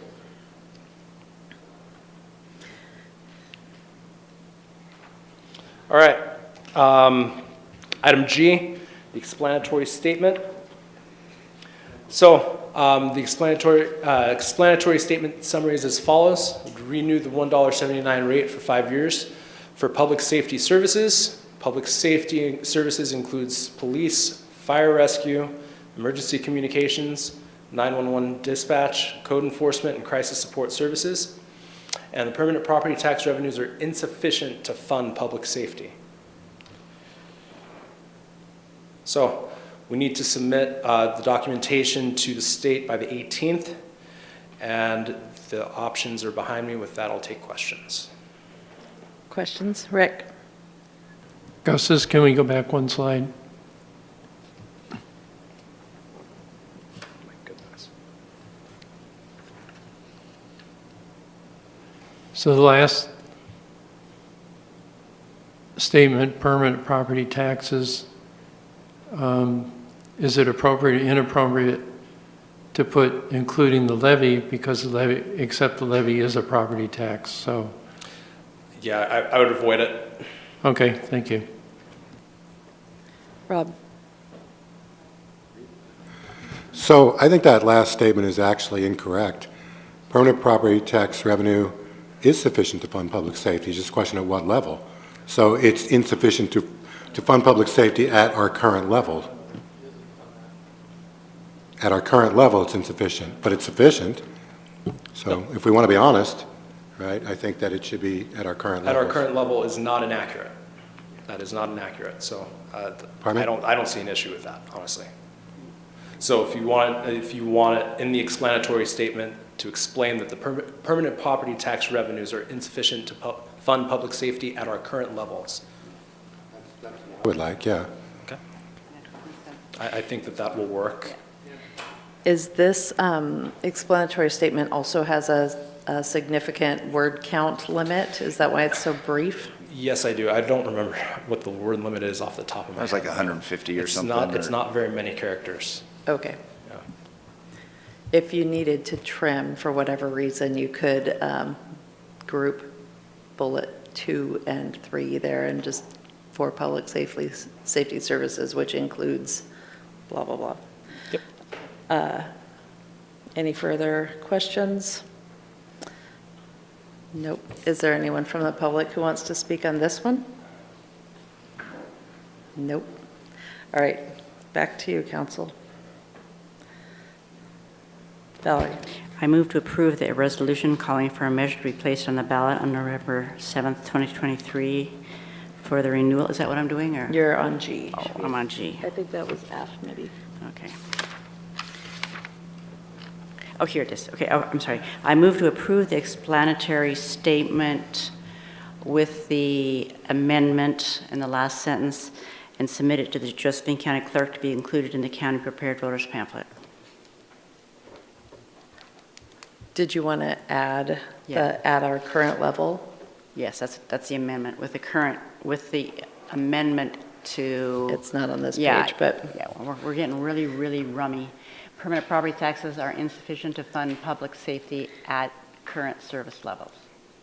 At the current service level. At the current service level. at the current service level. That's the Okay. amendment. Is there a second? Seconded by Rick. Any discussion on the motion? All right, Valerie, you made the motion. How do you vote? Yes. Rob? Yes. Vanessa? Yes. Rick? Yes. Dwayne? No. DJ? Yes. Joel? Yes. Motion passes 6-1. All right. Thank you, Augustus. We made it through that pretty painlessly. Next up, the subrecipient agreement with Mid-Rogue Foundation. It's me again. Okay. Can't get enough, huh? All right, evening again. So I'm going to briefly run through this subrecipient agreement with Mid-Rogue Foundation for the Glen Crest development.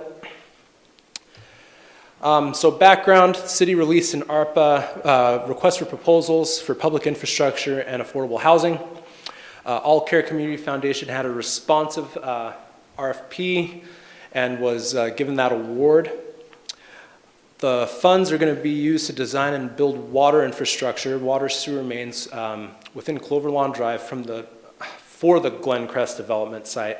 It's located on Glen Crest Way and Clover Lawn Drive to the intersection of Clover Lawn Drive and Robertson Lane. The main will include the installation of an additional 610 feet of water line, and the amount of the award is $747,500. So this contract is a little bit different from the other ARPA grant agreements that you've seen because this is going to be a contract for construction. So with the contract for construction, very briefly, you have to add a number of provisions from the Code of Federal Regulations. So the way that I've structured the presentation, I have not gone into details to what all of those provisions are, but I will answer questions if you have any. They are all boilerplate, and they are word for word copied from federal regulations. So as a preliminary point, paragraphs 1 through 7 gives the effective date. Effective on execution until October 26, 2026. Hang on just a second. I just want to note DJ is recusing himself from this discussion. Just there you go. Okay, Sorry. thank you. Thank you. Yeah, I need to declare it. I need to recuse myself from this discussion. Thanks. All right. Thank you. Again, term is going to be effective on execution, and it's going to end October 26, 2026. These funds need to be expended by December 31st, 2026. The total of the award, $747,500. Mid-Rogue will be responsible for providing a list of expenditures to verify compliance with the ARPA. And I didn't say so before, but these paragraph numbers correspond with the paragraphs in the contract. Sorry about that. The agreement is structured as a reimbursement agreement. So funds are going to be disseminated on a form provided to Mid-Rogue by the city. They'll be dispersed within 20 days of receipt of the reimbursement request. And as part of that request, the subrecipient has to supply all contractor and subcontractor invoices and progress payments, contractor and subcontractor lien releases, and copies of approved change orders. Paragraph 6, Mid-Rogue will be required to retain all records and keep its books open to the city until either December 31st, 2029, or until 3 years after the project is complete, whichever occurs first. Paragraph 7 is performance recording, which will be due quarterly. Again, this will be on a form provided for by the city, due no later than 30 calendar days at the end of the preceding quarter. So paragraphs 9 through 13 deal with termination, default, breach, and the subrecipient's remedies upon termination for any reason other than a default or breach. So the city can terminate for convenience with 30 days notice, and unspent funds are going to be returned to the city within 10 business days. Both parties can agree to terminate the contract. It has to be signed by both parties. Again, unspent funds returned to the city. Default material breach for the items that are behind me. lying, misusing funds, etc. You have termination for cause, so if there's a change in law that Mid-Rogue loses their 501c3 status and they're not able to continue, something that's super unlikely, there's a provision for that, and there's a 45-day opportunity to cure for another default for cause. Upon termination for any reason other than for cause, for default, or for material breach, the subrecipient will receive reimbursement, and all allowable expenditures will be made to the date of the termination, work completed up to the date of termination, and the reasonable termination or demobilization charges. So we'll pay their reasonable charges for having to cancel their subcontracts if something like that were to occur. Paragraphs 14 and 15 are boilerplate, saying that Mid-Rogue is an independent contractor and they have to indemnify us for any of their actions, negligent actions. So paragraphs 16 through 20 were the paragraphs that I was referring to, and I said that there were additional provisions that needed to be put into the contract. So what we've seen in the past are grant agreements or subrecipient agreements for the procurement of real estate. Here, what's happening is that infrastructure is actually being built and put into the ground, so that's going to require a lot of contracts and subcontracts. And as part of this contract, Mid-Rogue is going to be required to place in their contracts all of these provisions that are provided for in the CFR, which includes compliance with applicable federal statutes, regulations, and executive orders relating to construction, statutes regulating and prohibiting discrimination, so think Civil Rights Act, all of these other acts that are up here, ADA, fair housing. Federal provisions relating to non-federal entities and what they must include in their contracts. So that's prevailing wage, equal opportunity, work hours during the day, the right for the government to keep your inventions during the scope of the work, certain Clean Air Act provisions, debarment and suspension. So if you can't be working with a company who's been debarred or suspended, and the Byrd Anti-Lobbying Amendment. Also included are the required use of American iron, steel, manufactured products, and construction materials. And then there's the waiver of the Buy American preference, which is very, very hard to meet. And then finally there are the required procurement methods that again are set by the Code of Federal Regulations. 21 through 34 are the other boilerplate provisions. These are in every agreement that we have. So your call to action date is tonight. Your call to action is at your discretion with your options on the screen behind me. And with that, I turn it over to you. Questions, Rick? Thank you, Augustus. Can you go back 2 slides? So provisions required use of American construction materials. A significant amount of lumber comes from Canada, and if a product such as a laminated beam can only be found in Canada, is that prohibited, or you'd have to go for a waiver in order to do that? That's a really good question. I do not think that we're getting that granular when it comes to those sorts of materials. And I also do believe that it is specific to iron, steel, and manufactured products and construction materials that are going to be used generally here. There are some exceptions, and I believe, I don't want to rely on my memory, but I can go through it.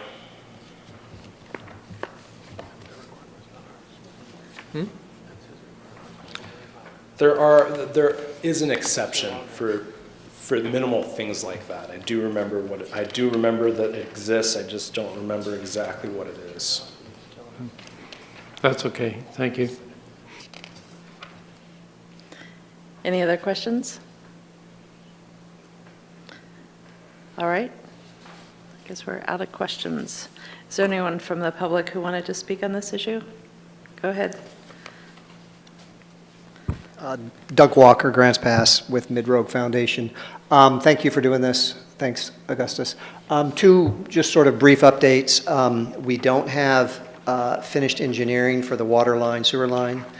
which then means we don't have a proper bid from any of the contractors yet, so hopefully they don't hear this, but we may have to ask for a little bit more money to get that. One of the preliminary costs from the civil engineer was a little bit more than that, $750,000 to get all that water line and sewer line done, so we may come back to you and ask for more money. The second bit of news is we found out from the state that the pool of money, or the 3 projects that are moving forward asking for money from a particular pool of money, the total of those 3 projects is just slightly more, a couple $100,000 more than that pool of money. So it's highly likely we could be funded if our grant is completed on time and is clean. So that was really good news. We heard that. That's it. All right, anybody else from the public wanting to speak on this? All right, turn it back to you, council. Valerie. Well, welcome to federal regulations. With all those parts, I don't know how anybody wants to work with the federal government, but we will do this. So I'm going to move to approve the resolution authorizing the city manager to enter into a subrecipient agreement with the Mid-Road Foundation using American Rescue Plan Act funds for an affordable housing infrastructure grant. Seconded by Vanessa. All right, discussion on the motion. All right, Valerie, you made the motion to approve the resolution. How do you vote? Yes. Rob? Yes. Vanessa? Yes. Rick? Yes. Dwayne? Yes. Joel? Yes. Motion passes 6-0. And Thanks. Thank you, Augustus. And Doug for being here. Yeah, sorry, Doug. I'll stay up way too late. You get up way too early. Okay, next up we have Destination Downtown, painted sidewalks and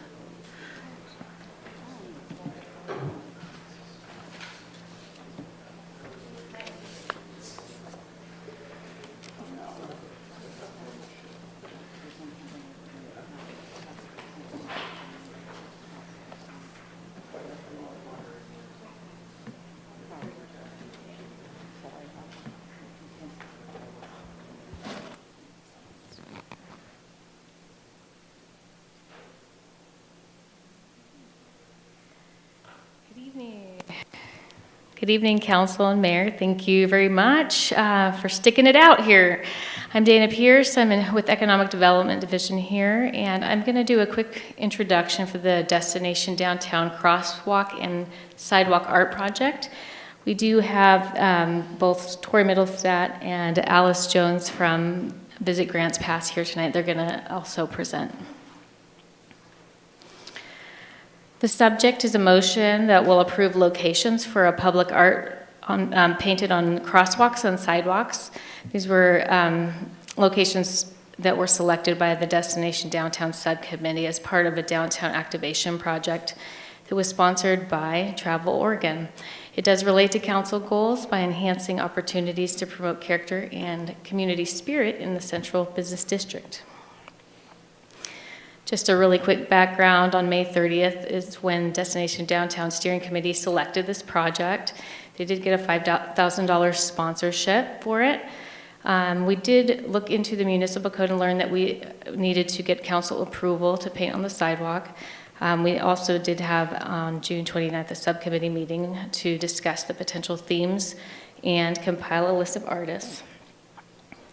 Just really quickly, the municipal code on prohibited signs, this is what it says under the D1 of 9.21.047, that except for what's set forth below, no person shall paint upon any sidewalk, crosswalk, or curb, but it does then state that the city reserves the right, acting by resolution of the city council, to affix in or on the public property, and it includes public art. So.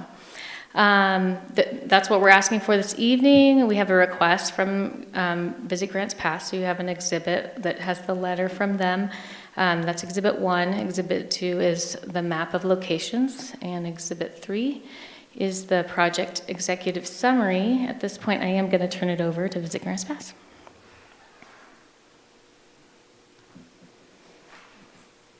And we'll pull these up.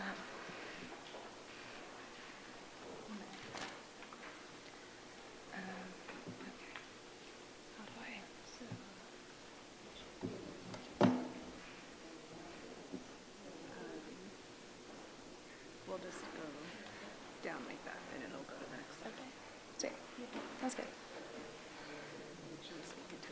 Yeah, thank you. Go ahead. Awesome.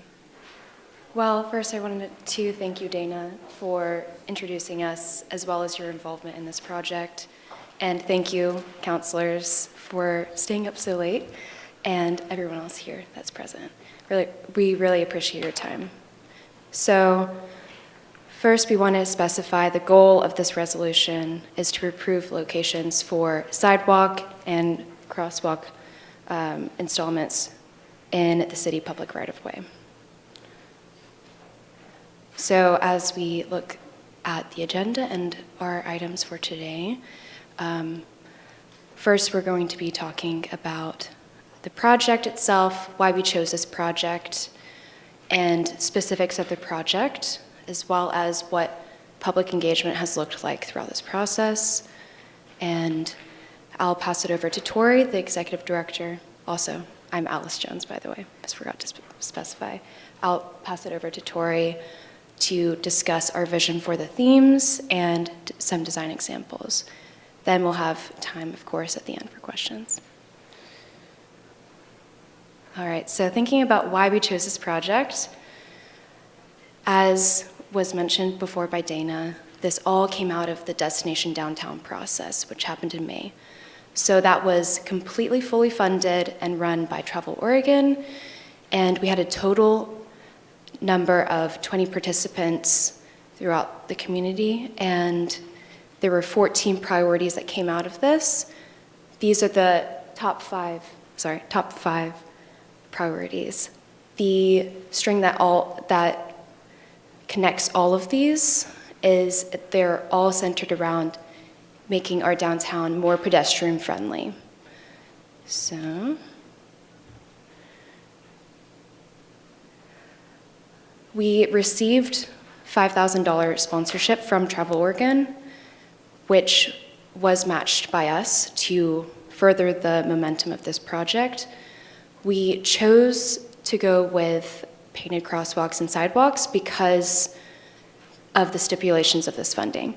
Specifically, it needs to be tied to a specific downtown event.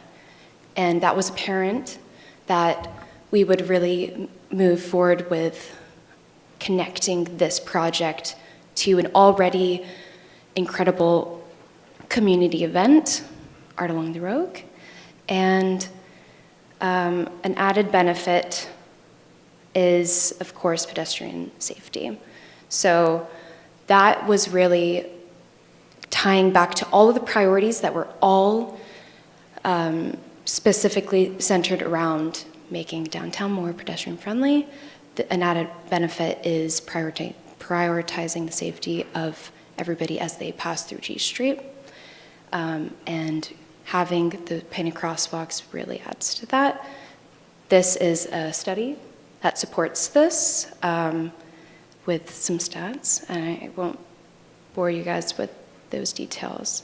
Get into the good stuff. So the next thing is really thinking about this project itself and what it entails. So there are going to be 2 painted crosswalks and 4 painted sidewalks. The next slide will discuss more of the locations, which are, again, included in your packet. The timeline for this is going to look like the installment and road closures are going to work in tandem with existing events, so Art Along the Rogue in October and First Friday, either in September or October. What is maintenance going to look like? This is going to happen every 3 to 5 years. It's going to be the responsibility of Visit Grants Pass, as well as a potential future Main Street organization or downtown association. And anticipating a question that could happen later down the road, we are aware that Owl Lot, the sidewalks along Owl Lot and Osprey, they will be repaved, as well as Fifth Street in years to come. So we're anticipating 2 years, but it's probably going to be a little bit longer than that. We've gotten some guidance on that. That actually works really well with this timing of the maintenance being 3 to 5 years. and we have the funding in place to replace the murals. So these are the specific installation locations. So we've got 2 on G Street and 2 crosswalks, on G Street, and then 4 painted sidewalk installations on the intersection of 5th and H Street. It is important to mention that we do have business and building owner approval for each of these locations. So going into a little bit more into the engagement, of course, throughout this process from the beginning and looking to the future, we are very committed to community engagement. That is a huge priority throughout this process. So this was identified by community members. We had a committee that was Destination Downtown. We have brought on even more dedicated community members tasked with 2 things specifically. The first of which is which we are going to be presenting on their findings. They curated themes and compiled design examples that are going to help move this process forward. And if this is, we hope to get approval from the council so that we can move forward with the second task of the subcommittee, which is artist selection. All right. So I'll pass it over to Tori.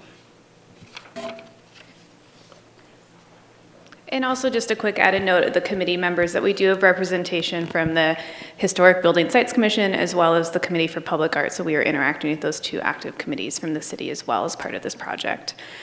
We don't have necessarily art schematics because we have not released a call for artists yet, knowing that we need to know upon council approval it was actually able to install artwork in these public spaces. The art themes, the crosswalks would be themed around river crossings, whether it's an ode to our caveman bridge or a wooden plank looking bridge, or even like a river crossing in an interactive art form of like walking down a log and hopping on rocks, so that the crosswalk pieces are intended to be interactive in a way that gets someone across the street and not pausing in the art sidewalk or in the art crosswalk. The sidewalks are the corners. We're looking at a walk through Grants Pass history, keeping that a little vague because it could be homage to the different industries that help form Grants Pass, whether it's timber, gold mining, agriculture, or looking at it through the decades. So here's sort of a sample of what other communities have done. We're proposing the crosswalk specifically, not the big river sample that's there. And so again, looking at bridge, river crossings, and art that encourages crossing the street, not art that pauses within the street. And we're also cognizant of the color palettes that are using paint colors that are approved in a historic district. For the sidewalks, we want, because it's historical in nature, we're looking at black and white or sepia tones to evoke that history. And we've had several historical elements from the subcommittee and also want to leave room for the artists to be creative in this space. This is a sample from another city who has done crosswalks, the sidewalk corners. Our sidewalk corners will be a little bit more condensed and more directly on the corner, not necessarily wrapping from like 5th Street all the way around H. It'll be really focused on the corner there. And so that's kind of the design overall concepts, where they're going to be located, that this was a community-driven project. It's not us putting this on the downtown, but I am happy to answer questions because I imagine there might be some. Thank you, Tori. Other questions? Rob? Yeah, so when a sidewalk doesn't meet like a specific kind of ODOT standard, I mean, are cars still supposed to know they're supposed to stop or yield or whatever? How are they supposed to know? If it's not the zebra look, you know, or the stripes, it's... Yeah, so the crosswalks are being installed in a spot where there is a current crosswalk, and we can even, if the council would prefer, keep some white border to indicate that it is a crosswalk that is possible. we also are installing these not on ODOT-owned specific roads. What this study found, but that was released in 2022 from Bloomberg Philanthropies, was that the act of narrowing the road or the act of noticing something new in the road, like a piece of art, naturally cause people to pause and slow down, and also naturally allow pedestrians the right of way to cross there. I understand all that, and that's not what I'm asking. I guess it would be up to Augustus or the chief or whoever to just tell you or whatever what's legal, what's reasonable, what defense would a car driver have. Obviously, at a corner, it's an implied crosswalk either way, even if it's not painted. But I'm just saying legally, and I'm not a lawyer, I'm just saying legally is, I just don't want to do anything that's inappropriate from a legal perspective, so. Pedestrians always have the right of way at a intersection. Vanessa? Thanks, Tori. Thanks, Alice. I don't have any questions for you per se. Maybe this is for Aaron or for Brad. We recently had an incident with COPA and their alley artwork where there was, upset over the fact that that project didn't go through the HBSC. Is there any issues here with this project, and how does that differentiate? I can start, and if you want to. So the development code in Article 13 is very explicit about what types of projects downtown require the review of the Historical Building and Sites Commission. Murals is specifically identified in Article 13 as requiring HBSC review. It's silent on the topic of art within the public right-of-way. Is there precedence? A little bit, because the Parklet program is art that is in the public right-of-way put onto the barriers. HBSC did review those, but again, they weren't specific designs, kind of like what Tori was mentioning earlier. They were more themed based and very similar to this one. So at least from the development code, and I don't know if Aaron wants to speak to the Muni code, but there is not a requirement that art in the public right-of-way, like a sidewalk and the crosswalk, go to HBSC for specific review. Although, as she said, there was feedback on the themes. So. Yeah, so the color palettes, which was mentioned, would need to comply, and ultimately, we would appreciate some guidance from council on whether or not you want this to go to HBSC or if it goes through as written now, which is not a requirement to go through HBSC. So we would like to ultimately, through this, if you're going to approve this, to have that direction also from council. Any other questions? Val? Yeah, I just have a question about the sidewalks. I guess because sidewalks are kind of one of those things. Do they go all the way down? I mean, how far do the painted sidewalks go? Yeah, I haven't exactly measured the sidewalk curve, but it would be focused on the curved part of the sidewalk corner. It would not extend the full street. Thank you. I was trying to visualize that. Any other questions? All right. Is there anyone from the public who wanted to speak on this issue?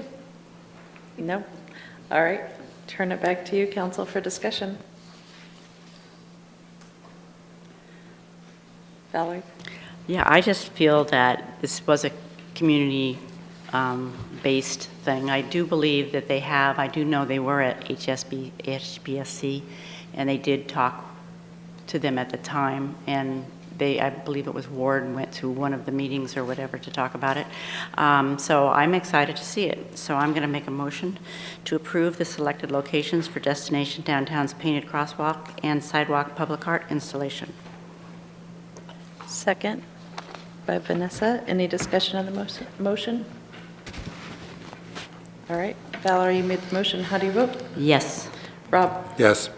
Vanessa? Yes. Rick? Yes. Dwayne? Yes. DJ? Yes. Joel? So I missed the motion. I apologize. What was the motion again? The motion was to approve the locations for the murals.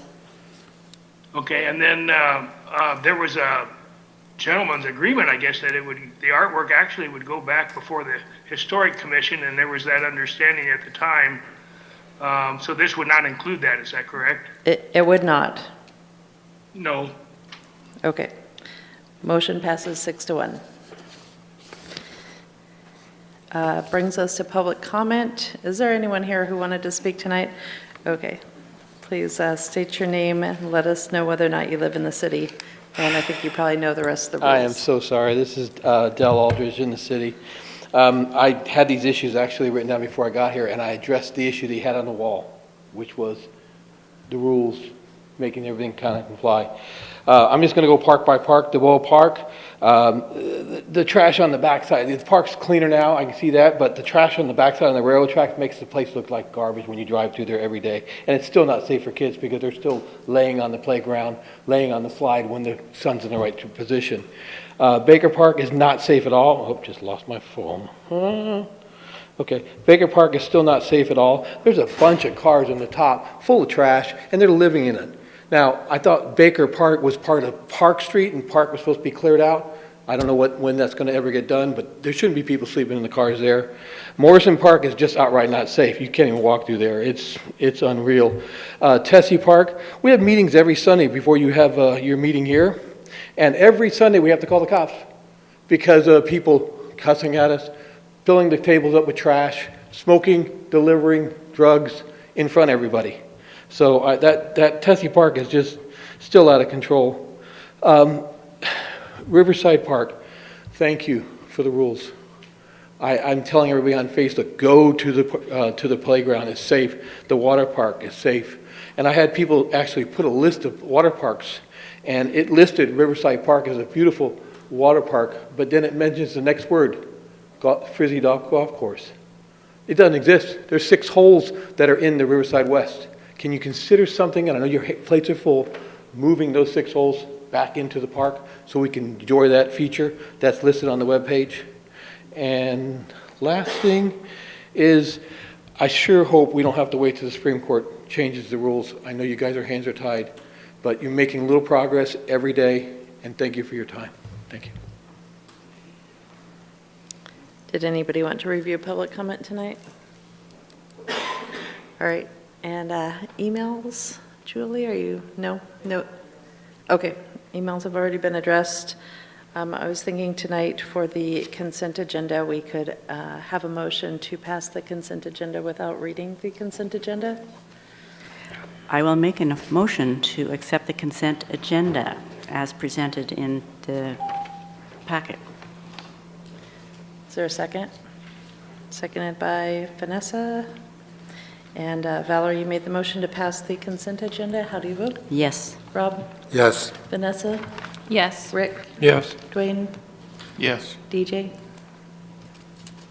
Yeah. Joel? Yes. Motion passes 7-0. All right. Matters from mayor, council, and do you want to take it, Val? Go ahead. Yeah, I think after this meeting, I think we all heard over and over in several meetings past that this town needs a navigation center. Well, there is that 27 million that the state designated towards rural communities. They have, first of all, taken 21 million of it and dedicated towards rapidly rehousing people, and using a formula, they have figured a way, I think, for all communities to get a certain amount of money to rapidly rehouse, which leaves about 6 million for projects. And we've mentioned before now that many of the nonprofits who are here tonight have been meeting, and we've been kind of help facilitate those meetings. Sarah and I and Aaron have been at those meetings just as giving them a place. And so they recognized that they have until this Friday to put together for the $6 million.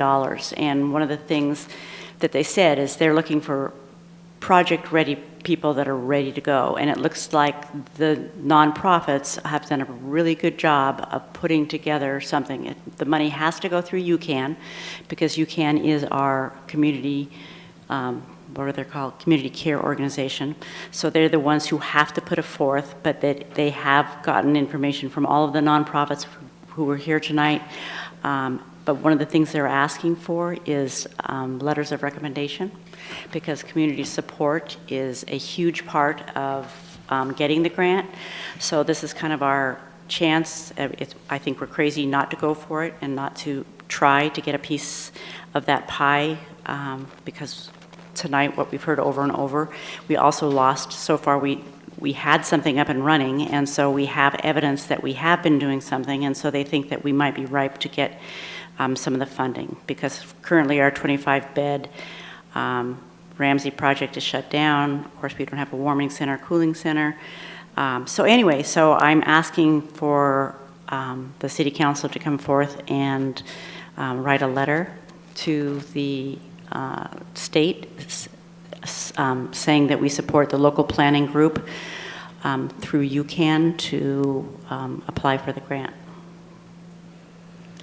You want to add anything to that, Sarah, that I didn't hit? Well, I was just going to say, yeah, so they need a letter of support by Friday, and unfortunately, we don't have a letter to put in front of you exactly, but what we would be asking for is to say that the city council supports UCAN's request for funding to help establish a navigation center in Grants Pass. It's going to be very competitive because there's $6 million for, I think, 27 counties. And we're anticipating that they're only going to fund between 1 and 3 projects with that. So that's, kind of a long shot, but I can sign the letter if we don't, if you don't feel comfortable because we don't have the letter in front of you. But if we want to say it's on behalf of the city council, rather than just myself, this would be the best we can do to get your approval. So we just wanted to know whether you approve or if you have any concerns about that.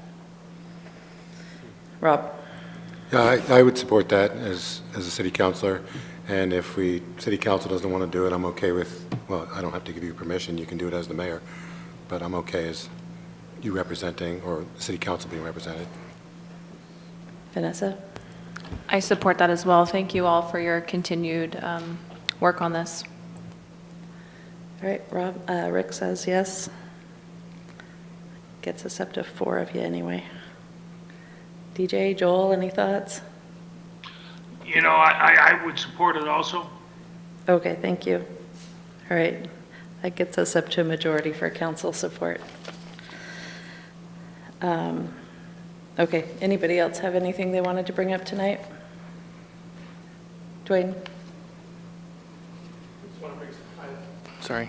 I just want to bring some highlights. I didn't get to make any comments today after that long 2 hours of people talking, and